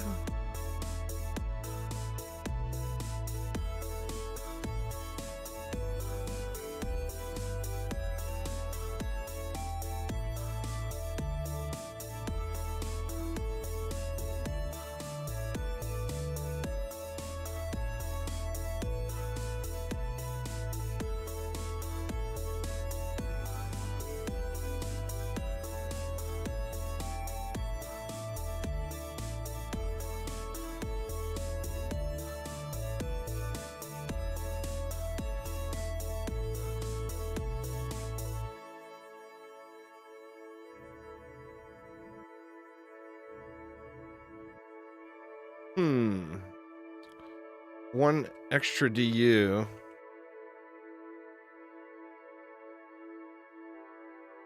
How'd I end up with an extra DU? I don't know.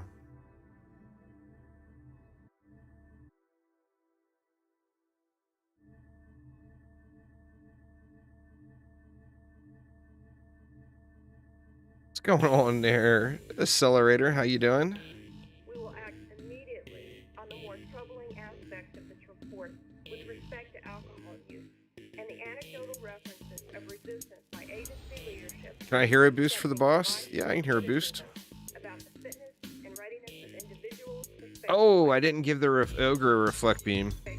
Sorry, ogre. You are second-rate citizen once more. Poor ogre. Always getting treated like shit. Dang it.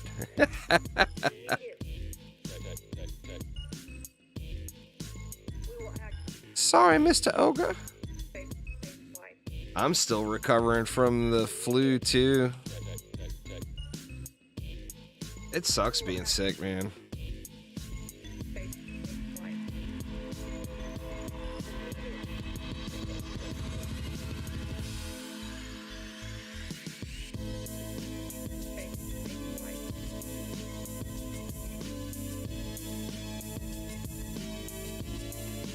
The summoner archers are not spectacular, but they're 2DU. Are they worth 2DU? Well, I mean, not really over a magic missile, but you get them for free with having any other summoner build in your deck, though, with an Arcanist Helm. So, like, if you have 2DU left over, it's worth putting one in. They don't really feel good enough to do, like, an archer-only build or anything. But it's a good special enemy targeting, I got 2DU left, where do I spend it sort of thing, you know?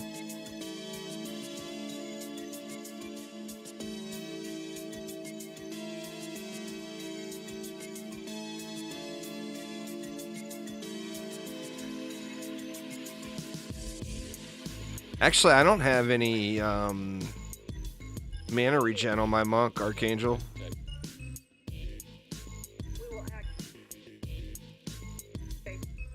I'm pretty sure it's special enemy targeting on everything now, this is I.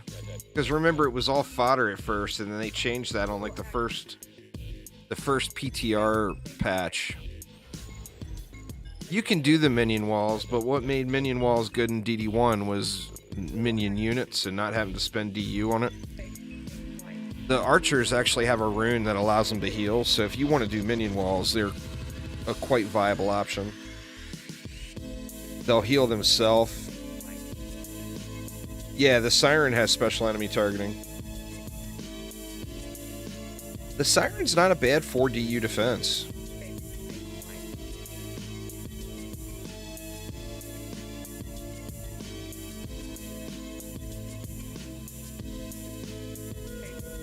Yeah, but you throw it on a buff beam with a strength drain aura, and it heals through just about anything. I haven't tested them on the live game yet because I don't have the rune, but on the PTR it was healing through 2 ogres. 2 Lycan King ogres slapping them.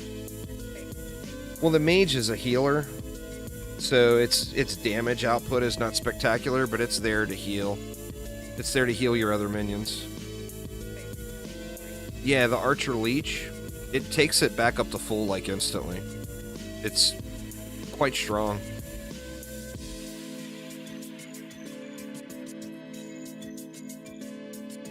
Oh, I had it with a fused buff beam and a strength drain aura on the PTR, and it was healing through 2 ogres.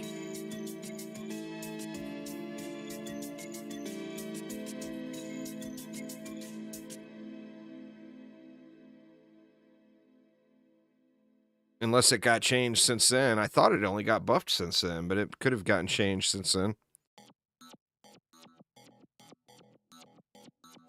I mean, if you have it there by itself, it's just going to get shit on. You know, you got to give it the strength drain and the buff beam. That's really where the problem comes in, is to use like a true archer wall build like in DD1. You're going to spend 1,000,000 DU. I can Huntress it, though. If you've got a proper booster, I don't have a proper booster, but I do have a Huntress set up.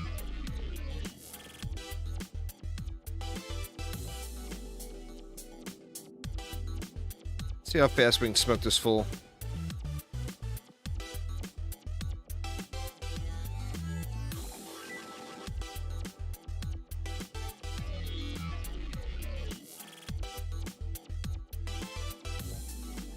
Make sure you're playing mixed mode and Lycan King difficulty. They're pesty. That is terrible luck, but just make sure you're always doing that. Mixed mode and Lycan King bonus difficulty.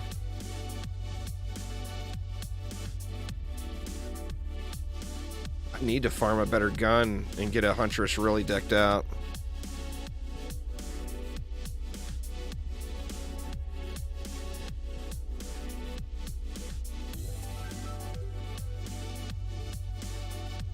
No. Runes are just like loot. You'd farm runes where you'd farm the best loot. And you farm the loot from Massacre Mix Mode, Lycan King difficulty. Survival is for cosmetics. Cosmetics and then eventually leaderboards, but the leaderboards aren't in yet. No new weapons on the new map. I'm assuming there will be new weapons when the next part of the update comes.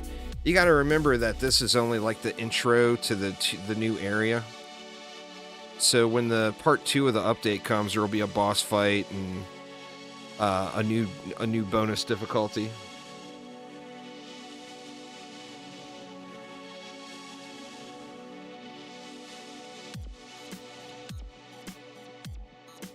Youch. The healing are rune only. Oof. It stinks, man. Alright, let's see how fast we can shred this dude. Where do you want to stand, Aramir? Where's the place to stand? Where he can buff us easily? Just right here?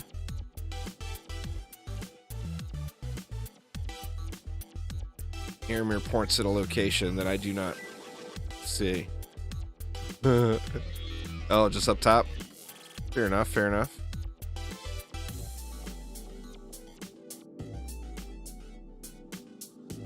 Prepare to get your ass handed to you, boss man.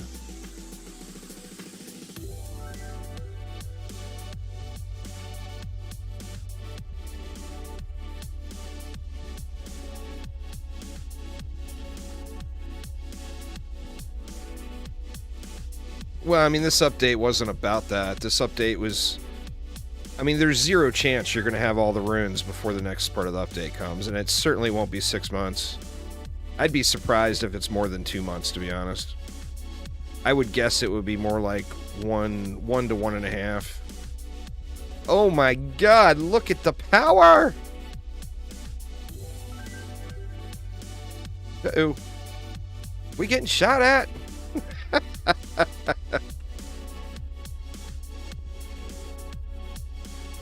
Holy shit, man. Huntress for the win. Good lord.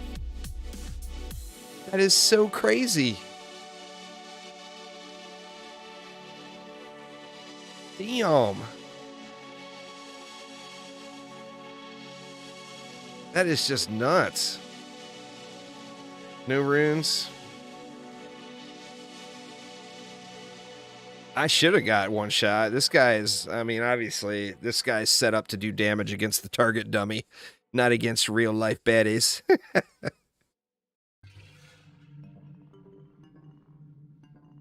But holy crap, man. All right, I'm gonna make a new group once again. Y'all feel free to rejoin. I'm gonna jump on into the new map and get a few runs in here.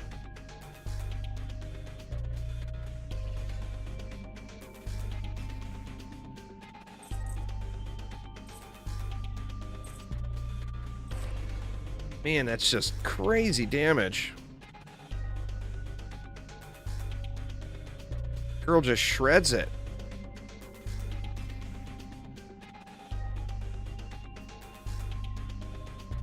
Like I said, that's with the wrong set bonus and missing one passive off of the offhand.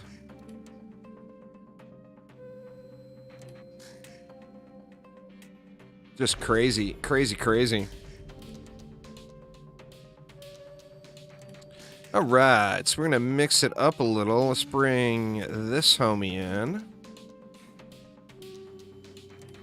Not quite DST, not DST. It's not quite DSTs. What else? I don't think we're going to want a spider, but, you know, why not bring one just in case? Let's see. Where does Spooter Builder at? Did I pass it? Spooter. There it is. Let me see. That one's all geared still, right? Looks like it's got a good starter set on. All right, let's pop in and try out this one.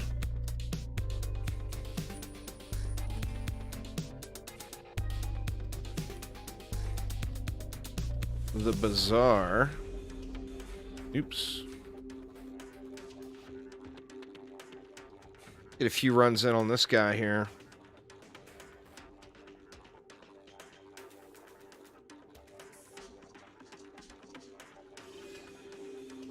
It actually looks a little bright in here today.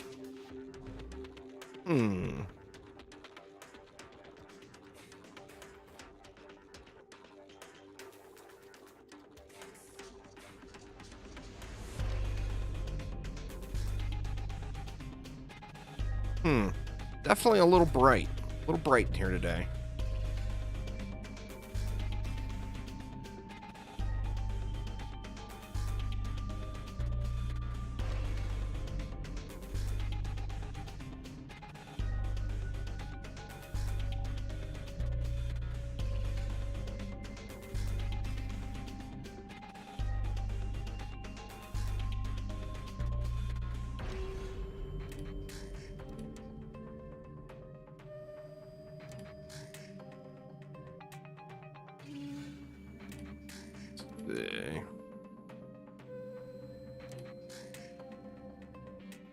Get a gas trap here. I think that the U works out like this. Not positive, but I believe that's how the DU works out.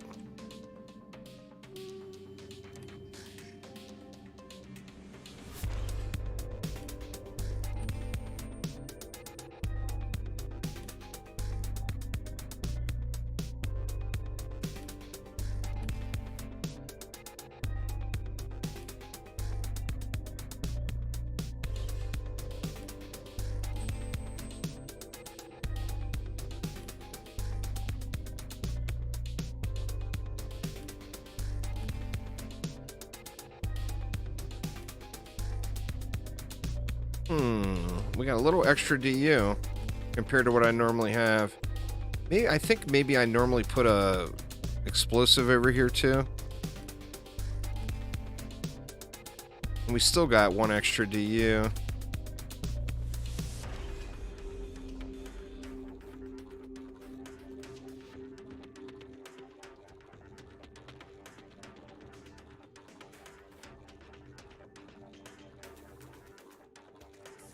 Blow it on that one reflect.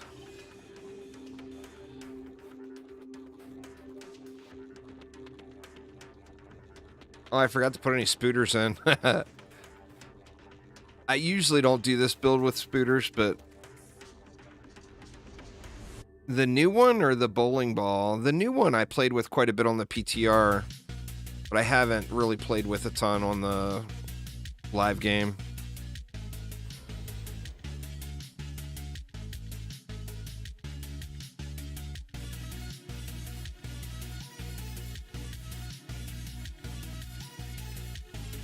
I think that extra DU would have probably been best served as a reflect beam on this lane, because over here we let that lane over there walk out an awfully long way.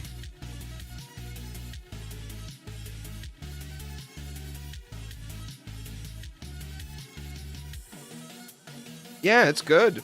I mean, it gets the job done.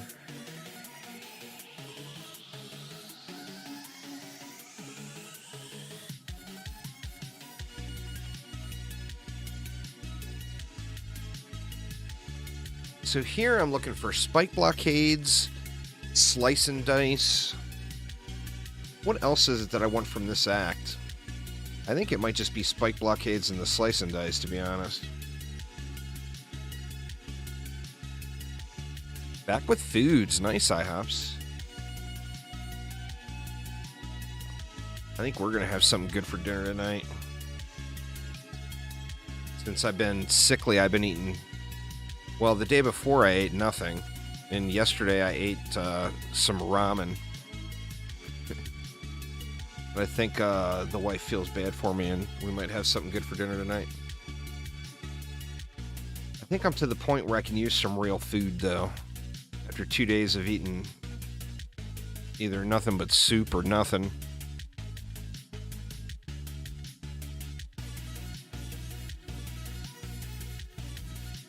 You got fresh pasta and some meatballs. Nice, nice.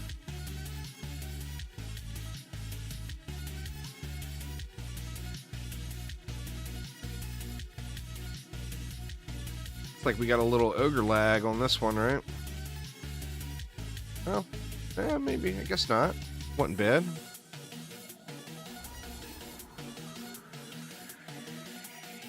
Come on, runes. Let's see your shininess. Just drop already. We got a mythical one from the chest, but I think I've already got mythical versions of both of those runes. The Spinny Boy and the Spike Blockade. I'm sure there's something else I want from this act, too. But those two are kind of the standouts for me.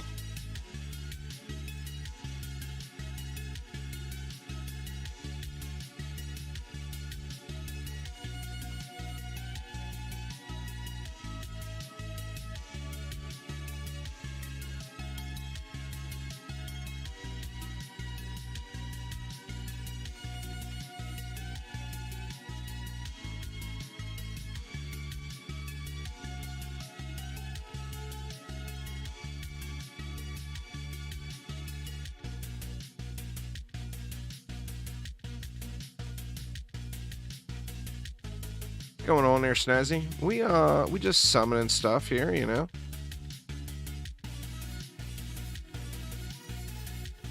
We got Archangel here dropping some apprentice boost action. And besides that, we just summoning. 6 little bombers all going ham. This map is actually really, really good for this PDS, so most of the enemies aren't even making it into the bomber range. Like, everything's dying before it gets to us. This is one that this tower really stands out on. You know, some of the maps it does okay on, some of the maps it does great on, and some of the maps it's just not real good at all on. But on this map, it's one that it definitely stands out quite a bit.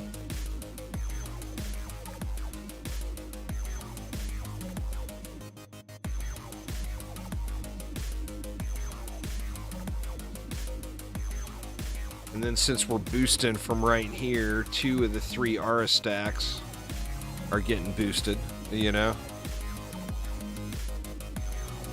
No, there's explosive traps, electric auras, and snare auras, gas traps. I got the full array. Just PDS is going to really struggle, at least on any map. At least you got to have some crowd control in, at a minimum, you know?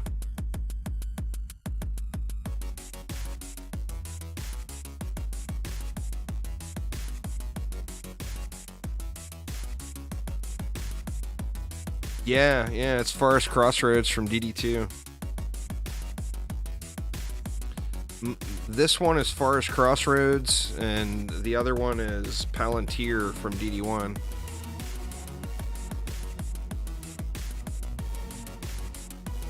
It makes them tankier, but it doesn't make them very tanky, no. Or I thought you were talking about Sirens as a minion. No, Sirens don't make enemies much tankier at all. Actually, they don't add a tank value at all to them. I don't believe. Or maybe they do. How did Sirens get changed? Do they add damage reduction?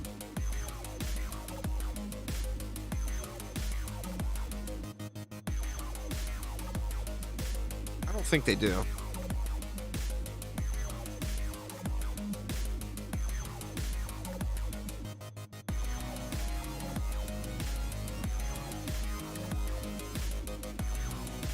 Well, I mean, the Siren's not even living long enough to get its buff off in most cases.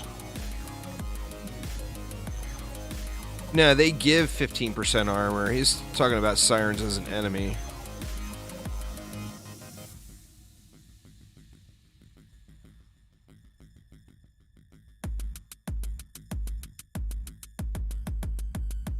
No runes for me. Boo. Boo. Let's do it again. 9-minute clears. That's pretty good. That was my first mixed mode run on this map. See what kind of camo we got. 0.42. This one, the speed cap is 0.4, right?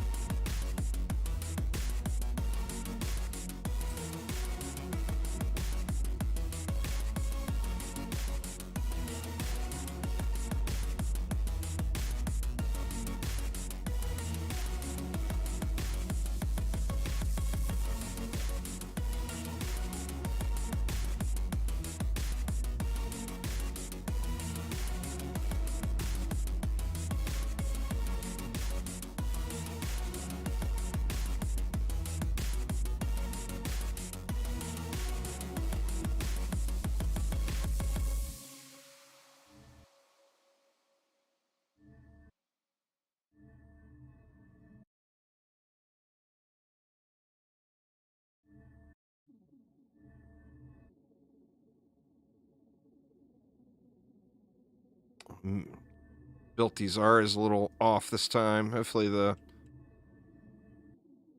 PDS placement is still okay here. Looks like it might have a little line of sight up into that lane over there. Little line of sight issues. We'll see here. Let's see. Let's drop a spider this time.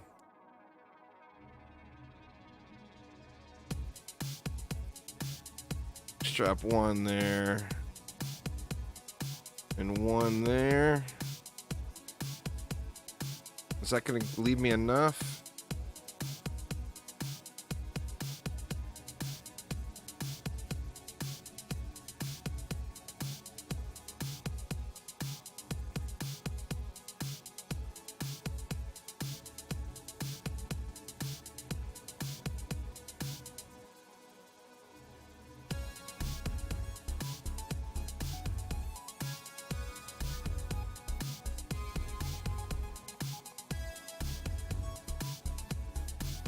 Yeah, I think that works. Usually do a striking stack on the ridge, but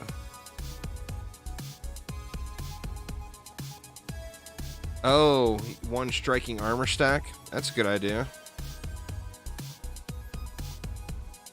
This is kind of similar to the PTR build I was doing.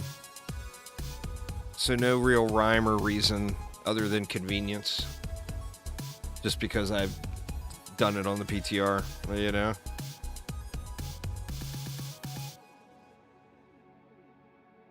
Pet skin, yeah.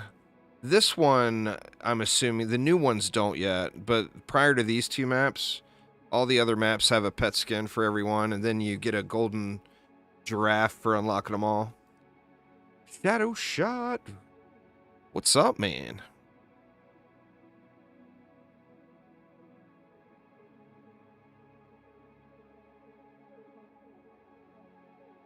Where the runes at, game? Give me the runes. Watch it. It's going to be that stupid warrior monk rune. You watch. When I finally get one, it's going to be the bummer one.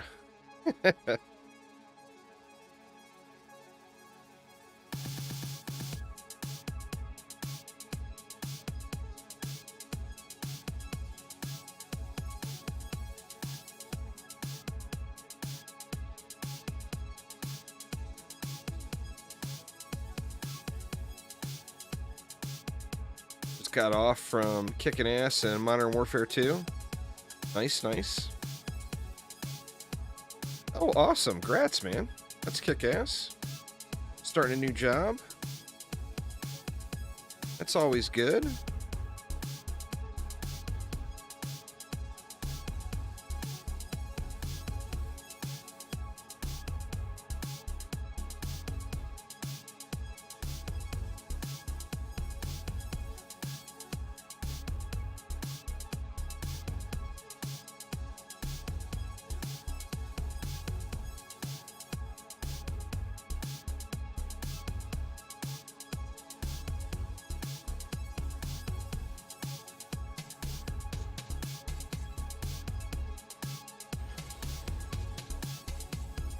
You know you want to give me shiny Rune game. You know you want to do it.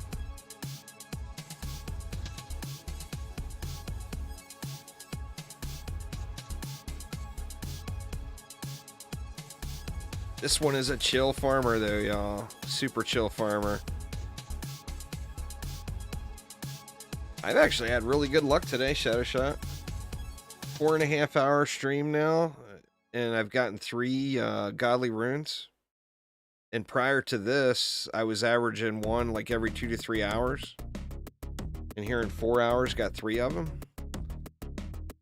The RNG is turning around. It's turning around, I tell you. I could give you an exact. Let's see. According to Steam, 2,991. I'll be at 3 hours or 3,000 hours by tomorrow.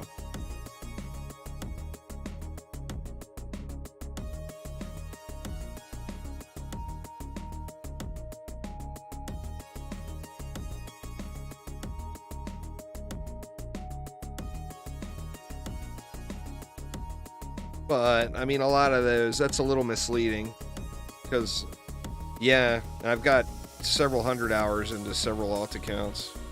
It's a little bit misleading because, like, I mean, I put 400 hours into that 4-map beta. Just grinded the shit out of it, you know? So, I mean, there was, like, you know, there was 400 hours dumped into the beta with almost none of the game even here yet. Trying to get that shiny loot.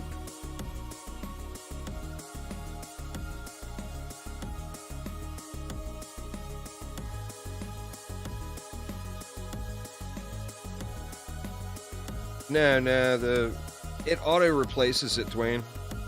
Like if you put on a tier 5 rune and then you find a tier 6 rune, when you unlock the tier 6 rune, it automatically replaces the tier 5, so you don't even have to do anything.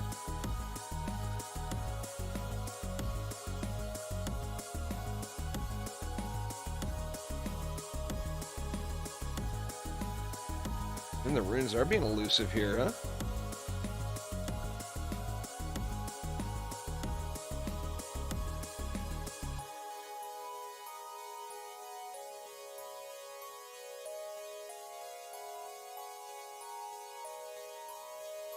I think I probably have mythical versions already.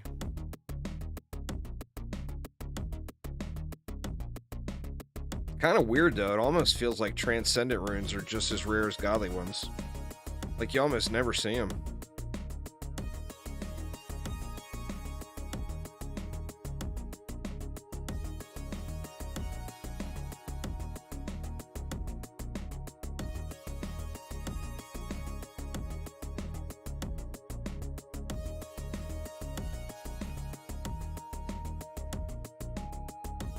Do you need multiple characters now for different builds, or you can make a one-trick pony? To min-max, you really want multiple characters for different builds. If you don't care about min-maxing and you just want to play hybrids as much as you can and get through the game and clear all the content, you don't really have to. But in an ideal situation where you're fine-tuning your sets, you would want different ones for sure.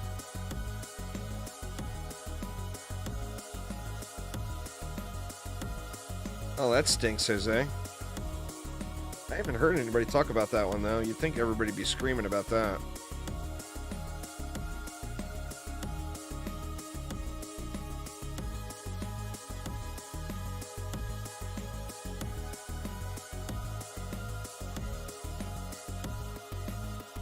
Yeah, no runes at all. That's the rune I want, but obviously I don't want no 4/8 version. Where was that Jester's mask? There it is. I've been seeing a lot of godly accessories here. I mean, that one's kind of a crappy roll, but there has been a lot of them, it seems like.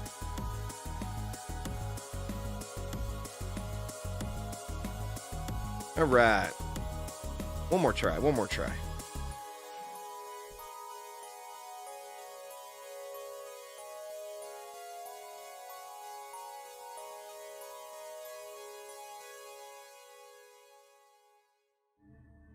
put it closer over here. I think that's pretty good.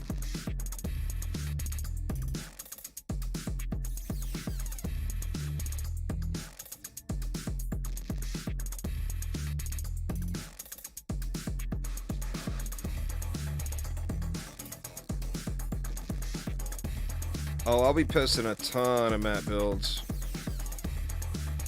This update, one thing everybody's going to find, though, is this update adds so much diversity. I mean, there will end up being a clear-cut meta that ends up prevailing, but there is so many viable builds. And that's really important in a grind game because, you know, let's be honest, we're going to have to do all these maps 6 million times. So having some diversity and different ways to do it effectively is just such a good thing. Break up some of the monotony a little. But I'll be putting tons of videos out on runes and different hero builds and everything else now that we got this rune system in.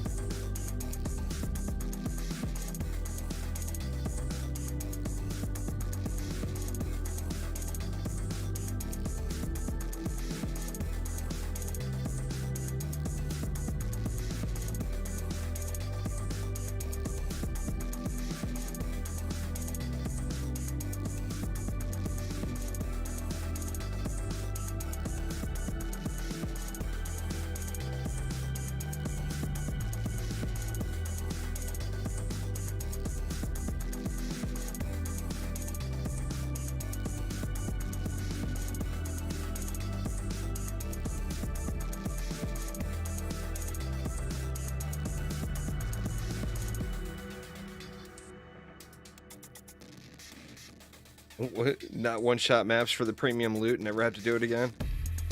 Maybe in a perfect world there, Sacred Cow, but definitely not in my world, that's for damn sure.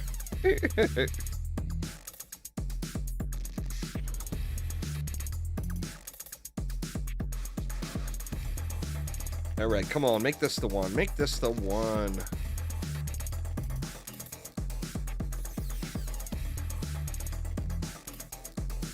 Only if you're named Aramir. So true.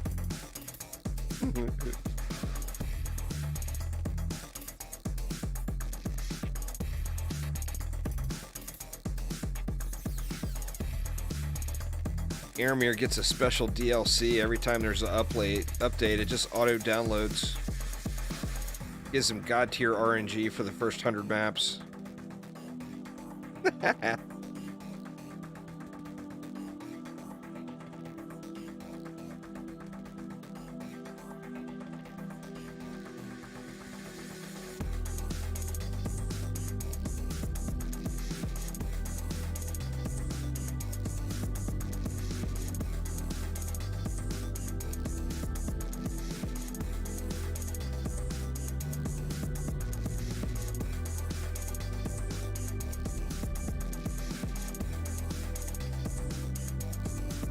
The most optimal early grind strat for beginners on DDA? Well, if I was just starting the game, I would start it on at least hard mode. I mean, I would probably start it on insane.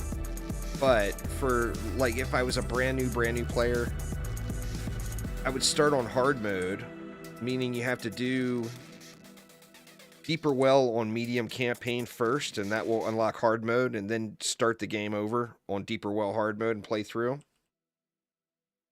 Once you get through to insane campaign, so you go through the hard mode campaign, and then you're now on insane campaign. Do the first 2 maps, which that's going to unlock Ancient Mines, and then do Ancient Mines Survival. And then by doing Ancient Mines Survival, it's going to give you gear that's going to completely steamroll the rest of Insane Mode, like completely easy peasy. Once you get done with campaign, you're going to be just short of hitting level 70 to unlock Nightmare. So I would probably go back and do another Ancient Mines Survival, or even do a Prom Survival. And then that will be enough XP to get you to level 70 to unlock Nightmare. And then basically rinse and repeat. So get into Nightmare, do the first 2 maps, then switch over, do Ancient Mine Survival. Ancient Mine Survival is going to let you blast through the rest of the campaign with the gear you find. Now the difference here is once you get campaign finished, you're going to be like level 72, and you got to get all the way to level 83 to unlock Massacre. So I personally would probably grind Prom, Survival, like Wave 20 starts. So beat Prom once on Survival, and then you'll probably have to do it like 5 or 6 more times, Wave 20 starts, to get to level 83. And then rinse and repeat one more time. Play the first 2 maps of Massacre. Then go back to Ancient Mines. Play Ancient Mines Massacre Survival. And then switch to Rifted mode. Play through the rest of the campaign on Rift mode. And start collecting some starter pieces of fusion gear. And then after you get the campaign done, you basically got everything unlocked to start farming. And then you want to just start fine-tuning your fusion armor. Or your fusion pieces. What's going on there, Zorkoi? How you doing?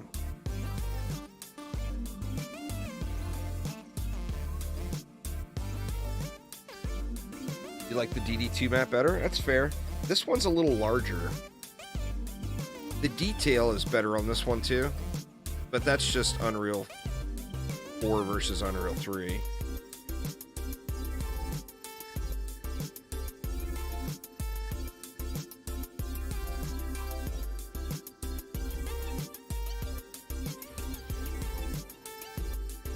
You can do that too. I mean, that's the thing with Rift mode.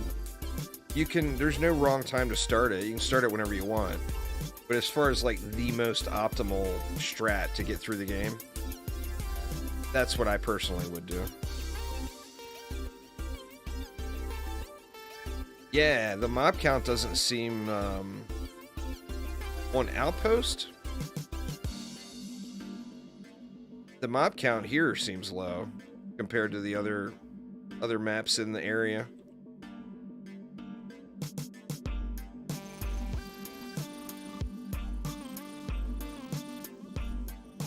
It's funny now that runes are a thing, we all want more mobs. Where before we were all complaining that there was too many mobs.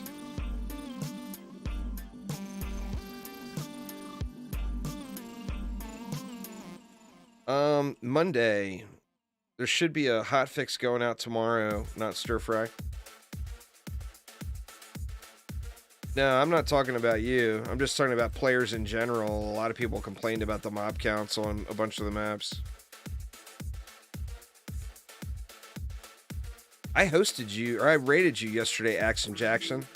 And the second I rated you, you ended stream.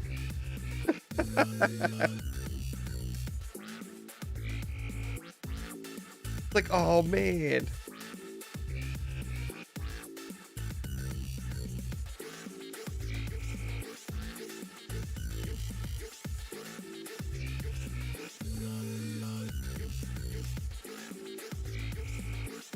Yeah, for sure. That was the real problem, is the end of the wave spawns. There ain't no runes for me in here. WTF. Got one in the box.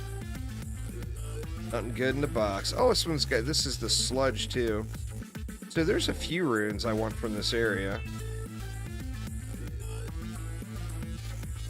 Just not getting them.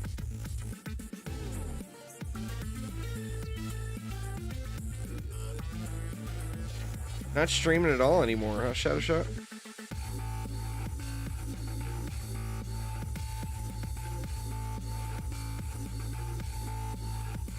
No 8/8 runes yet. That stinks, man.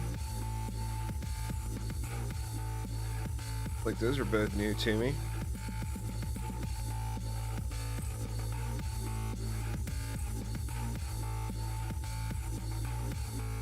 No vitality. That'd be a good one just to test the damage output though. I'll keep it for a minute.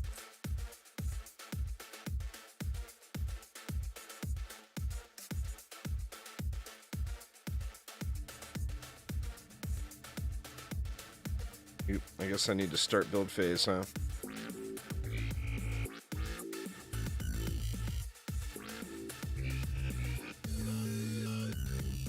Wonder if enemies drop less mana now? I don't know.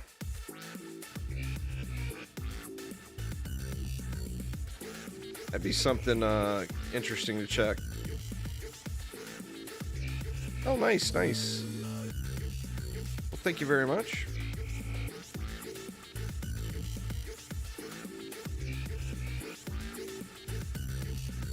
Yeah, there's still some ogre issues for sure.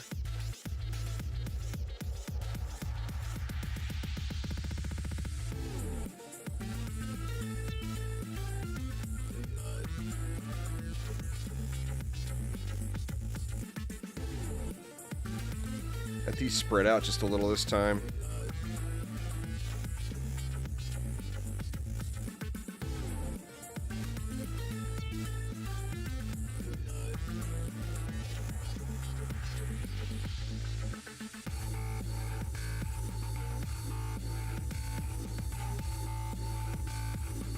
Oof, a little wonky there, huh?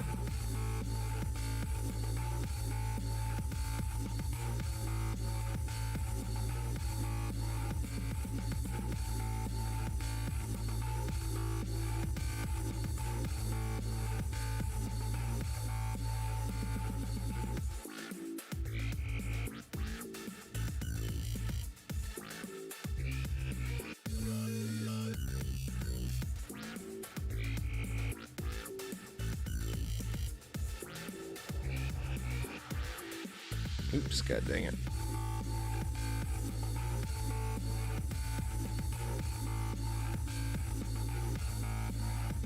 What's going on there, Killian? Just got a godly overdrive? Nice, grats. That's a good one. That is one shiny mofo.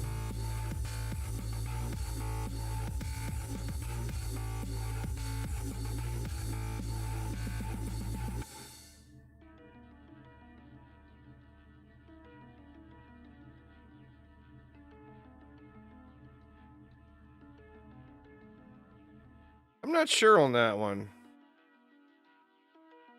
I would guess that it probably is fodder targeting, but I don't. That's a complete guess.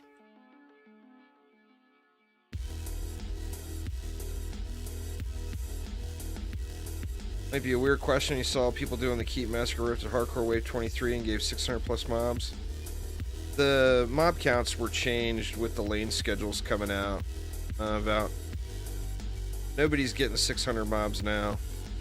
It's 2,000 mobs now for everybody. They made it so mobs come out faster, so with mobs coming out faster, we now have more mobs. You have to go into your options and make sure that enable smart repair and upgrade mode is on. And then don't target the tower. Target right next to it, like over here. And it'll just cycle through those different towers until they're upgraded evenly. And it's smart targeting, or smart upgrades. So it'll do like the buff beam first.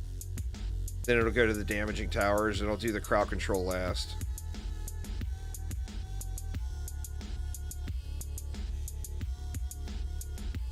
So very similar to... not the same, but similar to DD1. Oh, it's pretty huge, especially with Trap and Aura stacks. It's a pretty sizable quality of life update for sure.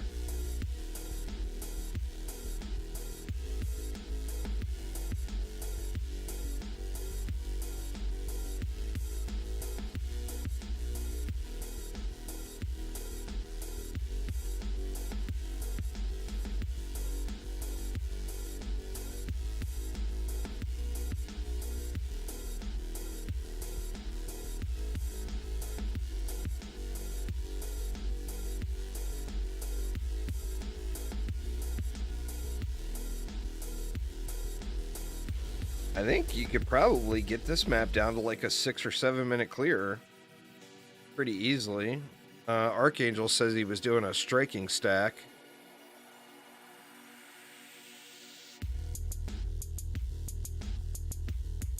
I mean, I think this one could quite easily be like a 6-minute clear.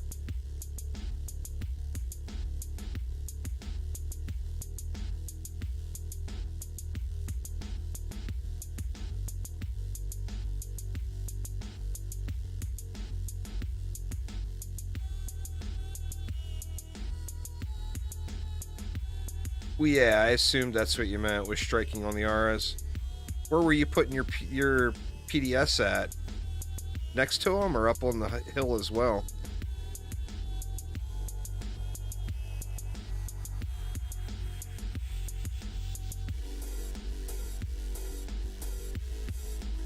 About the same place? Dev Juice, what's going on? We just farming up some runes there, Augie. Getting all the good loots. We got another mythical one over there. Sitting at the airport. Oh man. Are you headed out or are you headed home?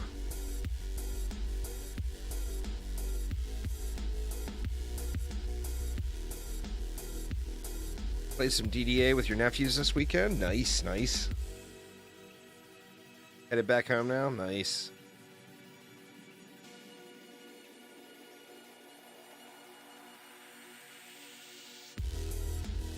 Come on, runes, be there.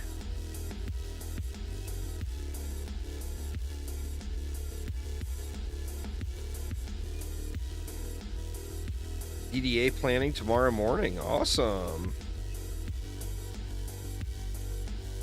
That means you've got too many defenses on that buff beam, Nyaka. So the rune for buff beams give it a lot more power, but you want to break it up into different stacks and not put too many defenses on one stack or you'll go down into the negative damage. And you don't want that.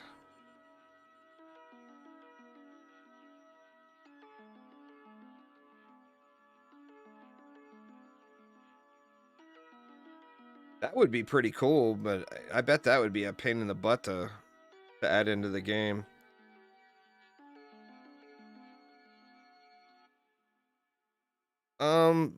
Situationally, yes. Situationally, no. Hyper Meat Boy. The best thing for people to do right now is not focus on what is the best or what's better, because there's just so much that's really, really good. Even asking someone what's best, it's going to be just an opinion. None of it's proven meta or anything yet, and there's a lot of really, really good effective stuff. So, I mean, a properly runed Warden is going to annihilate. This particular defense is really strong, but it requires a map like this, where the map is very, very open. Thanks for subscribing. I do appreciate it a ton there, KA. A map like this that's really open with no line of sight and basically just straight shot into the spawns, this tower does really, really good.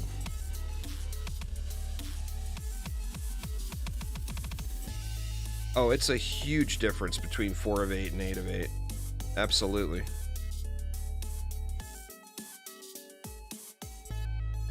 This would be a good added tower, but remember the function of this is it's an anti-air tower. I mean, obviously we're using it here to clear lanes, but its primary function is anti-air. So using it, adding it in as an anti-air tower on the keep, but adding in something else for all the lane clear would be a god tier build. Yeah, there will be a rune tier list. I'm going to get the opinions of several people. I'm not just going to put it together myself. Oop. What do we got? What do we got? Once again, this is the rune I'm really looking for right here. But I need a better quality one than that. What kind of camel did we get? No ability. Alright. Just one more, y'all. Just one more.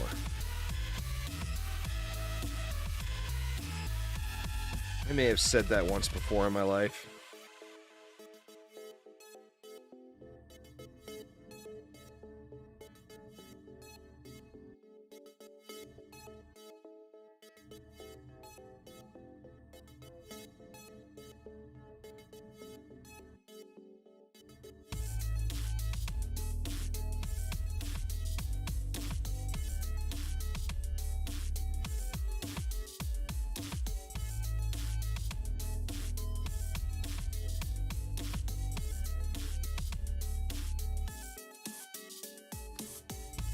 The summoner is much more effective as a DPS hero, where 2 pets on a summoner in DD1 is kind of a meme.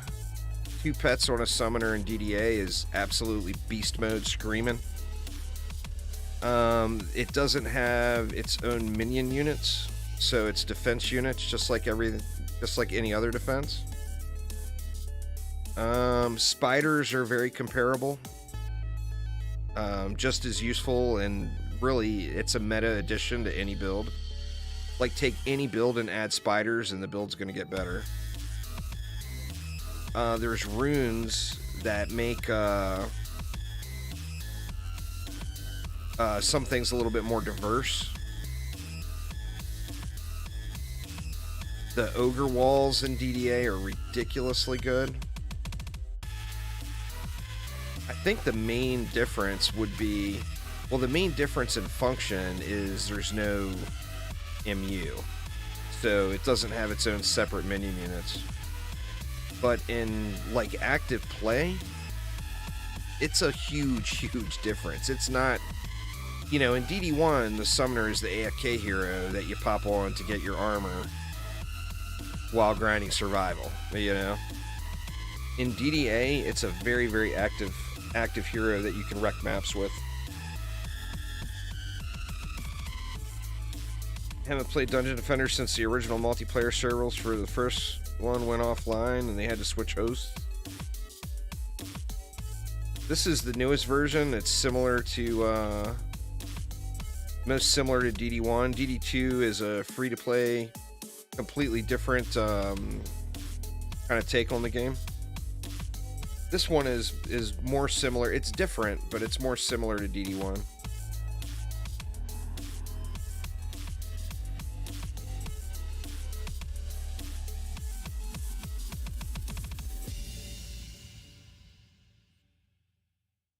It's got diversity to it, but it does have a lot of similarities. The basic principle of the game being like a loot grind game, trying to find the best rare loot you can find, is there. You wish the inventory screen could be larger?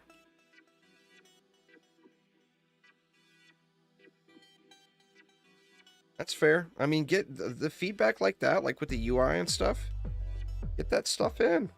Make sure you give Chromatic your feedback, you know? They're not going to know what players want added into the game without players telling them. They can't rely on somebody like me, you know? I mean, obviously, I give them info as much as possible, but the more people to provide them with feedback, the better the game will be for it.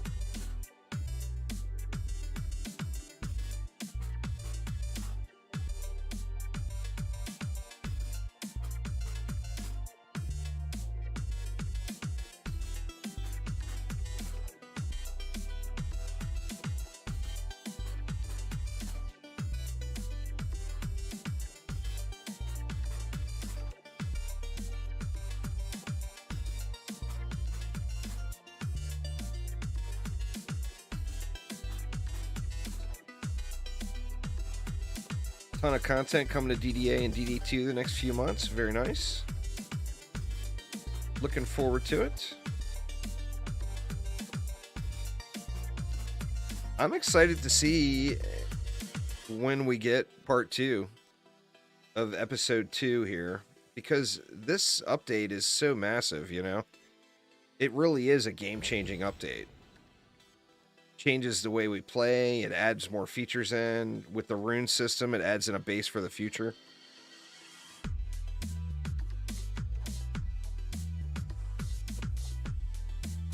You'd like to be able to use keyboard and mouse on PS5? Well, once again, get the feedback in. You know, get it into Chromatic. I'm a mouse and keyboard junkie, so I certainly wouldn't complain about that on any console, but, you know.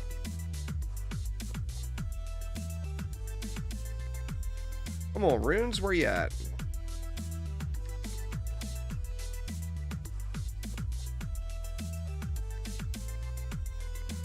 Yeah, I'm excited to see when we get episode 2, or the rest of episode 2.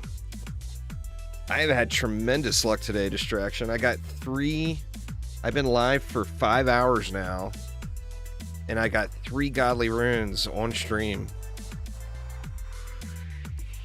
What maps would I like? Only one, man. There's only one map I care about. And that is Aquanos.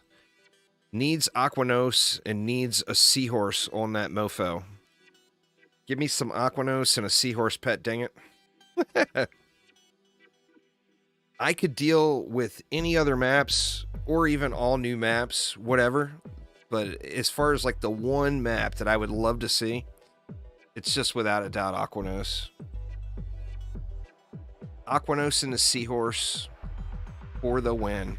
I mean, that seahorse pet too is a pretty iconic Dungeon Defender's pet. You know? It would be really nice to get that back into the game.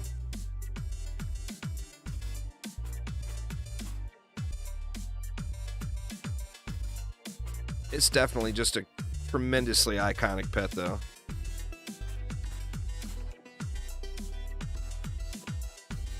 Man, the runes are being elusive now, though.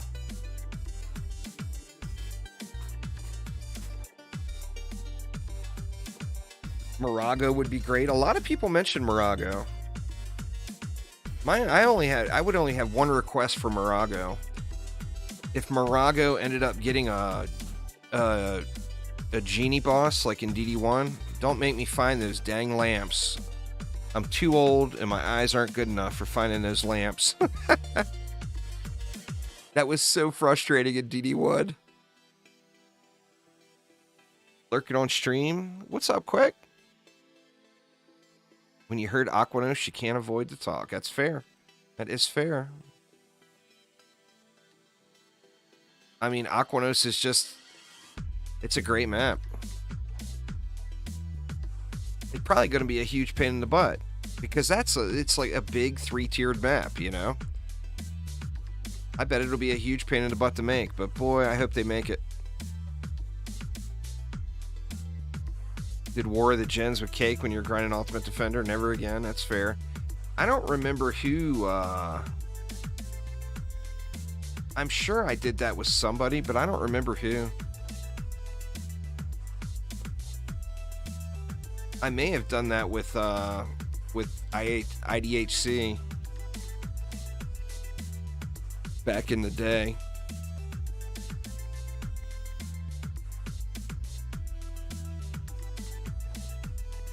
Well, it's a cool, I mean, besides just the map layout itself, it's just a really cool theme and everything. The whole underwater theme.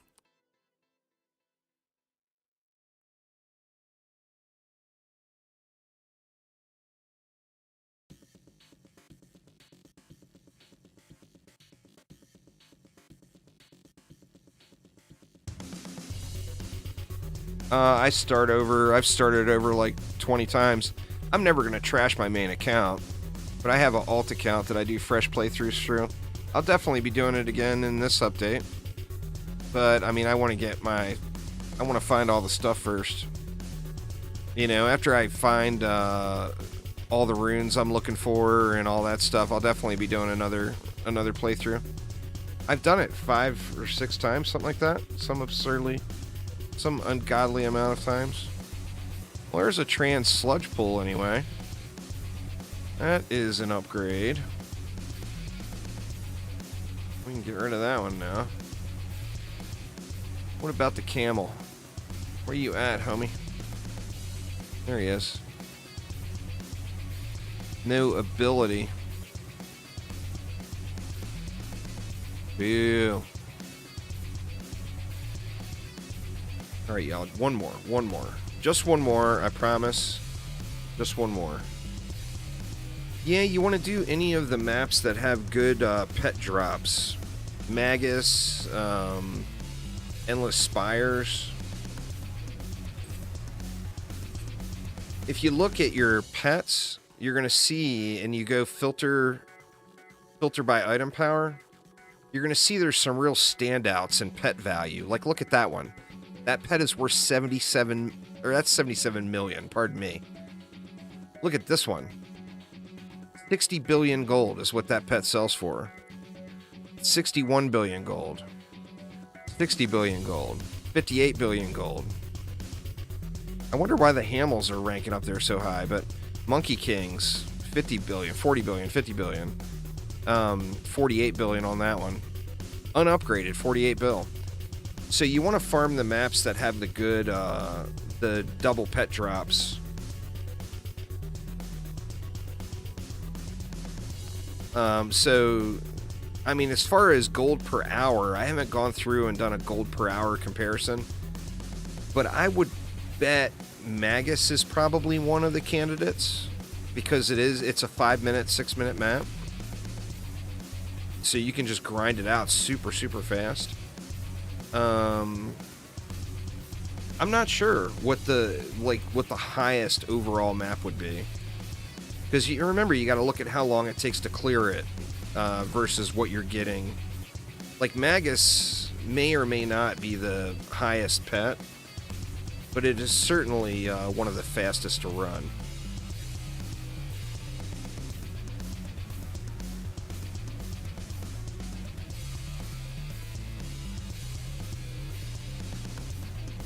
Alright, let's see here.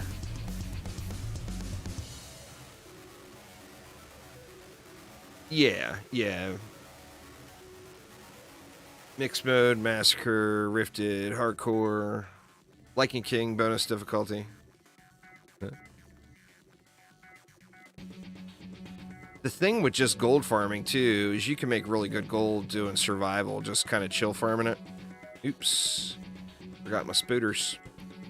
Can't forget the little spooters.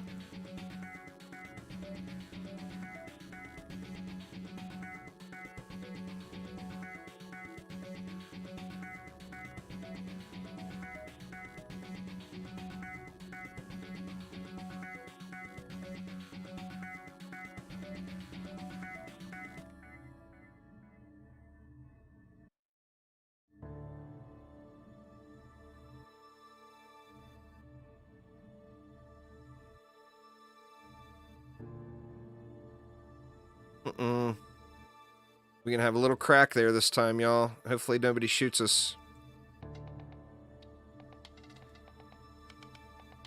What is my ideal starting 6 heroes? The Apprentice, the Monk, the EV, the Summoner now, without a doubt. Probably the Warden. And for the 6, you'd either go, what, Squire or Rogue?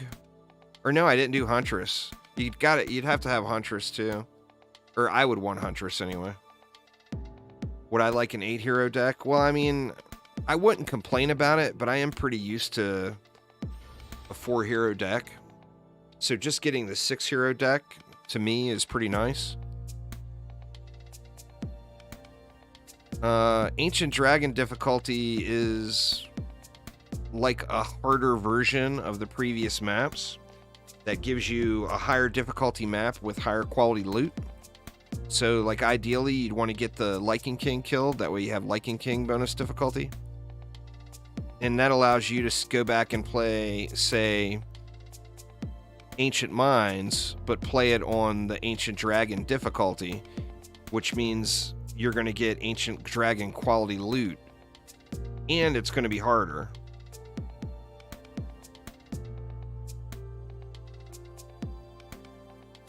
Versatility is the builder bonus. So any active hero with versatility gives a bonus to all heroes that built defenses in the deck. So, like, if I was using you've got a generic versatility stat just for having heroes in the deck, but if I was using, say, a giraffe, it's going to give me 5% additional versatility. It's only on your active hero. You unlock bonus difficulties. They're all tied to a boss, so you unlock them by killing that boss. So to unlock Ancient Dragon difficulty, you got to beat the Ancient Dragon in the difficulty that you're playing. So if you're playing Massacre Survival, you got to beat the summit on Massacre Survival. If you're trying to get Lycan King and you're playing Massacre Mixed Mode, then you got to beat the Keep Massacre Mix mode. And that unlocks the difficulty for the entire tier. It's a pretty good system, really, because of the way the targeted farming works. It allows us to go back to maps that drop, say, guaranteed guard boots that are fused and get those at a higher, or farm those at a higher quality than what we would get naturally from doing the map. It's definitely a nice system.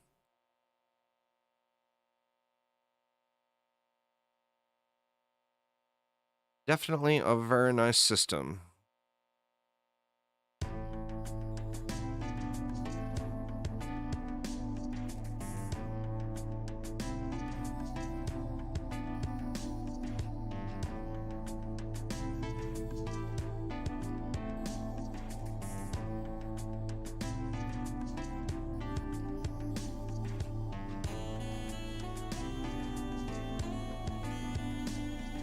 Well, no, they're only for it's only for active heroes. So the versatility bonus you get from a giraffe is only if you're playing that hero actively.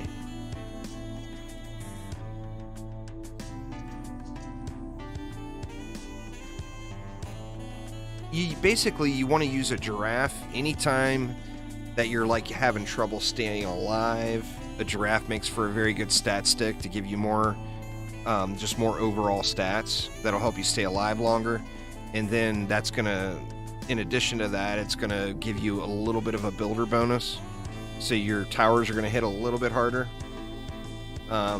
Depending on the gear you have, some damage sets, like a spinning steel set, you can use if you got a, say you've got a really, really trashy Monkey King, but you've got a really, really super high rolled giraffe.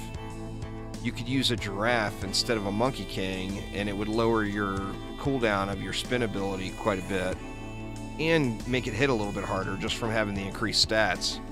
But then, of course, you would lose all that Monkey King damage, which is pretty substantial.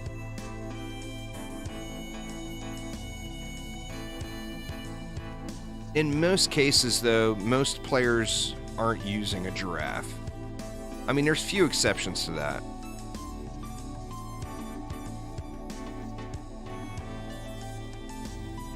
Well, the perfect... I mean, it's situational. On a non-boss map, I think the perfect group composition would be one monk, one apprentice, one summoner, and then anything else for the fourth. If you're doing warden defenses, you'd want the person that built the warden to be active on the warden and play as the fourth. If you weren't using warden defenses, you could really use any other fourth hero. For a boss map, that's going to be a little bit different. You would want a boost monk. I mean, the way it's looking right now, you'd want multiple Huntresses. And it never hurts to have a squire when you're fighting a boss, just to position the boss, you know? A little tanky boy up there to position the boss for wherever you want your pews to wreck him up.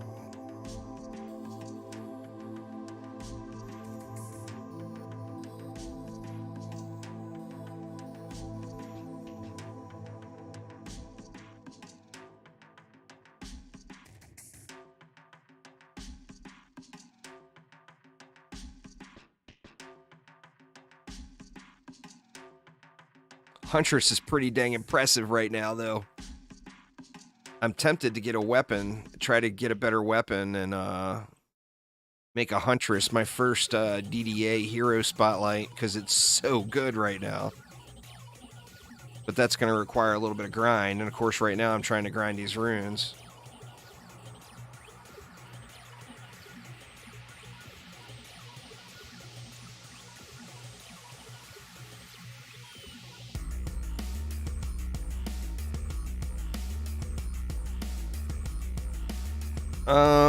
For the monk, it would either be the Summit or the Lichen King. I personally like the Lichen King weapon the better.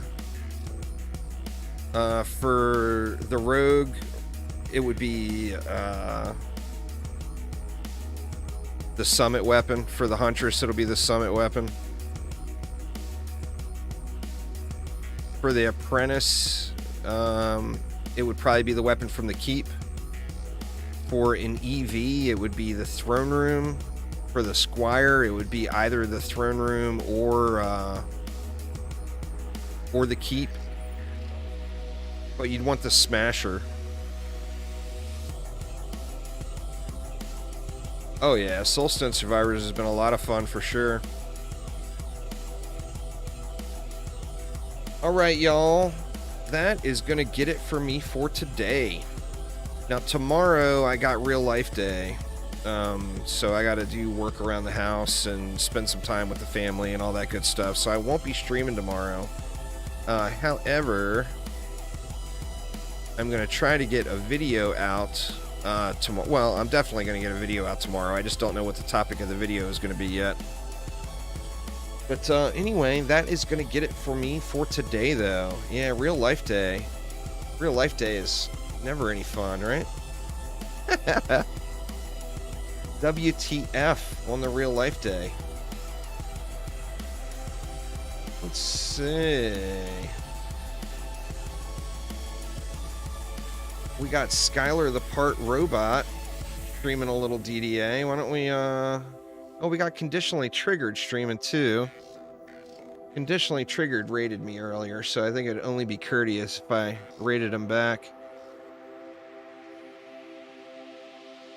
So why don't we go over and send him a little bit of love. Conditionally Triggered. All right. Anyway, y'all, I will be live all day again on Tuesday. Tuesday, that Steam sale starts. I think there's going to be a lot of people looking at the game. I'm going to stream all day long on Tuesday on all the places.